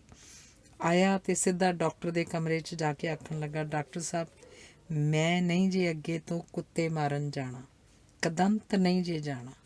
ਹੋਰ ਜਿਹੜੀ ਡਿਊਟੀ ਮਰਜ਼ੀ ਦੇ ਦਿਓ, ਖੁਸ਼ੀ ਨਾਲ ਵਜਾਵਾਂਗੇ। ਉਹਦੇ ਹੱਥ ਵਿੱਚ ਕੱਲ੍ਹ ਦੀ ਅਖਬਾਰ ਖੁੱਲ੍ਹੀ ਹੋਈ ਸੀ। ਡਾਕਟਰ ਗਿੱਲ ਨੇ ਐਨਕ ਲਾ ਕੇ ਮੇਜ਼ ਉੱਪਰ ਰੱਖੀ ਅਤੇ ਮੁਸਕਰਾਉਂਦਾ ਹੋਇਆ ਉਹਦੀ ਭਾਵਨਾ ਸਮਝ ਕੇ ਬੋਲਿਆ, ਮੁੱਖਾ ਸਿਆਂ ਨਹੀਂ ਡਿਊਟੀ ਲਾਉਂਦੇ ਤੇਰੀ, ਹੋਰ ਦੱਸ। ਸਤ ਬਚਨ ਜੀ। ਉਹਨੇ ਦੋਵੇਂ ਹੱਥ ਜੋੜੇ, ਅਖਬਾਰ ਚੁੱਕੀ ਅਤੇ ਉਸ ਉੱਪਰ ਖਿਲਰੀਆਂ ਪਈਆਂ ਲਾਸ਼ਾਂ ਦੀਆਂ ਤਸਵੀਰਾਂ ਵੇਖਦਾ ਕਮਰੇ 'ਚੋਂ ਬਾਹਰ ਆ ਗਿਆ। ਹੁਣ ਉਹ ਹਰ ਰੋਜ਼ ਜ਼ਖਮੀਆਂ ਦੀ ਪੱਟੀ ਕਰਦਾ, ਵਿਹਲਾ ਹੁੰਦਾ ਤਾਂ ਲੋਹੇ ਦੇ ਮੋਟੇ ਮਣਕਿਆਂ ਦੀ ਮਾਲਾ ਫੇਰਦਾ, ਵਾਹਿਗੁਰੂ ਵਾਹਿਗੁਰੂ ਕਰਦਾ ਰਹਿੰਦਾ। ਇੰਜੂ ਆਪਣੀਆਂ ਅੱਖਾਂ ਅੱਗੇ ਬਾਰ-ਬਾਰ ਆ ਰਹੇ ਲਾਸ਼ਾਂ ਦੇ ਢੇਰ ਤੋਂ ਮਨ ਨੂੰ ਪਾਸੇ ਮੋੜਨ ਦਾ ਯਤਨ ਕਰਦਾ। ਲੋਕਾਂ ਨੇ ਉਹਦਾ ਨਾਮ ਮੁੱਖਾ ਜੰਮ ਦੀ ਥਾਂ ਮੁੱਖਾ ਨਿਹੰਗ ਪਾ ਦਿੱਤਾ ਸੀ ਅਤੇ ਹੁਣ ਨਵਾਂ SMO ਉਹਨੂੰ ਕਹਿ ਰਿਹਾ ਸੀ ਕਿ ਉਹਨਾਂ ਦੇ ਨਾਲ ਜਾਏ। ਮੈਂ ਨਹੀਂ ਜਾਣਾ ਜੀ। ਕਿਉਂ? ਮੈਂ ਨਹੀਂ ਬੇਜਵਾਨਾਂ ਬੇਦੋਸ਼ੀਆਂ ਨੂੰ ਮਾਰਨਾ, ਦਿਲਬਾਗ ਨੇ ਧਮਕਾਇਆ। ਇੰਨੇ ਸਾਲ ਤੂੰ ਹੀ ਕੁੱਤੇ ਮਾਰਦਾ ਰਿਹਾ, ਅਗਲਿਆਂ ਸਭ ਤੋਂ ਪਹਿਲਾਂ ਤੈਨੂੰ ਹੀ ਪੁੱਛਣਾ। ਅਸੀਂ ਤਾਂ ਭਾਵੇਂ ਪੁੱਛ ਲੈਣ ਦਿਓ, ਗੋਲੀ ਖਾਏਂਗਾ, ਖਾ ਲਊਂਗਾ। ਡਾਕਟਰ ਨੇ ਹੱਥ ਦੇ ਇਸ਼ਾਰੇ ਨਾਲ ਦਿਲਬਾਗ ਨੂੰ ਰੋਕਿਆ। ਉਹ ਅੰਦਰ ਹੀ ਅੰਦਰ ਬਾਹਰਲੇ ਬੰਦਿਆਂ ਸਾਹਮਣੇ ਆਪਣੇ ਦਰਜਾ 4 ਕਰਮਚਾਰੀਆਂ ਨੂੰ ਇਸ ਤਰ੍ਹਾਂ ਹੁਕਮ ਅਦੂਲੀ ਕਰਦਿਆਂ ਵੇਖ ਪਰੇਸ਼ਾਨ ਹੋ ਰਿਹਾ ਸੀ। ਇਸ ਲਈ ਉਹਨੇ ਪਰਚੀ 'ਤੇ ਦਵਾਈ ਲਿਖਦਿਆਂ ਜੋਗਿੰਦਰ ਅਤੇ ਸੀਤਲ ਨੂੰ ਕਿਹਾ, ਇਹ ਗੋਲੀਆਂ, ਕੈਪਸੂਲ ਅਤੇ ਮੱਲਮ ਵਾਲੀ ਟਿਊਬ ਨਾਲ ਦੇ ਕਮਰੇ 'ਚੋਂ ਬਾਊ ਹੋਰਾਂ ਤੋਂ ਲੈ ਆਓ। ਹੋਰ ਕੋਈ ਸੇਵਾ? ਸੇਵਾ ਤਾਂ ਜੀ ਦੱਸੀ ਹੈ, ਕੁੱਤੇ ਨੂੰ ਮਾਰਨ ਦੀ ਦਵਾਈ ਦੇ ਦਿਓ ਜਾਂ ਕੋਈ ਨਹੀਂ, ਅਸੀਂ ਇੱਕ ਗਰੁੱਪ ਸਭ ਬਾਹਰਲੀਆਂ ਬੈਕਾਂ ਵਿੱਚ ਵੀ ਭੇਜਾਂਗੇ। ਤੁਸੀਂ ਦਿਲਬਾਗ ਨੂੰ ਬੈਗ ਸਮਝਾ ਦਿਓ, ਇਹ ਅੱਜ ਸ਼ਾਮ ਜਾਂ ਕੱਲ੍ਹ ਸਵੇਰੇ ਤੱਕ ਆ ਕੇ ਦਵਾਈ ਪਾ ਜਾਣਗੇ। ਡਾਕਟਰ ਛੇਤੀ ਗੱਲ ਮੁਕਾ ਕੇ ਉਹਨਾਂ ਨੂੰ ਤੋਰਨਾ ਚਾਹੁੰਦਾ ਸੀ ਅਤੇ ਮੁੱਖੇ ਨਿਹੰਗ ਨਾਲ ਨਿਪਟਣਾ ਲੋੜਦਾ ਸੀ। ਇੱਕ ਗੁਸਤਾਖ ਕਰਮਚਾਰੀ ਸਰਕਾਰੀ ਡਿਊਟੀ ਦੇਣੋਂ ਨਾ ਕਰ ਰਿਹਾ ਸੀ। ਜੋਗਿੰਦਰ ਸ਼ਾਮ ਤੱਕ ਉਹਨਾਂ ਨੂੰ ਉਡੀਕਦਾ ਰਿਹਾ, ਬਾਰ-ਬਾਰ ਨਜ਼ਰਾਂ ਉਠਾ ਕੇ ਪਿੰਡ ਵੱਲ ਵੇਖਦਾ ਰਿਹਾ, ਪਰ ਕੋਈ ਵੀ ਨਹੀਂ ਆਇਆ। ਟੌਮੀ ਪਰੇ ਵਿਹੜੇ ਵਿੱਚ ਢਲਦੇ ਸੂਰਜ ਦੀ ਧੁੱਪੇ ਆਰਾਮ ਕਰ ਰਿਹਾ ਸੀ। ਜੋਗਿੰਦਰ ਨੇ ਚਾਹਿਆ ਟੌਮੀ ਇੰਝ ਹੀ ਸੁੱਤਾ ਰਹੇ ਅਤੇ ਫਿਰ ਕਦੀ ਨਾ ਉੱਠੇ। ਫਿਰ ਉਹਦੀ ਮੌਤ ਦੀ ਕਲਪਨਾ ਕਰਕੇ ਪਰੇਸ਼ਾਨ ਹੋ ਉੱਠਿਆ।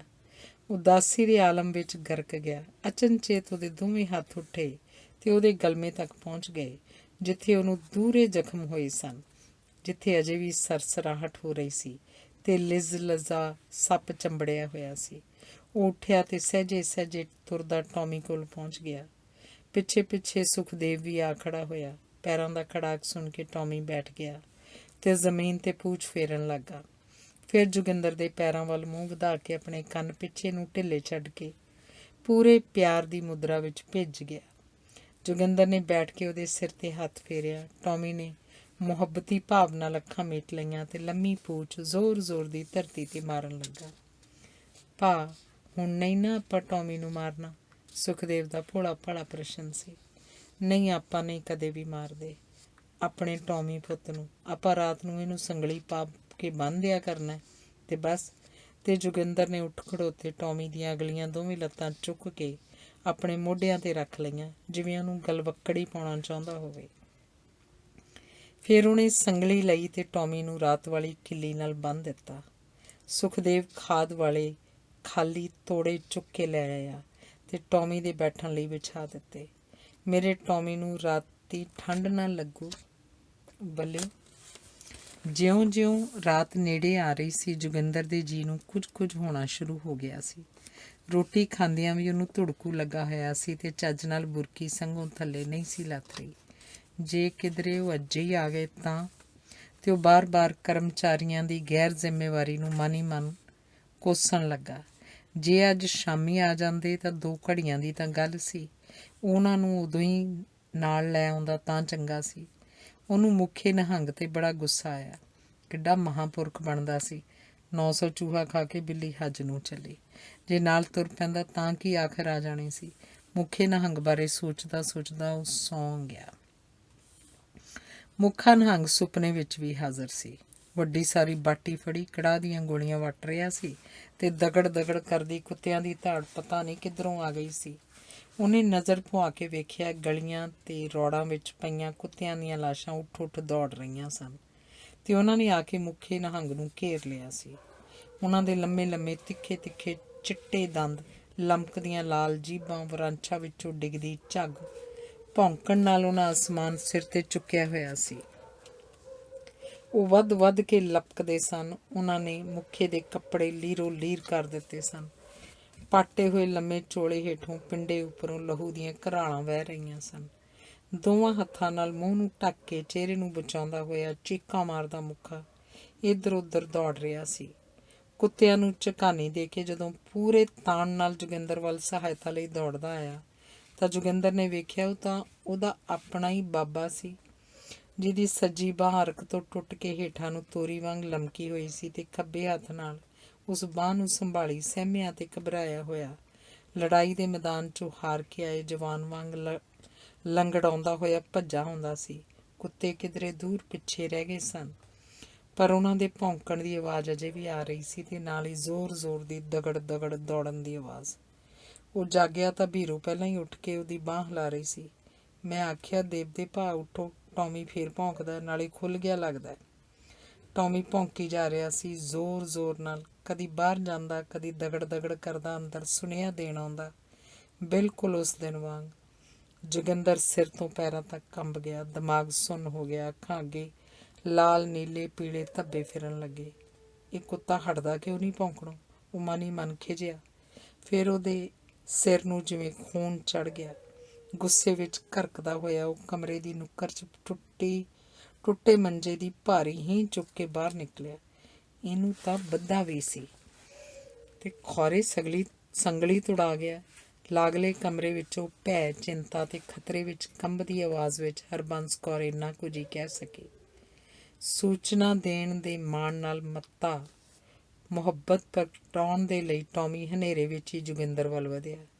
ਬਾਹਰ ਵੀ ਹਨੇਰਾ ਸੀ ਤੇ ਅੰਦਰ ਵੀ, ਪਰ ਜੋਗਿੰਦਰ ਦੀ ਸਿਰ ਤੱਕ ਉੱਠੀ ਹੋਈ ਹੀਂਹ ਨੂੰ ਜਿਵੇਂ ਸਭ ਕੁਝ ਦਿਸਦਾ ਸੀ। ਲੱਤਾਂ ਜੋੜ ਕੇ ਛਾਤੀ ਤੇ ਬਾਹਾਂ ਦਾ ਸਾਰਾ ਜ਼ੋਰ ਕੇਂਦਰਿਤ ਕਰਕੇ ਪੂਰੇ ਜ਼ੋਰ ਨਾਲ ਉਹਨੇ ਹੀਂਹ ਦਾ ਵਾਰ ਕੀਤਾ, ਜਿਵੇਂ ਪਟਵਾਰੀਆਂ ਦੇ ਮੁੰਡੇ ਦੇ ਗੰਡਾਸੀ ਮਾਰਨ ਲੱਗਾ ਹੋਵੇ। ਕੁੱਤੇ ਦੀ ਲੰਮੀ ਚੀਕ ਨਿਕਲੀ ਤੇ ਉਹ ਧਰਤੀ ਤੇ ਲੁੜਕ ਕੇ ਚੀਕਣ ਚਲਾਉਣ ਲੱਗਾ, ਜਿਵੇਂ ਤਰਲੇ ਲੈਂਦਾ ਰੋਂਦਾ ਹੋਇਆ ਕਹਿ ਰਿਹਾ ਹੋਵੇ, ਬੌੜੀ ਓਏ ਮੇਰੇ ਮਾਲਕਾ, ਇਹ ਕੀ ਕੀਤਾ ਈ ਮੇਰੇ ਨਾਲ। ਪਰ ਜੋਗਿੰਦਰ ਨੂੰ ਕੁਝ ਨਹੀਂ ਸੁਣਿਆ।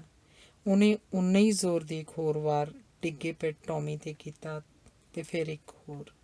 ਕੁੱਤਾ ਚੀਕੀ ਗਿਆ, ਕਰਾਹੀ ਗਿਆ, ਪਰ ਉੱਠਿਆ ਨਹੀਂ। ਉਹਨੂੰ ਕਿੰਨੀ ਕੁ ਸੱਟ ਲੱਗੀ ਹੈ, ਕੀ ਹੋਇਆ ਹੈ, ਇਹਦੀ ਚਿੰਤਾ ਕੀਤੇ ਬਗੈਰ ਹੀ ਬਾਹਰਲਾ ਗੇਟ ਖੋਲ੍ਹ ਕੇ ਉਹ ਬਾਹਰ ਆਇਆ। ਉਹ ਆਉਣ ਵਾਲਿਆਂ ਨੂੰ ਅਗਲਵਾਂਢੀ ਮਿਲਣ ਲਈ ਤਿਆਰ ਸੀ। ਹੁਣ ਤਾਂ ਉਸ ਕੋਲ ਕੁੱਤੇ ਬਾਰੇ ਕਹਿਣ ਜੋਗਾ ਕਾਫੀ ਕੁਝ ਸੀ। ਦਵਾਈ ਪਾਉਣ ਦਾ, ਹਸਪਤਾਲ ਜਾਣ ਦਾ ਸਾਰਾ ਵੇਰਵਾ ਮੌਜੂਦ ਸੀ। ਬਾਹਰ ਆ ਕੇ ਹਨੇਰੇ ਵਿੱਚ ਉਹਨੇ ਅੱਖਾਂ ਫੈਲਾ ਕੇ ਵੇਖਿਆ, ਸੱਜੇ ਪਾਸੇ ਕਣਕ ਦੇ ਖੇਤ 'ਚ ਕੋਈ ਤੁਰ ਰਿਹਾ ਸੀ। ਧੜਕਦੇ ਦਿਲ ਨਾਲ, ਖੁਸ਼ਕ ਹੋਏ ਗਲੇ ਨਾਲ ਉਹ ਖੜੋਤਾ ਵੇਖਦਾ ਰਿਹਾ, ਪਰ ਨਾ ਹੀ ਕੋਈ ਬੋਲਿਆ, ਨਾ ਹੀ ਹਵੇਲੀ ਵੱਲ ਆਇਆ। ਕਿਹੜਾ ਹੈ ਬਈ? ਮੂੰਹੋਂ ਕੋਈ ਆਵਾਜ਼ ਨਹੀਂ। ਉਂਝ ਪੈਰਾਂ ਦਾ ਖੜਾਕ, ਉਂਝ ਬੂਟਿਆਂ ਦੀ ਸਰਸਰਾਹਟ। ਹੌਸਲਾ ਕਰਕੇ ਉਹ ਅੱਗੇ ਵਧਿਆ ਤਾਂ ਕਣਕ ਵਿੱਚ ਕੋਈ ਬੰਦਾ ਨਹੀਂ ਸੀ, ਕੋਈ ਪਸ਼ੂ ਚਰ ਰਿਹਾ ਸੀ। ਉਹਨੇ ਅੱਗੇ ਹੋ ਕੇ ਵੇਖਿਆ, ਉਹਦੇ ਚਾਚੇ ਕਰਮ ਸਿੰਘ ਦੀ ਟੁੱਟੇ ਸਿੰਘ ਵਾਲੀ ਬੂਰੀ ਮੱਝ ਸੀ, ਜੋ ਪਤਾ ਨਹੀਂ ਕਿਵੇਂ ਖੁੱਲ੍ਹ ਕੇ ਬਾਹਰ ਆ ਗਈ ਸੀ। ਮੱਝ ਨੂੰ ਵੇਖ ਕੇ ਜੋਗਿੰਦਰ ਦੀ ਛਾਤੀ ਤੋਂ ਹਿਮਾਲਾ ਜਿੰਨਾ ਬੋਝ ਉਤਰ ਗਿਆ। ਹੌਲਾ ਫੁੱਲ ਹੁੰਦਿਆਂ ਉਸ ਘਰ ਆਵਾਜ਼ ਦਿੱਤੀ, ਚਾਚੇ ਕੀ ਮੱਝ ਆ। ਮੱਝ ਦਾ ਸੰਗਲ ਫੜ ਕੇ ਜੇਤੂ ਅੰਦਾਜ਼ ਵਿੱਚ ਉਹ ਚਾਚੇ ਦੀ ਹਵੇਲੀ ਵੱਲ ਤੁਰ ਪਿਆ। ਵਾਪਸ ਆਇਆ ਤਾਂ ਬਾਹਰਲਾ ਬੱਲਬ ਜਗਦਾ ਪਿਆ ਸੀ। ਚੌਂ ਚੌਂ ਕਰਦੇ ਕੁੱਤੇ ਕੋਲ ਬੀਰੋ ਖੜੋਤੀ ਹੋਈ ਸੀ ਤੇ ਹਰਬੰਸ ਕੌਰ ਉਹਦੇ ਮੂੰਹ 'ਚ ਪਾਣੀ ਪਾਉਣ ਦਾ ਯਤਨ ਕਰ ਰਹੀ ਸੀ। ਵੇ ਜਿੰਦਿਆ, ਕੁੱਤੇ ਦਾ ਤਾਂ ਵਿਚਾਰੇ ਦਾ ਲੱਕ ਟੁੱਟ ਗਿਆ ਜਾਪਦਾ। ਜੋਗਿੰਦਰ ਨੇ ਵੇਖਿਆ, ਕੁੱਤੇ ਦੀ ਰੀੜ੍ਹ ਦੀ ਹੱਡੀ ਅੱਧ ਵਿਚਕਾਰੋਂ ਟੁੱਟ ਗਈ ਜਾਪਦੀ ਸੀ ਤੇ ਪਿਛਲਾ ਧੜ ਧਰਤੀ 'ਤੇ ਲੁੜਕ ਗਿਆ ਸੀ। ਕਦੀ ਕਦੀ ਟੌਮੀ ਅਗਲੀਆਂ ਲੱਤਾਂ ਦੇ ਆਸਰੇ ਹਿੱਲਣ ਦੀ ਕੋਸ਼ਿਸ਼ ਕਰਦਾ, ਪਰ ਫੇਰ ਲੁੜਕ ਜਾਂਦਾ। ਜੋਗਿੰਦਰ ਦੇ ਅੰਦਰੋਂ ਅਜੇ ਗੁੱਸਾ ਸ਼ਾਇਦ ਖਤਮ ਨਹੀਂ ਸੀ ਹੋਇਆ। ਉਹ ਝਿੜਕ ਕੇ ਪਿਆ, ਚਲੋ ਚਲੋ ਅੰਦਰ, ਤੁਸੀਂ, ਕੁਝ ਨਹੀਂ ਹੋਇਆ। ਬੱਤੀ ਬੁਝਾਓ ਜਾ ਕੇ। ਹੱਥ ਵਿੱਚ ਫੜੀ ਹੀ ਵਿਹੜੇ ਵਿੱਚ ਸੁੱਟ ਕੇ ਉਹ ਮੰਜੇ 'ਤੇ ਜਾ ਡਿੱਗਾ। ਬੀਰੋ ਤੇ ਹਰਬੰਸ ਕੌਰ ਵੀ ਉਹਦੇ ਬੋਲਾਂ ਦੀ ਸਖਤੀ ਤੋਂ ਘਬਰਾ ਕੇ ਜਾ ਲੇਟੀਆਂ। ਹੁਣ ਕੋਈ ਨਹੀਂ ਸੀ ਬੋਲ ਰਿਹਾ, ਟੌਮੀ ਵੀ ਨਹੀਂ ਸੀ ਭੌਂਕ ਰਿਹਾ, ਪਰ ਜੋਗਿੰਦਰ ਦੇ ਮਨ ਵਿੱਚ ਸ਼ੋਰ ਹੀ ਸ਼ੋਰ ਸੀ। ਉਹਦੀਆਂ ਅੱਖਾਂ ਅੱਗੇ ਧੜ ਟੁੱਟਾ ਟੌਮੀ ਅਗਲੀਆਂ ਲੱਤਾਂ ਦੇ ਸਹਾਰੇ ਪਿਛਲੇ ਧੜ ਨੂੰ ਧੂਣ ਦੀ ਅਸਫਲ ਕੋਸ਼ਿਸ਼ ਕਰਦਾ ਦਿਸ ਰਿਹਾ ਸੀ। ਫਿਰ ਉਹਨੂੰ ਮਹਿਸੂਸ ਹੋਇਆ ਰੂੰ ਦਾ ਗੂੜਾ ਜਿਹਾ ਨਿੱਕਾ ਟੌਮੀ ਉਹਦੀ ਪੈਂਦ ਵੱਲ ਰਜਾਈ ਵਿੱਚ ਦੁੱਬ ਕੇ ਬੈਠਾ ਹੈ ਤੇ ਹੌਲੀ ਹੌਲੀ ਸਰਕਦਾ ਉਹਦੇ ਪੈਰਾਂ ਕੋਲ ਆ ਕੇ ਸਿੱਲੀ ਬੂਥਣੀ ਨਾਲ ਛੋਹ ਕੇ ਉਹਦੇ ਜਿਸਮ ਵਿੱਚ ਚਰਨਾਹਟ ਛੇੜ ਰਿਹਾ। ਦੂਜੇ ਪਲ ਉਹਦੀ ਰਜਾਈ ਖਿੱਚ ਕੇ ਚੌਂ ਚੌਂ ਕਰਦਾ ਉਹਨੂੰ ਸੁੱਤੇ ਨੂੰ ਉਠਾ ਰਿਹਾ ਤੇ ਬਾਹਰ ਜਾ ਕੇ ਕੰਮ ਧੰਦੇ ਲੱਗਣ ਦੀ ਪ੍ਰੇਰਨਾ ਦੇ ਰਿਹਾ। ਤੇ ਫਿਰ ਬੱਬਰ ਸ਼ੇਰ ਵਾਂਗ ਵਰਦੀਧਾਰੀ ਸਿਪਾਹੀ ਦੀ ਹਿੱਕ ਉੱਤੇ ਝਪਟਦਾ ਆਪਣਾ ਛੋਟਾ ਭਰਾ ਲੱਗ ਰਿਹਾ ਸੀ। ਕੁੱਤੇ ਨੇ ਤੇਜ਼ ਤੇਜ਼ ਚੀਕਣਾ ਤੇ ਕਰਾਉਣਾ ਬੰਦ ਕਰ ਦਿੱਤਾ ਸੀ। ਹੁਣ ਕਦੀ ਕਦੀ ਉਹ ਲੰਮੀ ਸਾਰੀ ਚੂੰ ਦੀ ਆਵਾਜ਼ ਕਰਦਾ ਤੇ ਚੁੱਪ ਕਰ ਜਾਂਦਾ, ਜਿਵੇਂ ਕਹਿ ਰਿਹਾ ਹੋਵੇ, ਹਾਏ ਮਾਂ। ਜੋਗਿੰਦਰ ਤੁਰਿਆ ਨਾ ਗਿਆ। ਉਹ ਪੈਰੀਂ ਜੁੱਤੀ ਅੜਾ ਕੇ ਭਾਵੁਕ ਹੋਇਆ ਉੱਠ ਕੇ ਬਾਹਰ ਨੂੰ ਤੁਰਿਆ ਤਾਂ ਬੀਰੋ ਨੇ ਆਵਾਜ਼ ਦਿੱਤੀ, ਕਿੱਧਰ ਚੱਲੇ ਹੋ? ਉਹ ਬਿਨਾਂ ਕੋਈ ਜਵਾਬ ਦਿੱਤਿਆਂ ਬਾਹਰਲੀ ਬੱਤੀ ਜਗਾ ਕੇ ਟੌਮੀ ਕੋਲ ਗਿਆ। ਟੌਮੀ ਨੇ ਮਾੜਾ ਜਿਹਾ ਸਿਰ ਚੁੱਕਿਆ ਤੇ ਜੋਗਿੰਦਰ ਵੱਲ ਵੇਖ ਕੇ ਅੱਖਾਂ ਮੀਟ ਲਈਆਂ ਤੇ ਕੰਨ ਢਿੱਲੇ ਛੱਡ ਦਿੱਤੇ, ਬਿਲਕੁਲ ਉਂਝ ਹੀ ਜਦੋਂ ਅੰਤਾਂ ਦੇ ਪਿਆਰ ਵਿੱਚ ਸਰਸ਼ਾਰ ਹੋਇਆ ਮਾਲਕ ਪ੍ਰਤੀ ਸ਼ੁਕਰਾਨੇ ਦੇ ਅਹਿਸਾਸ ਨਾਲ ਭਰਿਆ ਜਾਪਦਾ ਹੁੰਦਾ। ਜੋਗਿੰਦਰ ਨੇ ਉਹਦੇ ਸਿਰ, ਮੂੰਹ ਤੇ ਕੰਨਾਂ ਉੱਪਰ ਮੁਹੱਬਤ ਦੇ ਅਹਿਸਾਸ ਵਿੱਚ ਭਿੱਜ ਕੇ ਹੱਥ ਫੇਰੇ। ਮੂੰਹ ਤੇ ਹੱਥ ਫੇਰਦਿਆਂ ਉਹਦਾ ਹੱਥ ਲਹੂ ਨਾਲ ਲਿਬੜ ਗਿਆ। ਸੱਟ ਖਬਰੇ ਸਿਰ 'ਚ ਵੀ ਲੱਗੀ ਸੀ। ਟੌਮੀ, ਸ਼ੇਰ ਬੱਚਿਆ, ਕਾਇਮ ਹੋ। ਪਰ ਟੌਮੀ ਨੇ ਧੌਣ ਧਰਤੀ 'ਤੇ ਟਿਕਾਈ ਹੋਈ ਸੀ ਤੇ ਮਾਸੂਮ ਭੋਲੀਆਂ ਭਾਲੀਆਂ ਤਰਸ ਮੰਗਦੀਆਂ ਅੱਖਾਂ ਨਾਲ ਜੋਗਿੰਦਰ ਵੱਲ ਵੇਖੀ ਜਾ ਰਿਹਾ ਸੀ, ਜਿਵੇਂ ਕਹਿਣਾ ਚਾਹੁੰਦਾ ਸੀ, ਮੈਂ ਹੁਣ ਠੀਕ ਠਾਕ ਹਾਂ, ਤੁਸੀਂ ਜਾ ਕੇ ਆਰਾਮ ਕਰੋ। ਜੋਗਿੰਦਰ ਨੇ ਉਹਦੇ ਗਲ ਵਿੱਚ ਪਈ ਸੰਗਲੀ ਖੋਲ੍ਹੀ, ਜਿਸ ਨਾਲ ਪੁੱਟੀ ਹੋਈ ਕਿੱਲੀ ਬੱਝੀ ਹੋਈ ਸੀ। 2 ਬੋਰੀਆਂ ਚੁੱਕ ਕੇ ਪਾਲੇ ਤੋਂ ਬਚਾਅ ਕਰਨ ਲਈ ਟੌਮੀ ਉੱਤੇ ਪਾਈਆਂ ਤੇ ਆਸਿਓਂ ਪਾਸਿਓਂ ਇਸ ਤਰ੍ਹਾਂ ਠੀਕ ਕੀਤੀਆਂ ਕਿ ਠੰਡ ਅੰਦਰ ਨਾ ਜਾ ਸਕੇ।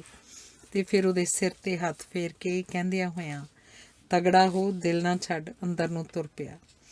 ਜਾਂਦੇ ਹੋਏ ਉਹਨੇ ਬਾਹਰਲੀ ਬੱਤੀ ਬੁਝਾਉਣ ਲਈ ਹੱਥ ਵਧਾਇਆ, ਸਵਿੱਚ ਨੂੰ ਹੱਥ ਲਾਇਆ ਤੇ ਫਿਰ ਸਵਿੱਚ ਨੂੰ ਉੱਪਰ ਕਰਨ ਤੋਂ ਪਹਿਲਾਂ ਹੀ ਹੱਥ ਪਿੱਛੇ ਖਿੱਚ ਲਿਆ ਤੇ ਬੱਤੀ ਉਂਝ ਹੀ ਜਗਦੀ ਛੱਡ ਕੇ ਅੰਦਰ ਚਲਾ ਗਿਆ। ਟੌਮੀ ਪ੍ਰਤੀ ਮੋਹ, ਗਮ ਤੇ ਪਛਤਾਵੇ ਦੇ ਅਹਿਸਾਸ ਨਾਲ ਭਰਿਆ ਉਹ ਮੰਜੀ 'ਤੇ ਜਾ ਕੇ ਲੇਟ ਗਿਆ ਤੇ ਛਾਤੀ ਤੱਕ ਰਜਾਈ ਖਿੱਚ ਲਈ।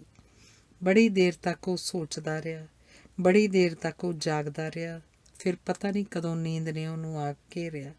ਜਦੋਂ ਉਹਨੂੰ ਜਾਗ ਆਈ, ਵਿਹੜੇ ਵਿਚਲੀ ਨਿੰਮ 'ਤੇ ਬੈਠੀਆਂ ਚਿੜੀਆਂ ਚੂੰ ਚੂੰ ਕਰ ਰਹੀਆਂ ਸਨ, ਪਰ ਅੱਜ ਉਹਦੀ ਪੈਂਦ ਵੱਲੋਂ ਸਦਾ ਵਾਂਗ ਟੌਮੀ ਦੀ ਚੌਂ ਚੌਂ ਦੀ ਉਤਸੁਕਤਾ ਭਰੀ ਚੇਤਾਵਨੀ ਦਿੰਦੀ ਆਵਾਜ਼ ਨਹੀਂ ਸੀ ਆਈ।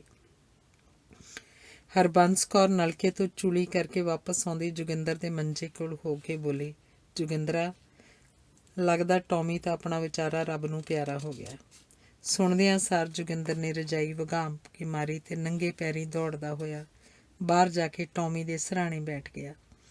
ਬਘਿਆੜ ਵਰਗੀ ਟੌਮੀ ਦੀ ਭਾਰੀ ਦੇਹ ਧਰਤੀ 'ਤੇ ਵਿਛੀ ਪਈ ਸੀ। ਉਹਦੀ ਧੌਣ ਟੇਢੀ ਹੋਈ ਪਈ ਸੀ। ਗੂੜਾ ਲਾਲ ਲਹੂ ਮੂੰਹ ਵਿੱਚੋਂ ਚੋ ਕੇ ਧਰਤੀ 'ਤੇ ਫੈਲਿਆ ਸੀ ਤੇ ਇਹਦੀ ਇੱਕ ਪਾਸਿਓਂ ਦਿਸਦੀ ਖੁੱਲ੍ਹੀ ਹੋਈ ਅੱਖ ਅਜੇ ਵੀ ਕਹਿੰਦੀ ਜਾਪਦੀ ਸੀ, ਮੈਂ ਹੁਣ ਠੀਕ ਠਾਕ ਹਾਂ, ਤੁਸੀਂ ਜਾ ਕੇ ਆਰਾਮ ਕਰੋ। ਜੋਗਿੰਦਰ ਪੂਰੇ ਜ਼ਬਤ ਵਿੱਚ ਸੀ। ਸਦਾ ਵਾਂਗ ਉਹਨੇ ਟੌਮੀ ਦੇ ਸਿਰ 'ਤੇ ਹੱਥ ਫੇਰਿਆ। ਇਹ ਤਾਂ ਉਤਰਾ ਸਾਡੇ ਤੋਂ ਪੁੱਤਾਂ ਵਰਗਾ ਮੋਹ ਲੈਂਦਾ ਰਿਹਾ। ਕੁੱਤਾ ਕਾਹਦਾ ਸੀ, ਬੰਦਾ ਸੀ, ਸਾਡੇ ਘਰ ਦਾ ਇੱਕ ਜੀ। ਹਰਬੰਸ ਕੌਰ ਨੇ ਭਰੇ ਮਨ ਨਾਲ ਆਖਿਆ ਤਾਂ ਜੋਗਿੰਦਰ ਦੇ ਸਾਰੇ ਜਿਸਮ ਵਿੱਚ ਅਜੀਬ ਥਰਥਰਾਹਟ ਹੋਈ। ਉਹਦੇ ਅੰਦਰ ਗਿੜਗਿੜਾ ਕੇ ਕੋਈ ਪਹਾੜ ਡਿੱਗ ਪਿਆ ਤੇ ਫਿਰ ਠਾਠਾਂ ਮਾਰਦੇ ਤੇਜ਼ ਵਹਿਣ 'ਚ ਰੁੜਨ ਲੱਗਾ। ਉੱਠ ਪੁੱਤ, ਤੇ ਟੋਇਆ ਕੱਢ ਕੇ ਨੱਪਦੇ ਹਵੇਲੀ ਦੀ ਕਿਸੇ ਨੁੱਕਰੇ ਵਿਚਾਰੇ ਬੇਜ਼ਬਾਨ ਨੂੰ। ਉੱਠ ਟੌਮੀ, ਕੰਜਰਾ ਵੇਖ ਕਿੰਨਾ ਦਿਨ ਚੜ੍ਹ ਆਇਆ, ਉੱਠ ਬਾਹਰ ਚੱਲੀਏ, ਮੈਨੂੰ ਉਠਾਉਣ ਦੀ ਥਾਂ ਆਪ ਹੀ ਸੁੱਤਾ ਪਿਆ। ਜੋਗਿੰਦਰ ਨੇ ਆਖਿਆ ਤੇ ਫਿਰ ਗੋਡਿਆਂ 'ਤੇ ਹੱਥ ਰੱਖ ਕੇ ਸਿੱਧਾ ਖੜਾ ਹੋਇਆ ਤਾਂ ਉਹਦੀਆਂ ਅੱਖਾਂ ਵਿੱਚੋਂ ਪਰਲ ਪਰਲ ਅੱਥਰੂ ਕਿਰ ਰਹੇ ਸਨ ਤੇ ਉਹਦੀਆਂ ਭਾਰੀ ਮੁੱਛਾਂ ਵਿੱਚੋਂ ਮੋਤੀਆਂ ਵਾਂਗ ਅਟਕ ਰਹੇ ਸਨ। ਇਸ ਨਾਲੋਂ ਤਾਂ ਭਾਵੇਂ ਉਹ ਮੈਨੂੰ ਮਾਰ ਦਿੰਦੇ ਤਾਂ ਚੰਗਾ ਸੀ, ਉਹਨੇ ਧਾਹ ਮਾਰਨ ਵਾਂਗ ਆਖਿਆ। ਸਾਰੇ ਟੱਬਰ ਨੇ ਦਹੀਂ ਨਾਲ ਨੁਹਾ ਕੇ ਚਿੱਟੇ ਖੱਦਰ ਦੇ ਰੇਜੇ ਵਿੱਚ ਲਪੇਟ ਕੇ ਹਵੇਲੀ ਦੀ ਇੱਕ ਨੁੱਕਰੇ ਡੂੰਘਾ ਟੋਆ ਪੁੱਟ ਕੇ ਉਸ ਵਿੱਚ ਟੌਮੀ ਨੂੰ ਦਫਨਾ ਦਿੱਤਾ ਤੇ ਉਹਦੀ ਕਬਰ ਤੇ ਮਿੱਟੀ ਦੀ ਇੱਕ ਉੱਚੀ ਢੇਰੀ ਲਾ ਦਿੱਤੀ। ਇਸ ਥਾਂ ਤੇ ਆਪਾਂ ਟੌਮੀ ਦੀ ਯਾਦ ਵਿੱਚ ਰੁੱਖ ਲਾਵਾਂਗੇ, ਜੋਗਿੰਦਰ ਆਖਦਾ। ਟੌਮੀ ਮਰੇ ਦੀ ਖਬਰ ਆਸੇ ਪਾਸੇ ਦੀਆਂ ਬੈਕਾਂ 'ਚ ਪਹੁੰਚ ਗਈ। ਲੋਕ ਅਫਸੋਸ ਵੀ ਕਰ ਗਏ ਸਨ ਤੇ ਤਸੱਲੀ ਵੀ ਪ੍ਰਗਟਾ ਗਏ ਸਨ ਕਿ ਚਲੋ ਚੰਗਾ ਹੀ ਹੋਇਆ ਕਿਤੇ। ਜੋਗਿੰਦਰ ਹਰ ਵੇਲੇ ਗੁਨਾਹ ਦੇ ਅਹਿਸਾਸ ਨਾਲ ਭਰਿਆ ਉਦਾਸ ਫਿਰਦਾ ਰਹਿੰਦਾ। ਜਦੋਂ ਵੀ ਹਵੇਲੀ ਦੀ ਨੁੱਕਰੇ ਵੇਖਦਾ, ਮਿੱਟੀ ਦੀ ਉੱਚੀ ਢੇਰੀ ਉਸ ਨੂੰ ਜਿਸਮ 'ਤੇ ਉੱਗੇ ਉਸ ਫੋੜੇ ਵਾਂਗ ਜਾਪਦੀ ਜੋ ਭਰ ਕੇ ਫਿਸ ਗਿਆ ਸੀ ਤੇ ਜਿਸ ਵਿੱਚੋਂ ਅਜੀਬ ਕਿਸਮ ਦੀ ਹੁਮਕ ਆ ਰਹੀ ਸੀ ਤੇ ਹੁਮਕ ਕਦੀ-ਕਦੀ ਤੇਜ਼ ਤਿੱਖੀ ਬੂ ਵਿੱਚ ਵੱਟ ਜਾਂਦੀ ਸੀ, ਜਿਸ ਤੋਂ ਬਚਣ ਲਈ ਕਈ ਵਾਰ ਉਹ ਨੱਕ ਅੱਗੇ ਕੱਪੜਾ ਵੀ ਲੈ ਲੈਂਦਾ। ਪਰ ਬੂ ਸੀ ਕਿ ਫਿਰ ਵੀ ਆਈ ਜਾਂਦੀ ਸੀ। ਇਹ ਬੂ ਰਿਸਦੇ ਜ਼ਖਮ ਦੀ ਸੀ ਜਾਂ ਸੜੇ ਮਰੇ ਮਨੁੱਖੀ ਮਾਸ ਦੀ ਜਾਂ ਕੁੱਤੇ ਦੀ ਲਾਸ਼ ਦੀ, ਉਹਨੂੰ ਪਤਾ ਨਾ ਲੱਗਦਾ। ਪਰ ਤੇਜ਼ ਖਿਆਲ ਦੇ ਬੁੱਲੇ ਨਾਲ ਬੂ ਆਉਂਦੀ ਤੇ ਉਹਦੇ ਸਿਰ ਨੂੰ ਚੜ੍ਹ ਜਾਂਦੀ। ਲੈ ਕਿੱਥੇ, ਸਾਨੂੰ ਤੇ ਕੋਈ ਬੂ ਨਹੀਂ ਆਉਂਦੀ, ਤੈਨੂੰ ਖੌਰੇ ਕੀ ਹੋ ਗਿਆ? ਪੀਰੋ ਲੰਮਾ ਸਾਹ ਨੱਕ ਰਾਹੀਂ ਖਿੱਚ ਕੇ ਆਖਦੀ ਤੇ ਉਹਦੀ ਝੱਲ ਬਲੱਲੀ ਤੇ ਹੱਸ ਛੱਡਦੀ। ਘਰ ਦੇ ਹੋਰ ਜੀਆਂ ਨੇ ਵੀ ਉਸ ਹਮਕ ਨੂੰ ਸੁੰਘਣ ਤੇ ਮਹਿਸੂਸਣ ਦਾ ਯਤਨ ਕੀਤਾ। ਉਸ ਨੂੰ ਸਮਝਾਉਂਦੇ ਵੀ ਕਿ ਬੂ ਤਾਂ ਕਿਧਰੇ ਵੀ ਨਹੀਂ, ਪਰ ਜੋਗਿੰਦਰ ਨੂੰ ਦਿਹਾੜੀ 'ਚ ਕਈ ਵਾਰ ਇਸ ਤਰ੍ਹਾਂ ਮਹਿਸੂਸ ਹੁੰਦਾ ਜਿਵੇਂ ਹੁਮਕ ਹਵਾ 'ਚ ਰਚ ਗਈ ਸੀ ਤੇ ਕਦੀ ਉਹ ਉਹਨੂੰ ਮਰੇ ਹੋਏ ਬੰਦੇ ਦੇ ਸੜੇ ਮਾਸ ਦੀ ਬੂ ਵਰਗੀ ਲੱਗਦੀ ਤੇ ਕਦੇ ਰਿਸਦੇ ਪੁਰਾਣੇ ਜ਼ਖਮ ਵਰਗੀ, ਤੇ ਫਿਰ ਆਪ ਹੀ ਹੌਲੀ-ਹੌਲੀ ਉਹਨੂੰ ਸਾਫ਼ ਤੇ ਸੌਖਾ ਸਾਹ ਆਉਣ ਲੱਗ ਪੈਂਦਾ। ਉਹ ਆਪ ਹੈਰਾਨ ਸੀ, ਘਰ ਦੇ ਸਾਰੇ ਜੀਅ ਹੈਰਾਨ ਸਨ। ਬੂ ਤਾਂ ਕਿਧਰੇ ਵੀ ਨਹੀਂ ਸੀ। ਬਾਹਰ ਲਹਿਰਾਉਂਦੀਆਂ ਹਰੀਆਂ ਕਚੂਰ ਫਸਲਾਂ ਸਨ। ਹਾਰੇ ਵਿੱਚ ਪਾਥੀਆਂ ਦੇ ਮੱਠੇ ਸੇਕ ਤੇ ਕੱਢਦੇ ਦੁੱਧ ਦੀ ਕੇਸਰੀ ਸੁਗੰਧ ਸੀ। ਜੱਟ ਦੀਆਂ ਨਾਸਾਂ 'ਚ ਜਲੂਣ ਛੇੜਨ ਵਾਲੀ ਡੰਗਰਾਂ ਦੇ ਪਿੰਡਿਆਂ 'ਚ ਉੱਠਦੀ ਭਾਫ ਦੀ ਆਪਣੀ ਤਰ੍ਹਾਂ ਦੀ ਲੁਭਾਉਣੀ ਗੰਧ ਸੀ। ਪਰ ਕਦੀ-ਕਦੀ ਹਵਾ ਦਾ ਅਜਿਹਾ ਬੁੱਲਾ ਆਉਂਦਾ ਤੇ ਜੋਗਿੰਦਰ ਆਪਣੇ ਨੱਕ ਅੱਗੇ ਕੱਪੜਾ ਲੈਣ ਤੇ ਮਜਬੂਰ ਹੋ ਜਾਂਦਾ। ਘਰ ਦੇ ਉਹਨੂੰ ਬਥੇਰਾ ਸਮਝਾਉਂਦੇ ਕਿ ਨਿਪਟੋ ਦਾ ਵਹਿਮ ਸੀ, ਪਰ ਕੁਝ ਵੀ ਨਹੀਂ ਸੀ। ਬੀਰੋ ਨੇ ਟੌਮੀ ਦੀ ਕਬਰ 'ਤੇ ਵੀ ਪੋਚਾ ਫੇਰ ਕੇ ਉਹਨੂੰ ਚੌਂਕੇ ਵਾਂਗ ਸਾਫ਼ ਕਰ ਦਿੱਤਾ ਸੀ। ਪਰ ਸੋਚਦੇ ਡੂੰਘਾ ਲੱਥੇ ਜੋਗਿੰਦਰ ਨੂੰ ਸੜੇ ਮਰੇ ਮਾਸ ਦਾ ਮੁਸ਼ਕ ਆ ਘੇਰਦਾ। ਟੌਮੀ ਮਰੇ ਨੂੰ 5 ਦਿਨ ਹੋ ਗਏ ਸਨ। ਜੋਗਿੰਦਰ ਵਿਹੜੇ 'ਚ ਮੰਜੀ 'ਤੇ ਬੈਠਾ ਸਣ ਕੱਢ ਰਿਹਾ ਸੀ। ਜਿੰਦਾ ਸਿਆਂ, ਆ ਤੇਰੇ ਪ੍ਰਾਹੁਣੇ ਆਏ ਭਾਈ, ਸਾਦਾ ਸੀਤਲ ਅੰਦਰ ਆਉਂਦਾ ਬੋਲਿਆ। ਤੇਰੀ ਬਹਿਕ ਲੱਭਦੇ ਫਿਰਦੇ ਸਨ, ਮੈਂ ਵੇਖ ਲਿਆ। ਮੈਂ ਆਖਿਆ ਜਾਪਦੇ ਤਾਂ ਆਪਣੇ ਡਾਕਟਰ ਹੀ ਨੇ। ਮੈਂ ਦੱਸ ਦਿੱਤਾ ਇਹਨਾਂ ਨੂੰ ਵੀ ਤੁਹਾਡਾ ਕੰਮ ਤਾਂ ਜਿੰਦਾ ਸਿਆਂ ਨੇ ਆਪ ਹੀ ਕਰ ਦਿੱਤਾ। ਆਖੇ ਆਪਣੇ ਹੱਥੀਂ ਆਪਣਾ ਆਪੇ ਹੀ ਕਾਜ ਸਵਾਰੀਏ। ਸਾਦਾ ਸੀਤਲ ਹੱਸਿਆ ਤੇ ਕੰਧ ਨਾਲ ਲੱਗੀ ਮੰਜੀ ਡਾਹ ਕੇ ਕੁੱਤਾ ਮਾਰਨ ਲਈ ਆਏ ਹਸਪਤਾਲ ਦੇ ਕਰਮਚਾਰੀਆਂ ਨੂੰ ਬੈਠਣ ਲਈ ਆਖਿਆ। ਜੋਗਿੰਦਰ ਨੇ ਆਉਣ ਵਾਲਿਆਂ ਨੂੰ ਸਣ ਵਾਲਾ ਹੱਥ ਉੱਪਰ ਚੁੱਕ ਕੇ ਫਤਿਹ ਆਖੀ ਤੇ ਫਿਰ ਬੀਰੋ ਨੂੰ ਚਾਹ ਬਣਾਉਣ ਲਈ ਆਵਾਜ਼ ਦਿੱਤੀ। ਸਾਦੇ ਨੇ ਟੌਮੀ ਦੇ ਮਰਨ ਵਾਲੀ ਸਾਰੀ ਕਹਾਣੀ ਇੱਕ ਵਾਰ ਫਿਰ ਸੁਣਾ ਦਿੱਤੀ। ਅਸੀਂ ਤਾਂ ਵੇਖ ਲਓ ਆ ਗਏ ਹਾਂ, ਲੇਟ ਜ਼ਰੂਰ ਹੋ ਗਏ ਹਾਂ, ਪਰ ਅਲਟੀਮੇਟਮ 'ਚ ਅਜੇ 1 ਦਿਨ ਰਹਿੰਦਾ ਹੈ, ਦਿਲਬਾਗ ਨੇ ਹੱਸਦਿਆਂ ਆਖਿਆ ਤੇ ਫਿਰ ਸਫਾਈ ਦੇਣ ਲੱਗਾ। ਉਦਣ ਤਾਂ ਮੁੱਖੇ ਨੇ ਹੀ ਪੰਗਾ ਪਾ ਲਿਆ, ਆਉਣਾ ਫਿਰ ਕੀ ਸੀ। ਜੋਗਿੰਦਰ ਅਤੇ ਸਾਦੇ ਨੇ ਉਤਸੁਕਤਾ ਨਾਲ ਵੇਖਿਆ। ਭਾਵੇਂ ਕੁਝ ਗੱਲ ਤਾਂ ਉਸ ਦਿਨ ਉਹਨਾਂ ਦੇ ਸਾਹਮਣੇ ਹੀ ਹੋਈ ਸੀ, ਪਰ ਹੋਰ ਜਾਣਨ ਲਈ ਸਾਦੇ ਨੇ ਸਵਾਲ ਕੀਤਾ, ਕੀ ਗੱਲ ਹੋ ਗਈ? ਹੋਣਾ ਕੀ ਸੀ? ਉਹ ਤਾਂ ਵੇਰ ਗਿਆ ਅਸਲਾਂ ਹੀ। ਪਾਗਲ ਆਦਮੀ।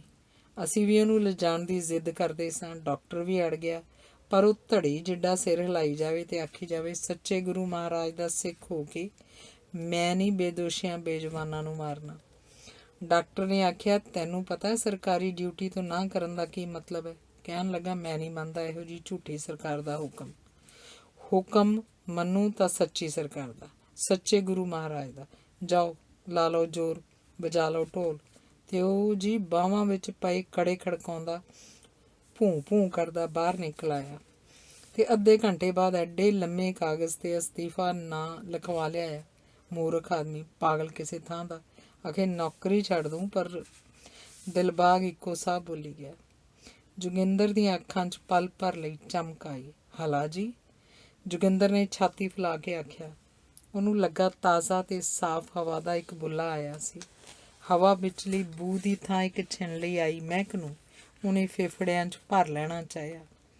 ਹਰਬੰਸ ਕੌਰ ਗਲਾਸੀਆਂ 'ਚ ਚਾਹ ਪਾ ਕੇ ਲਿਆਈ ਤੇ ਸਾਰਿਆਂ ਨੂੰ ਗਲਾਸੀਆਂ ਫੜਾਉਂਦੀ ਸਾਧੇ ਵੱਲ ਵੇਖਦੀ ਹੋਈ ਕਰਮਚਾਰੀਆਂ ਨੂੰ ਕਹਿਣ ਲੱਗੀ, ਲੈ ਸਾਧਾ ਸਿਆਂ, ਤੂੰ ਚੁੱਪ ਰਹੀਂ, ਕੁਛ ਨਾ ਬੋਲੀ। ਅੱਛਾ ਵੀਰੋ, ਤੁਸੀਂ ਦੱਸੋ ਜ਼ਰਾ, ਇੱਥੋਂ ਕਿਸੇ ਤਰ੍ਹਾਂ ਦੀ ਸੜੇ ਜਾਂ ਮਰੇ ਮਾਸ ਦੀ ਬੂ ਜਾਂ ਮੁਸ਼ਕ ਆਉਂਦੀ ਤੁਹਾਨੂੰ? ਸਾਡੇ ਜਵਾਨ ਨੂੰ ਤਾਂ ਉਹਨੇ ਜੋਗਿੰਦਰ ਵੱਲ ਮੁਸਕਰਾ ਕੇ ਵੇਖਿਆ ਤੇ ਗੱਲ ਅਧੂਰੀ ਛੱਡਤੀ। ਉਹ ਜਾ ਬੁੱਢੜੀਏ, ਐਵੇਂ ਕਮਲ ਨਾ ਮਾਰ। ਜੋਗਿੰਦਰ ਨੇ ਉਹਨੂੰ ਹਟ ਕਿਹਾ, ਕੁਝ ਨਹੀਂ ਹੋਇਆ ਮੈਨੂੰ, ਮੈਂ ਹੁਣ ਠੀਕ ਠਾਕ ਹਾਂ। ਨਹੀਂ, ਤੂੰ ਖਲੋ ਹੁਣ, ਇਹ ਭਾਊ ਆਪੇ ਸੱਚੋ ਸੱਚ ਨਤਾਰਾ ਕਰਕੇ ਫੈਸਲਾ ਦੇਣਗੇ, ਸਾਡੀ ਤਾਂ ਤੂੰ ਮੰਨਦਾ ਨਹੀਂ। ਕਰਮਚਾਰੀ ਥੋੜ੍ਹਾ ਹੈਰਾਨ ਜ਼ਰੂਰ ਹੋਏ, ਪਰ ਉਹਨਾਂ ਨੇ ਚਾਹ ਵਾਲੀਆਂ ਗਲਾਸੀਆਂ ਮੂੰਹ ਤੋਂ ਥੋੜ੍ਹਾ ਦੂਰ ਕੀਤੀਆਂ, ਛਾਤੀ ਭਰ ਕੇ ਲੰਮਾ ਸਾਹ ਲਿਆ ਤੇ ਨਾਂਹ 'ਚ ਸਿਰ ਹਿਲਾਉਂਦਿਆਂ ਕਿਹਾ, ਨਹੀਂ, ਸਾਨੂੰ ਤਾਂ ਕੋਈ ਮੁਸ਼ਕ ਨਹੀਂ ਆਉਂਦਾ ਬੀਬੀ। ਮੁਸ਼ਕ ਦਾ ਜ਼ਿਕਰ ਸੁਣ ਕੇ ਜੋਗਿੰਦਰ ਨੇ ਨੱਕ ਸੁੰਗੇੜ ਕੇ ਧੁਣਧੁਣੀ ਲਈ ਤੇ ਵਿਹੜੇ ਦੀ ਇੱਕ ਨੁੱਕਰੇ ਬਣੇ ਟੌਮੀ ਦੀ ਕਬਰ ਵੱਲ ਵੇਖਣ ਲੱਗਾ। ਧਰਤੀ ਦੀ ਪਿੱਠ 'ਤੇ ਉੱਭਰੀ ਹੋਈ ਕਬਰ ਉਹਨੂੰ CRPF ਦੀਆਂ ਸੱਟਾਂ ਨਾਲ ਮੱਥੇ 'ਤੇ ਉੱਭਰੇ ਰੋਬੜੇ ਵਰਗੀ ਲੱਗੀ। ਉਹਦਾ ਹੱਥ ਆਪ ਮੁਹਾਰੇ ਮੱਥੇ ਤੱਕ ਗਿਆ ਤੇ ਉੱਭਰੇ ਹੋਏ ਮਾਸ ਨੂੰ ਟਟੋਲਣ ਲੱਗਾ। ਸਾਦਾ ਸੀਤਲ, ਜੋ ਕਾਫੀ ਚਿਰ ਦਾ ਚੁੱਪਚਾਪ ਬੈਠਾ ਹੋਇਆ ਸੀ, ਬੜਾ ਗੈਰ ਗੰਭੀਰ ਹੋ ਕੇ ਫਲਸਫੀ ਅੰਦਾਜ਼ 'ਚ ਕਹਿਣ ਲੱਗਾ, ਮਾਤਾ ਹੈਗੀ ਆ ਮੁਸ਼ਕ, ਹੈ ਕਿਉਂ ਨਹੀਂ? ਰਤਾ ਅੱਖਾਂ ਮੀਟ ਕੇ ਧਿਆਨ ਨਾਲ ਵੇਖੋ ਖਾਂ ਆਪਣੇ ਅੰਦਰ, ਸੁੰਘੋ ਖਾਂ ਆਪਣੇ ਆਪ ਨੂੰ, ਆਪਣੇ ਅੰਦਰ ਨੂੰ। ਉੱਥੋਂ ਆਉਂਦੀ ਹੈ ਇਹ ਮੁਸ਼ਕ, ਹੋਰ ਕਿੱਧਰੋਂ ਨਹੀਂ, ਆਪਣੇ ਅੰਦਰੋਂ। ਪਤਾ ਨਹੀਂ ਜੋਗਿੰਦਰ ਨੇ ਉਹਦੀ ਗੱਲ ਸੁਣੀ ਸੀ ਜਾਂ ਨਹੀਂ। ਉਹ ਕੁਝ ਨਹੀਂ ਬੋਲਿਆ, ਬਸ ਚੁੱਪਚਾਪ ਟੌਮੀ ਦੀ ਕਬਰ ਵੱਲ ਵੇਖੀ ਗਿਆ, ਜਿਹਦੇ ਸਿਰ 'ਤੇ ਕਾਨੇ ਨੂੰ ਟਾਕੀ ਬੰਨ੍ਹ ਕੇ ਸੁਖਦੇਵ ਨੇ ਇੱਕ ਝੰਡਾ ਜਿਹਾ ਗੱਡਿਆ ਹੋਇਆ ਸੀ। ਹਵਾ ਰੁਕੀ ਹੋਣ ਕਰਕੇ ਝੰਡਾ ਹਿੱਲਣ ਦੀ ਥਾਂ ਕਾਨੇ ਦੇ ਸਿਰੇ ਨਾਲ ਹੇਠਾਂ ਨੂੰ ਟੇਢਾ ਹੋਇਆ ਪਿਆ ਸੀ ਤੇ ਜੋਗਿੰਦਰ ਮੱਥੇ ਉਤਲੇ ਰੋਬੜੇ ਨੂੰ ਪਲੋਸਦਾ ਹੋਇਆ ਇਹ ਸਮਝਣ ਦਾ ਯਤਨ ਕਰ ਰਿਹਾ ਸੀ ਕਿ ਕਾਨੇ ਨਾਲ ਹੇਠਾਂ ਨੂੰ ਲਮਕਿਆ ਉਹ ਕਾਲਾ ਜਿਹਾ ਝੰਡੇ ਦਾ ਕੱਪੜਾ ਸੀ ਜਾਂ ਉਸ ਰਾਤ ਸੁਪਨੇ 'ਚ ਦਿਸਦੇ ਆਪਣੇ ਬਾਬੇ ਦੀ ਅਰਕੋਂ ਟੁੱਟ ਕੇ ਤੋਰੀ ਵਾਂਗ ਹੇਠਾਂ ਨੂੰ ਲਮਕੀ ਬਾਂਹ ਸੀ। ਉਹਨੂੰ ਕੁਝ ਸਮਝ ਨਹੀਂ ਸੀ ਆ ਰਿਹਾ ਤੇ ਉਹ ਅਜੇ ਵੀ ਜ਼ਖਮੀ ਮੱਥੇ ਨੂੰ ਪਲੋਸੀ ਜਾ ਰਿਹਾ ਸੀ। ਧੰਨਵਾਦ।